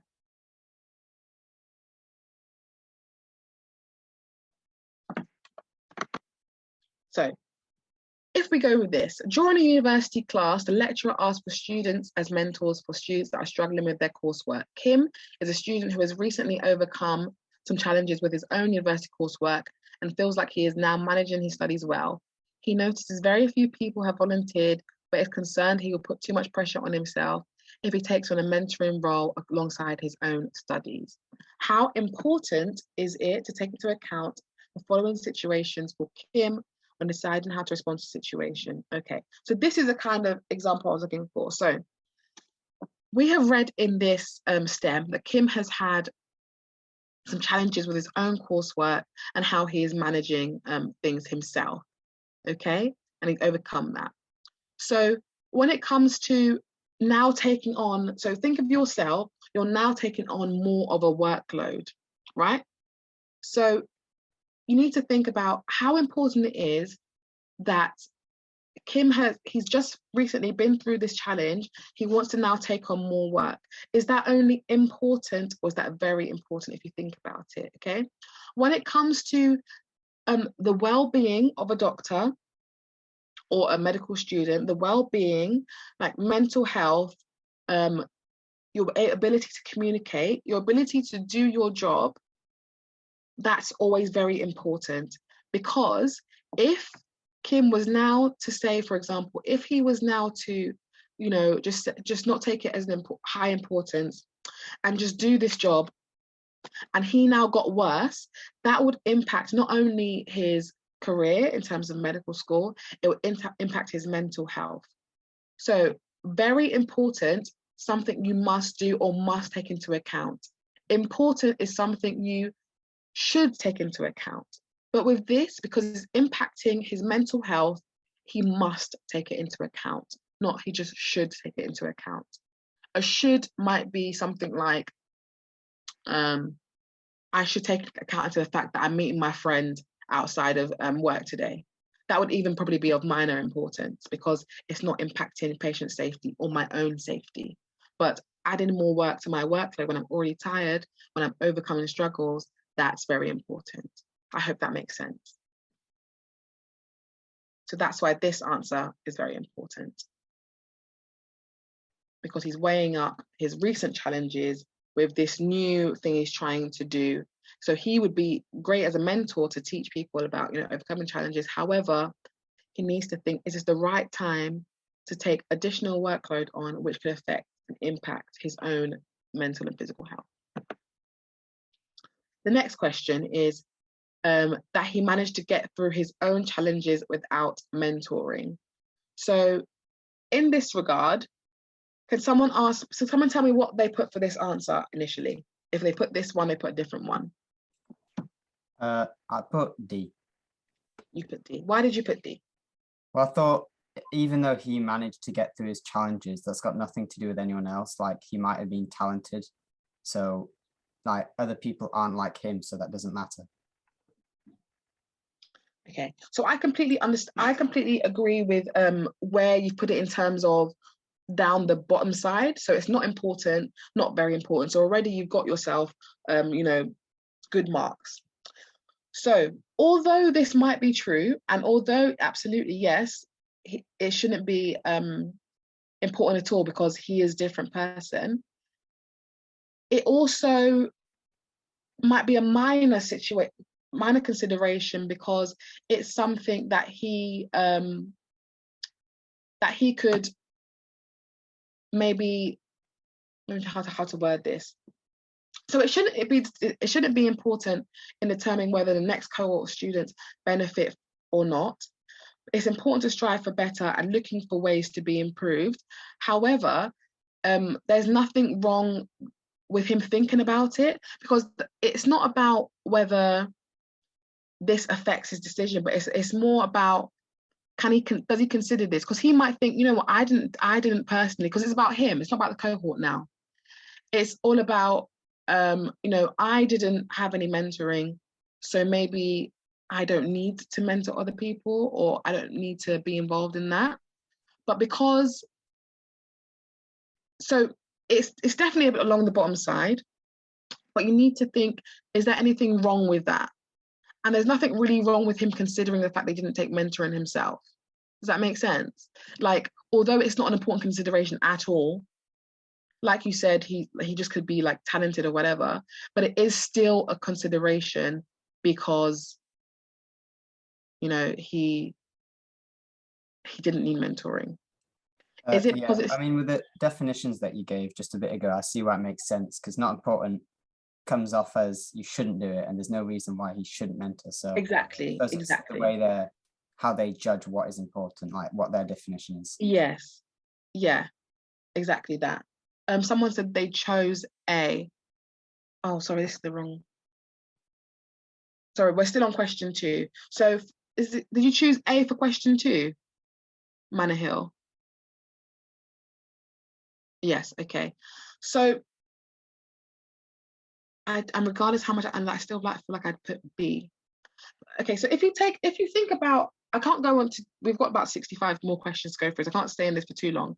But if you think about the situation, right? So the issue right now is that Kim wants to be a mentor, but he's not sure because he's had his own challenges, okay?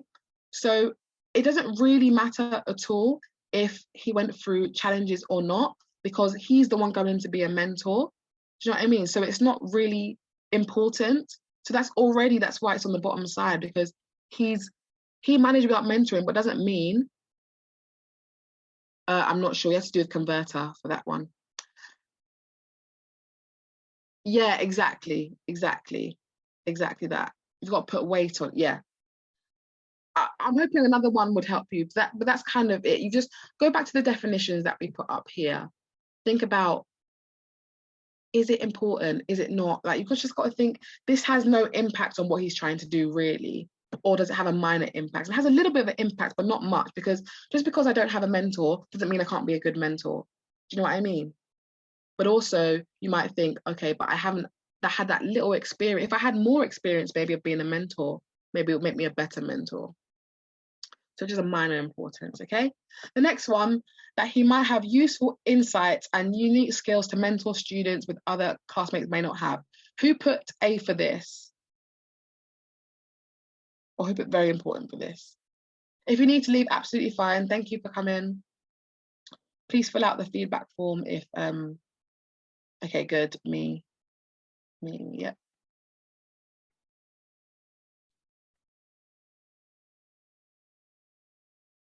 Lovely, okay, I'm gonna put E. Now, this one is very important because if Kim decided not to be, not to mentor, then people will be missing out on the unique skills and insights he has to take someone, you know, to the next level in terms of their career, in terms of their own mentorship like journey. So it's very important because it's reflecting on how valuable Kim would be. Okay, it's showing us that yes, but I feel like what I want to also caveat is I don't want people to be disappointed that they don't put the exact answer. As long as you're kind of getting now that why you should be very important and important versus of minor important and not important at all, because I feel like everyone could agree that we can ignore the bottom two for this question, right? Is that, yeah, I'd agree with that we can all agree that it's going to be on the important side rather than non-important side. So don't worry too much if you're not getting the exact ones, as long as you're on the right side. And I see a lot of you were, so that's good. Lovely. Okay, the next one is that it is not his responsibility to help. Who put what answer for this? Anyone put D or C? I put C for this one. You see, okay. D, yeah.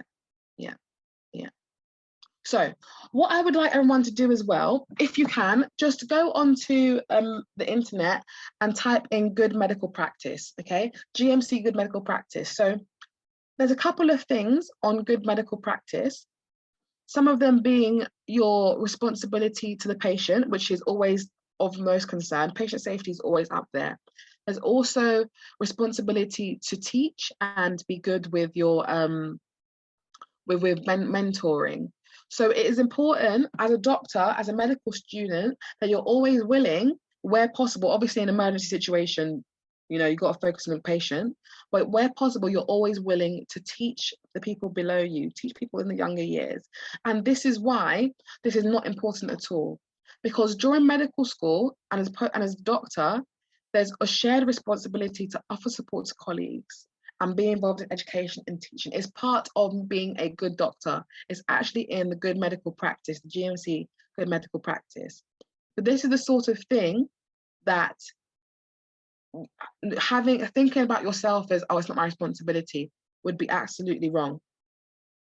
It is your responsibility, so that is very important. Therefore, saying that it's not your responsibility is not important at all, because it is. So I would think it'd be beneficial, just have a little glance at good medical practice and see the kind of things that they put up as a good doctor. This is the sort of thing that they would, they guide your lectures on in medical school anyway. So it's important to have a look at it, okay? This is why it's not important at all. Next one, so this is a different scenario now.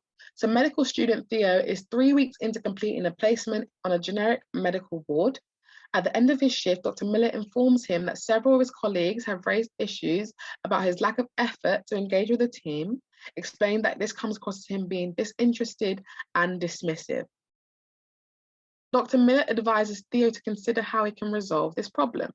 So how important is this consideration? So who put A for this?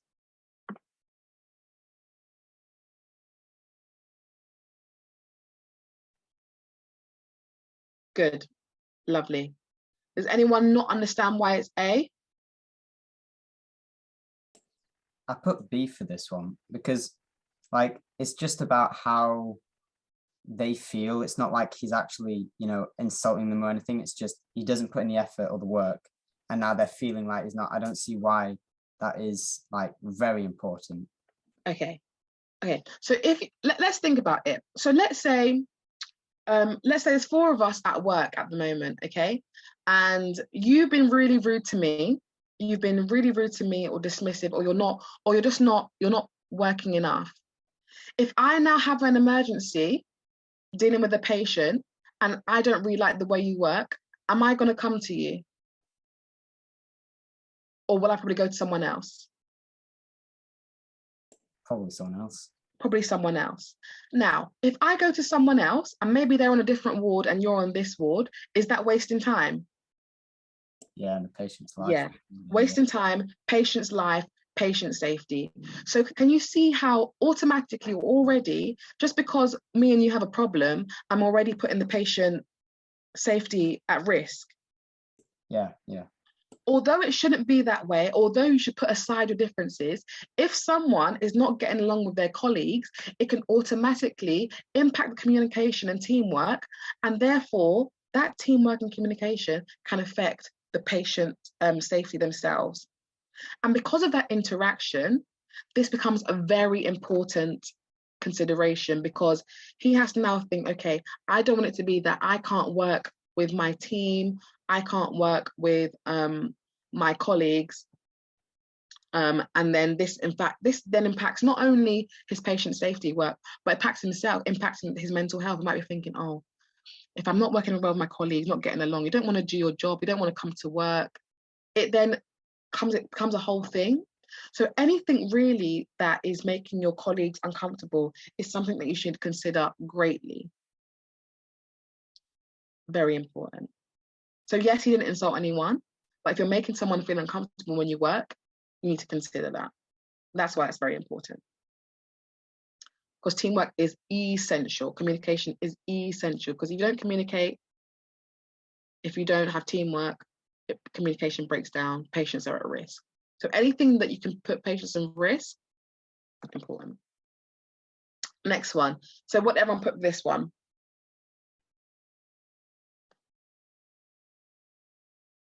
A. Does anyone not understand why it's A?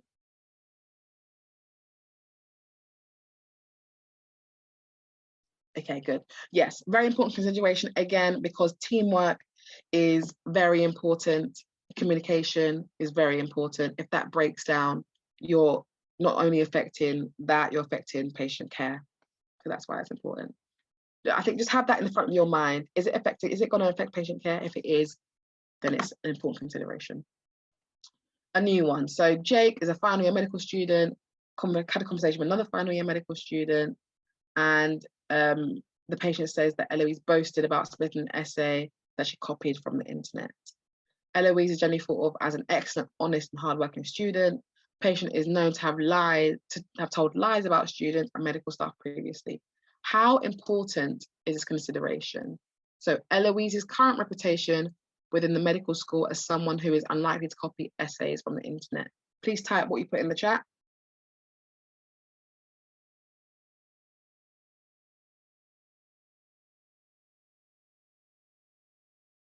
Okay, D, C. C, good.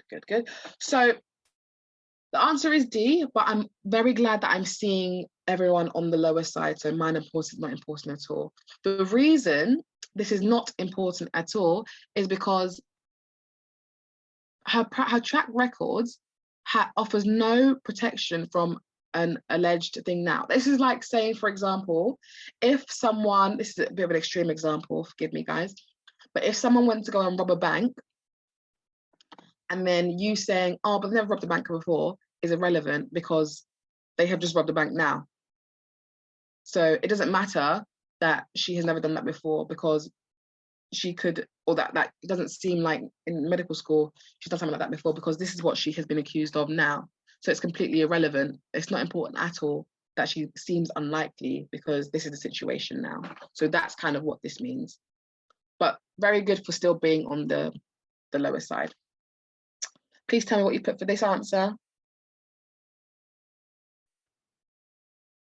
Yeah.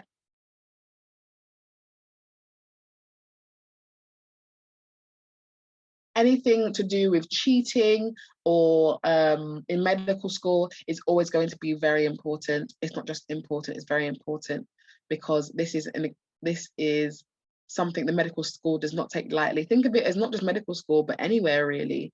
If you are, any kind of job, cheating is bad, but especially in medical school, when you're going to end up being a doctor that's got patients' lives in your hands, and if you maybe cheated on something that you needed to know now, let's say you cheated on, I don't know, a clinical exam, and now the clinical situation has arisen and you don't know it because you cheated, then patient life is at risk. So very extreme, but this is why it's very important.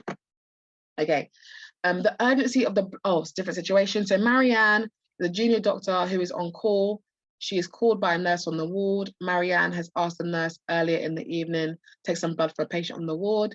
However, the nurse tells Marianne that she is nervous because the patient is agitated. Marianne is concerned that she has never dealt with an aggressive patient before.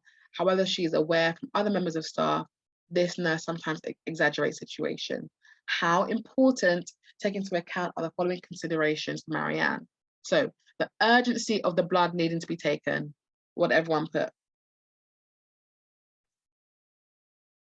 Absolutely A. All A's, so I'm just going to move on from that one. Patient safety, so that's it.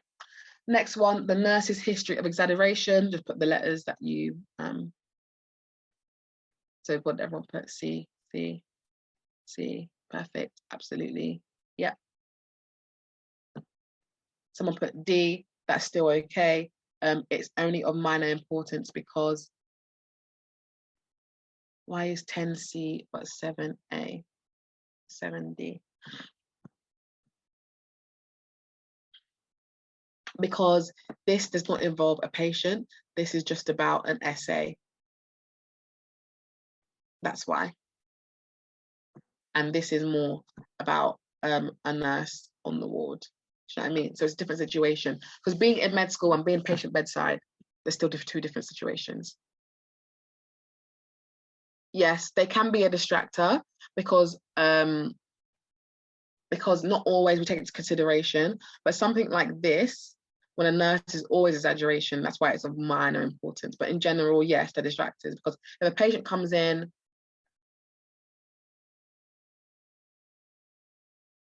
not necessarily, but this is because a nurse, I think you have to judge it according to the STEM. You really have to judge it according to the STEM. I can't say, so every exaggeration, I can't say for every question, but for this one specifically, because they've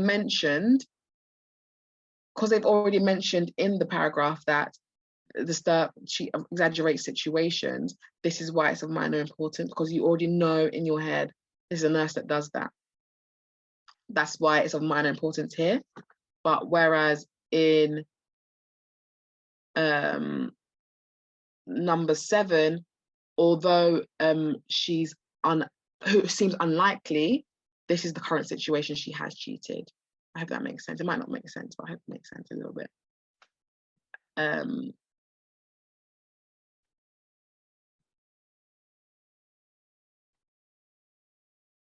Sorry, I'm literally losing my voice. Okay. 11. So Marianne again, her personal safety, how important is that? A, B, C, or D?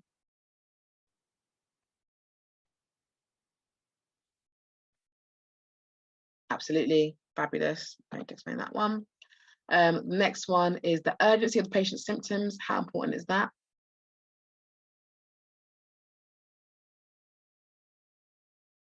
Yes, because the very job of a doctor is to treat patients that are unwell. So if you're not taking that seriously or urgently, then you're doing something wrong. The availability of more senior colleagues to assist her, how important is that?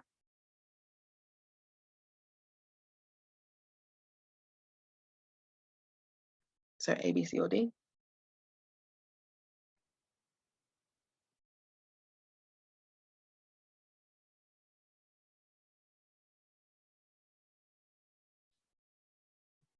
Okay, so this is important to be aware of, because Marianne might need to start thinking ahead of what she might do, because recognizing when to call on seniors is very important. So recognizing that she might need senior support is important. However, there are still many things she can do before contacting her senior colleagues. So gathering more information, make an assessment herself. So at least when she calls them, she has something to say. But this is why this is important and not very important.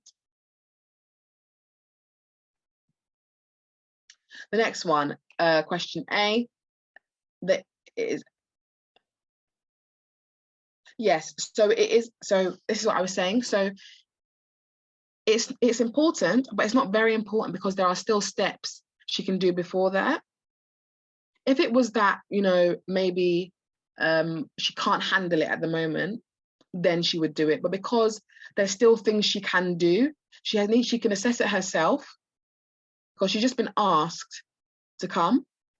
So there's no point calling a senior if you haven't yourself even gone there yet to assess it, because maybe she can handle it. It's a patient safety issue, but she's still a doctor, so she's able to handle it herself rather than calling a senior immediately. So that's why that's important, because you're considering it, but you're not doing it right now. That's why. Because if she now calls and says, hi, there's an issue, and they're like, what's the issue? She won't have an answer because she hasn't been there herself. That's why. So Sarah is a very good junior doctor. Her consultant praises her for attention to detailed, excellent patient care. Sarah is an award round with her consultant and 2 other junior doctors. During the ward round, the consultant attends to each of the patients and decisions as made regarding patient care. While attending to one patient, the consultant asked the junior doctors the results of the urgent blood test, which he had requested. Sarah realizes that she had told the junior doctors that she would order the blood test, but has forgotten to do this. Yes, D is what you should not do at all. A is pretty much very important. Like, you should do it, but you don't have to question, does it need to be done right now? Do you know what I mean? Yeah. So so A is must do, B is should do. So she should call her seniors, but right now she should make an assessment. That's why it's must. And D, yes, shouldn't do it all. That's it. Yeah. So Sarah has to decide whether or not she should admit a mistake. So the impact of the working relationships within the team if she does not accept responsibility for the blood test results being delayed. A, B, C, or D for that, everyone.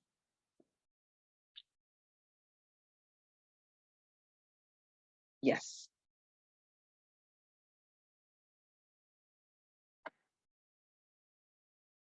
Yeah, good.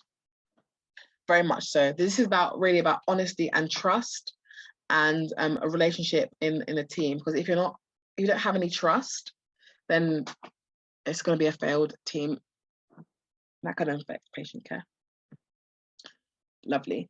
Okay, D, that mistakes happen, and as long as the blood test is ordered now, it does not matter why the results have been delayed. A, B, C, or D.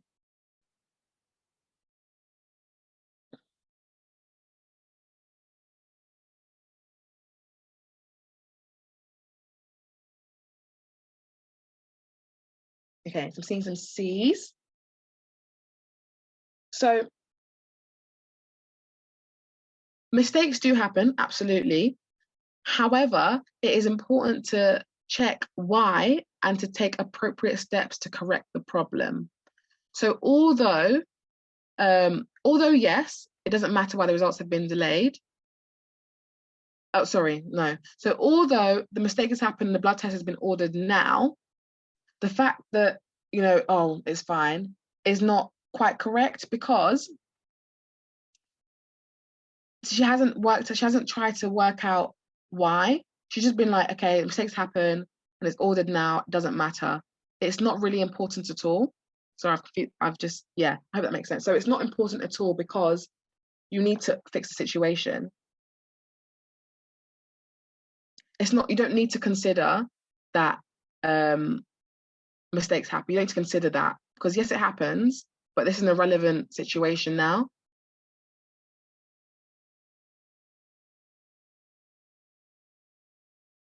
If that makes sense. I think I'm confusing everybody, but you don't need to consider that, basically. You don't need to consider the fact that it's been ordered now at all. Like, all of that doesn't need to even be a thought, is basically what this is saying. So whereas you're considering, let me go back. So whereas this is a consideration because it's a teamwork, this is not even, because this shouldn't really cross her mind. The fact that it's been fixed shouldn't cross her mind, because she's made a mistake, and it needs to be, we need to realize why, like, what is the problem, and take appropriate steps. Fixing it is not just a tick box, it's more, there's more to it. The next one is Sierra is a medical student, and she's on a social networking website with another student. And then Mark has posted a photograph of the notes he made during the examination, and he says that other students might find it helpful to read. Sierra can see the name of the patient, and she needs to decide whether to raise it up or leave it. What did we put for this one?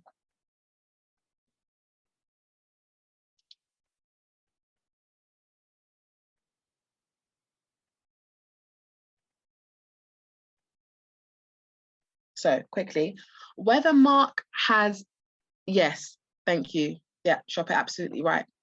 So whether Mark intended to post the patient identifier data or not, so the fact that he didn't mean to is completely irrelevant, because at the end of the day, he has broken patient confidentiality. So regardless of whether it was an accident or not, it doesn't matter at all. It shouldn't even be a consideration, because right now, a patient's information is out there to the public, and this can break down the patient's trust with the medical profession, which can therefore later on affect his desire to reach out for medical help in the future, which could affect him. So absolutely regardless of whether he meant to is not an important consideration. The next one, the fact that Mark has not revealed the identity of the placement organization. What did everyone put? D. Yeah, keep typing. What did everyone put? Yeah. I've got a question about, like, when in SJT, when patient confidentiality comes up, like, you know how for patient safety, it was always classed as very important.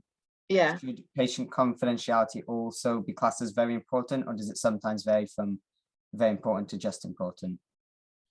With patient confidentiality and safety, I'd say those are always very important. Patient safety is always really, it should be in the GMC, it says patient safety is the primary concern. Okay. So nearly always that should be when it comes to patient safety, it should be important. Yeah, I hope that answers your question.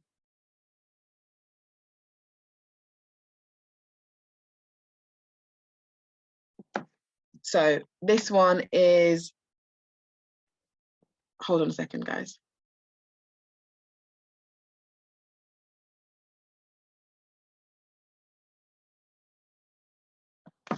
Okay. So yes, the fact that Mark has not revealed the identity of the placement organization is not important, because the patient's anonymity, so I can't say that word, has been broken regardless. So anytime you are sharing patient information, you need to make sure that it's anonymized and that you haven't broken the patient's confidentiality with that. Next one, so the potential negative consequences for the patient caused by his examination being discussed on a social networking site. What did everyone put for this one?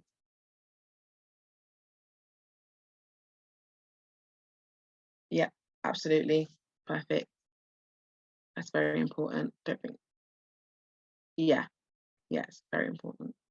Because again, anybody can access it, and the patient's problems could be all out there for the world to see. So that there may be other issues concerning Liam. Oh, this is a different situation now. So junior Dr. Freddie on a ward round with a nurse and consultant. During the ward round, Liam, a patient who has been admitted with severe abdominal pain, has been told that he is to undergo surgery that night to remove his appendix. Freddie notices that Liam appears to be visibly upset, although none of the other members of staff appear to notice. Freddie has heard from others on the ward that Liam has a reputation for being overly emotional. The ward round continues on to the next patient. How important it's taken into consideration for Freddie when deciding how to respond to the situation. So there may be other issues concerning Liam that Freddie is not aware of. So put in the chat, what did you put for this question?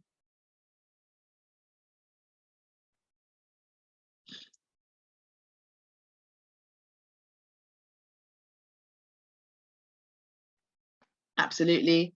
I'm seeing A's and B's, perfect.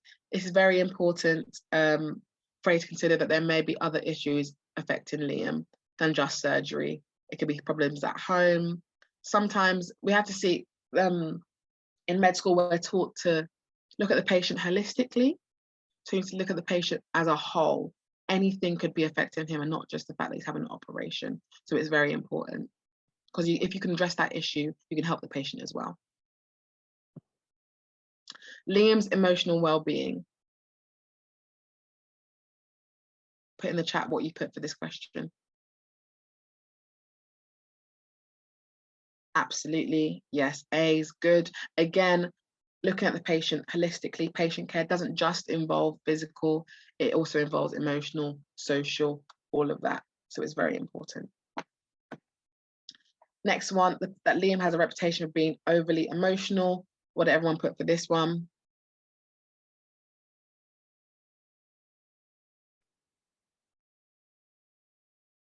Yeah, so I see people are kind of thinking, because I remember there was another question we had before about the nurse and her exaggerations, and that's of minor importance.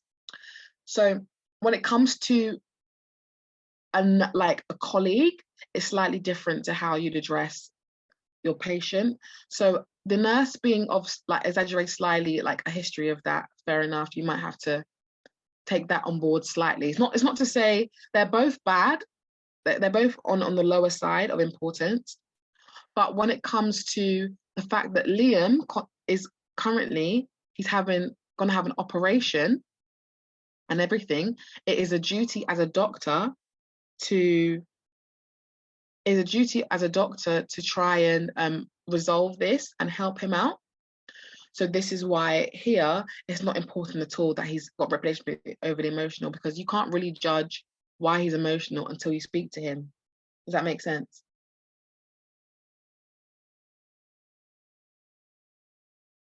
Yes, so definitely if it has this kind of phrase being reputation or whatever, it should definitely be down the lower end. Okay.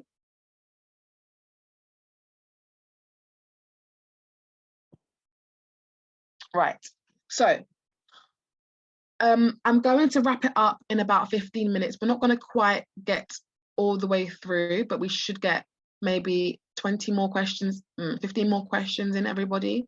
So just let me know if you want to stop it here or I should continue on for another 20 minutes, because you also must be absolutely shattered.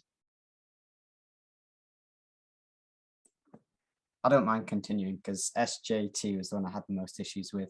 Okay.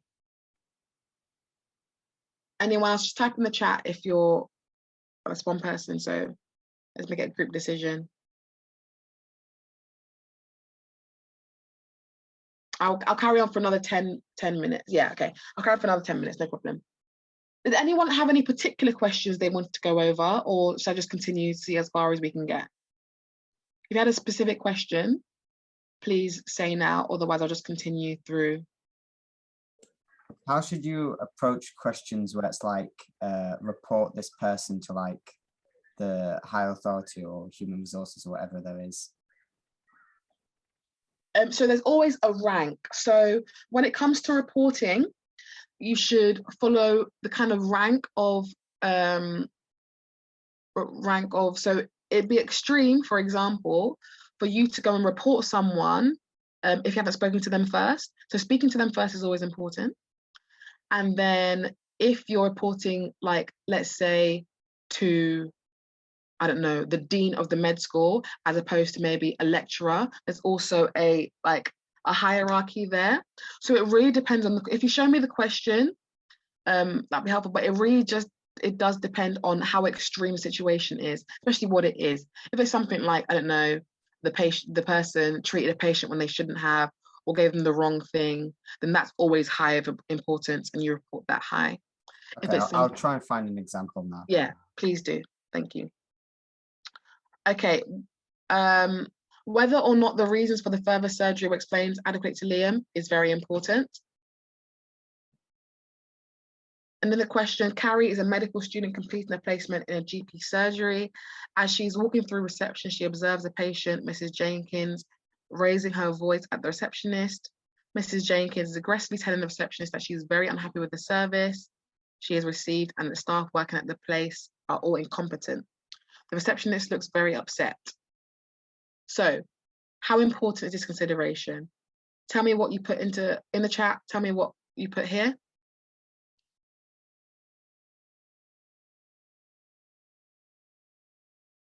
Yeah, this is very important. When it comes to staff members and your fellow staff members, just because a patient is angry doesn't mean that they should be aggressive towards the receptionist.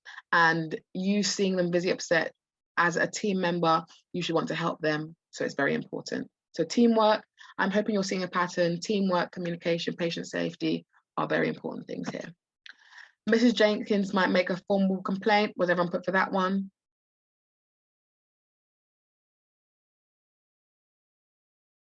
Yeah, I'm seeing a D there, absolutely. It's irrelevant if she makes a complaint or not, because at this point in time, she's being aggressive, which is unacceptable in any situation here. How aggressive? Yeah, go on. I find a suitable question, 51. Okay, I'll get to 51 in a second. Okay, thanks. No problem. Okay, so how aggressive is very important. Then we have these ones, so it's still the same situation, but it's in a different format, drag and drop. So whether Mrs. Jenkins has been aggressive with the receptionists in the past, again, not important. I'm sure you've seen the pattern now. When it comes to someone's history or what they've done in the past is irrelevant, because you're taking a situation as what they're doing right now. So usually it'll be of minor importance or not important at all. So like this one, not important because it doesn't matter what she's done in the past. Right now, she's being aggressive. If there is anyone available to help the situation is very important. What could be making Mrs. Jenkins feel so upset about the service that was provided is also important, because if you can get to the solution of why she's so angry, then maybe you can stop her being so aggressive. Okay, this is a different situation. So Stephen, a medical student, is on a placement in the emergency department, and a fellow medical student, Lola, who is on a different ward, telephones Stephen and asks if he can access the file of a patient currently in the ED. Lola explains that the patient is a friend of hers and she would like to know how he is. Okay, so already she would start thinking about confidentiality and all of that. Sorry, Lola, you know that I'm not allowed to get patient information. Very appropriate. Why don't you visit your friend when you are free to check how he is? Very appropriate, because if, or just appropriate rather, it's just here. Appropriate because if he's your friend, he might say, okay, yeah, please come. Of course, let me access your friend's file and send it over to you.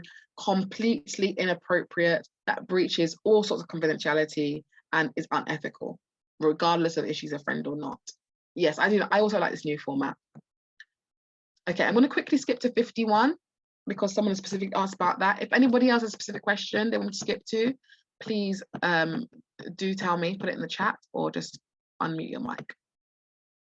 Okay, so is this the one? Yeah, it is. Lovely. Malcolm and Rosalina are medical students working under the supervision of the same consultant. Malcolm witnesses Rosalina talking on her mobile phone during a student-patient consultation. The patient looks annoyed but remains quiet. Malcolm walks close to the consulting room and is able to overhear Rosalina discussing her wedding plans. Neither the patient nor Rosalina can see Malcolm. How appropriate are each of the following responses by Malcolm in the situation? Okay, I get what you mean. So, in this situation, the issue is that there is a scale. So when it comes to the SJT, they want to know that you were able to escalate appropriately. Okay. So the wrong thing to do, and why it's inappropriate, is because you haven't even spoken to Rosalina. You've just jumped straight to reporting, and this isn't a patient safety issue at the moment. Yes, it's annoying to the patient. No, yes, she shouldn't be talking about it, but the patient is not going to die because she's on the phone. The patient is not going to be sick because she's on the phone currently, okay? All it says is the patient appears annoyed but remains quiet. If the patient was crying or the patient was like vomiting or whatever, that would be very different. Because the patient is just upset, this is why it's not upset, sorry, annoyed.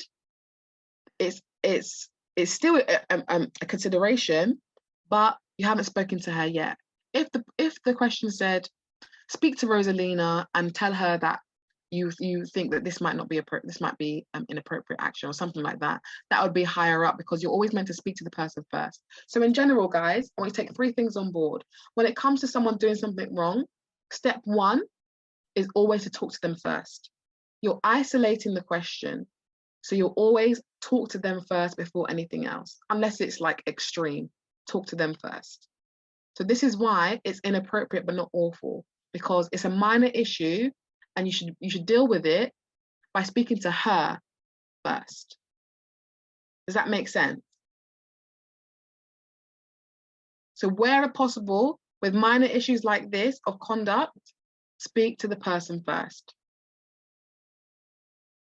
He's able to speak to her, so he should. And this is exactly why it's inappropriate, but it's not awful. And it's not appropriate either, because you haven't even addressed it with her. I hope that makes sense.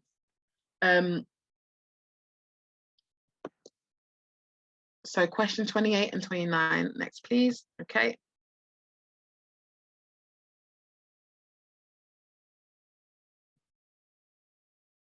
So dental student Marley is on a placement shadowing a dentist, Dr. Povey. Dr. Povey is currently trying to fit a crown on a patient's tooth. However, the crown appears not to be fitting as expected. Dr. Povey tells Marley that she has recently been working with a newly qualified technician who is not very good, and there's been an issue with everything that she has done for her, including the last 3 crowns that she's tried to fit. Dr. Povey says that a previous technician she worked with was a lot better, and she never had any problems fitting the crowns provided by that technician. This is a very appropriate thing to say, because you're helping the doctor to think widely about what the issues may be, okay?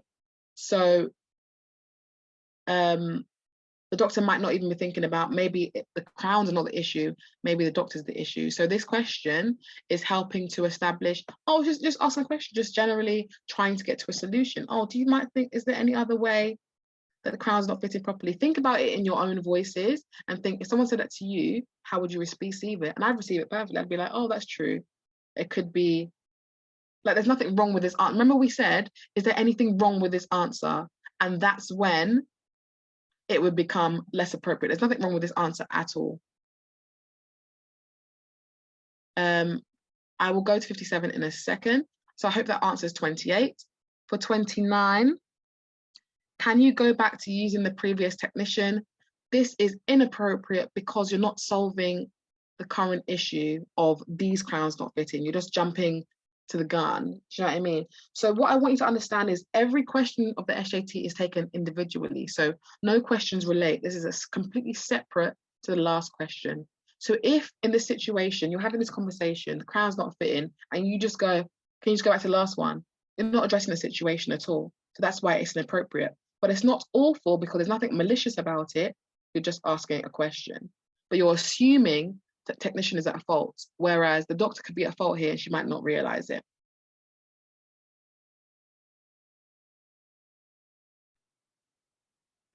So that's why 29 is C, because it's not a very imperfect thing to say. It's a genuine question. It's just inappropriate because it's not addressing the situation.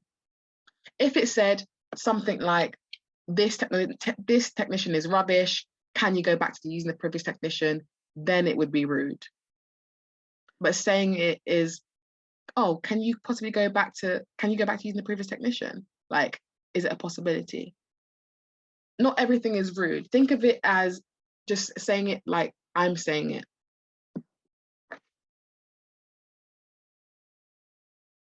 Yes. And they do put there politely. So everything is meant to be politely. everything is meant to be said like I'm talking to you guys now and not in a rude manner. 28, 29, 45. Okay, I'm not able to go through all of these. There's a lot of questions, but a couple of these 57, so I'll put 57 now.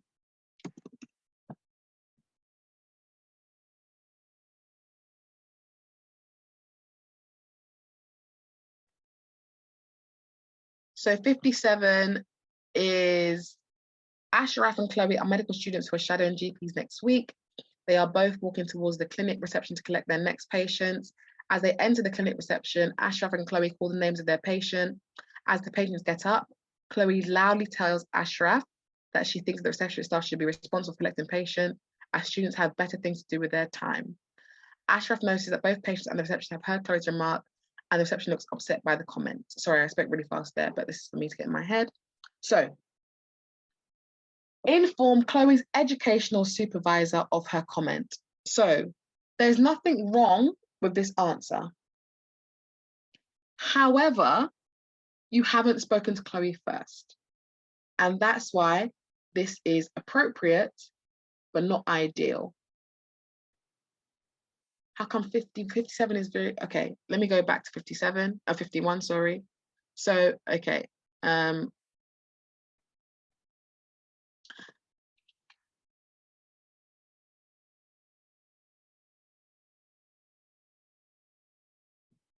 going back to 51 and see the differences here.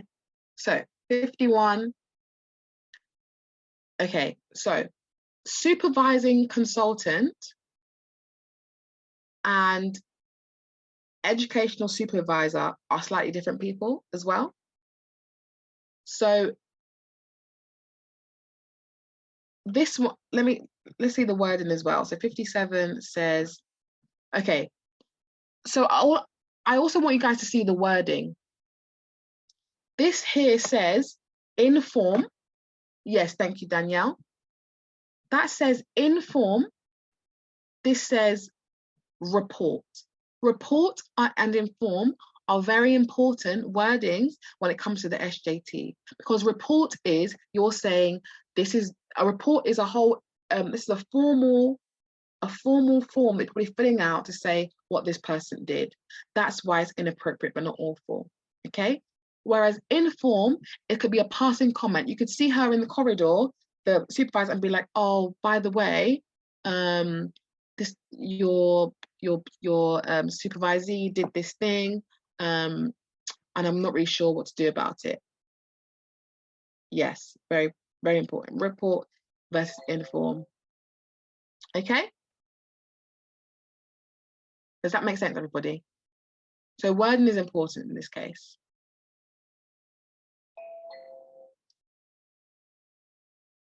Good, good, good. Okay. Let me see if there's another question. Okay, so I'm going to do 45. So I'm going to do one more because I think we've overrun by about 2 hours. But I hope it's been helpful to everybody regardless. 45. Someone mentioned 45, I'm going to do 45. Leah is a medical student attending a home of a patient, Clive, together with her junior doctor colleague, Ethan. When they arrive, Clive's large dog appears from the next room, barking loudly. It is clearly distressed by them being in the house. Ethan reaches out to the dog to attempt to calm him, and the dog bites Ethan's hand. His skin is not broken, and he does not need medical treatment. But Leah can see that this is clearly very painful for Ethan. Ethan shouts angrily to Clive, "When will you people learn to control your pets? I don't know why I bother trying to help you." Ask Clive if he's offended by Ethan's remark. Okay, so at this point, asking Clive if he's offended is pointless. Because you could now be making the situation worse. If you're asking him, it's like you're egging him on a little bit. If you're saying to him, are you offended by that? It's like you're not helping the situation. Do you know what I mean? So it's like, it's likely that he's already going to be offended, because we've all seen that it doesn't say politely, it's already said, when will you people? You people is already quite, of a statement. And then, I don't know bother to help you is already inflammatory. Yes, exactly, Chopin. So C or D is fine because he's going to be offended. I'd be offended. It doesn't say politely anywhere. That's not a polite statement regardless. I'd be offended, you'd be offended. So there's no point asking him that. And it also might spark him up a little bit. You saying, oh yeah, if you say, are you offended by that? Because I would be, you're now making it a lot worse. This could now blow up, right? The best thing to do would be maybe to say, are you okay? You know, or maybe take him out of the situation, or do you want to talk about it? Something else that's not just trying to egg him on a little bit. That's kind of why that's inappropriate but not awful. Because it's not wrong, but it could be inflammatory. And it's pointless, I think. Things that are pointless like that, you know. Yeah, no, 100%. You should be able to put yourself in both situations, but because you're going to be the doctor, you need to think, okay, if I reacted like this, would that be appropriate? But absolutely, if you put yourself in both situations, think, if someone said that to me, but regardless of even if the patient in this situation, you know, said this, nobody should say that. A patient or a doctor shouldn't be saying this kind of remarks. So yes, okay, guys, I'm actually gonna have to stop it there. You've been troopers, making it to the end. I hope this has been helpful. I hope it's been beneficial for you. Please do fill out the feedback form because it could help us. Oh yes, Zach, of course. Please do fill out the feedback form so we know how to improve it next time. I know this is quite a long day. Yes, I will speak to Dr. Ash and he should be able to send you feedback forms. I mean, not feedback forms, recording and slides. So I hope that's all been okay. And Zach, if you stay online, I will answer your question. Everybody else, you are free to go. Thanks, that was really helpful. Thanks for the SJT, because I really didn't get it when I first did it. Yeah, no worries at all. It is one of those ones, but I'm sure you'll get it with a bit more practice now. Thank you. No worries, take care.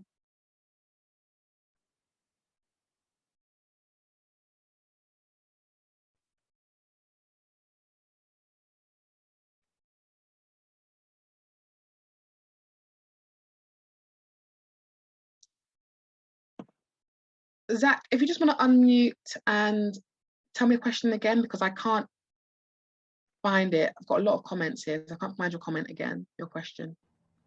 Yeah, so I just wanted to ask, I remember you saying that you took the exam 3 times and that you finally got the score that you wanted on your 3rd try.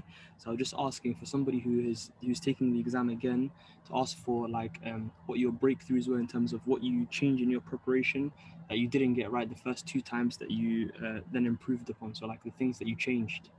Yeah, absolutely. So the first time round, I did not use Medify. I didn't do any mocks on Medify. Second time round, I didn't spend enough time. So my first one was I didn't use the right resources.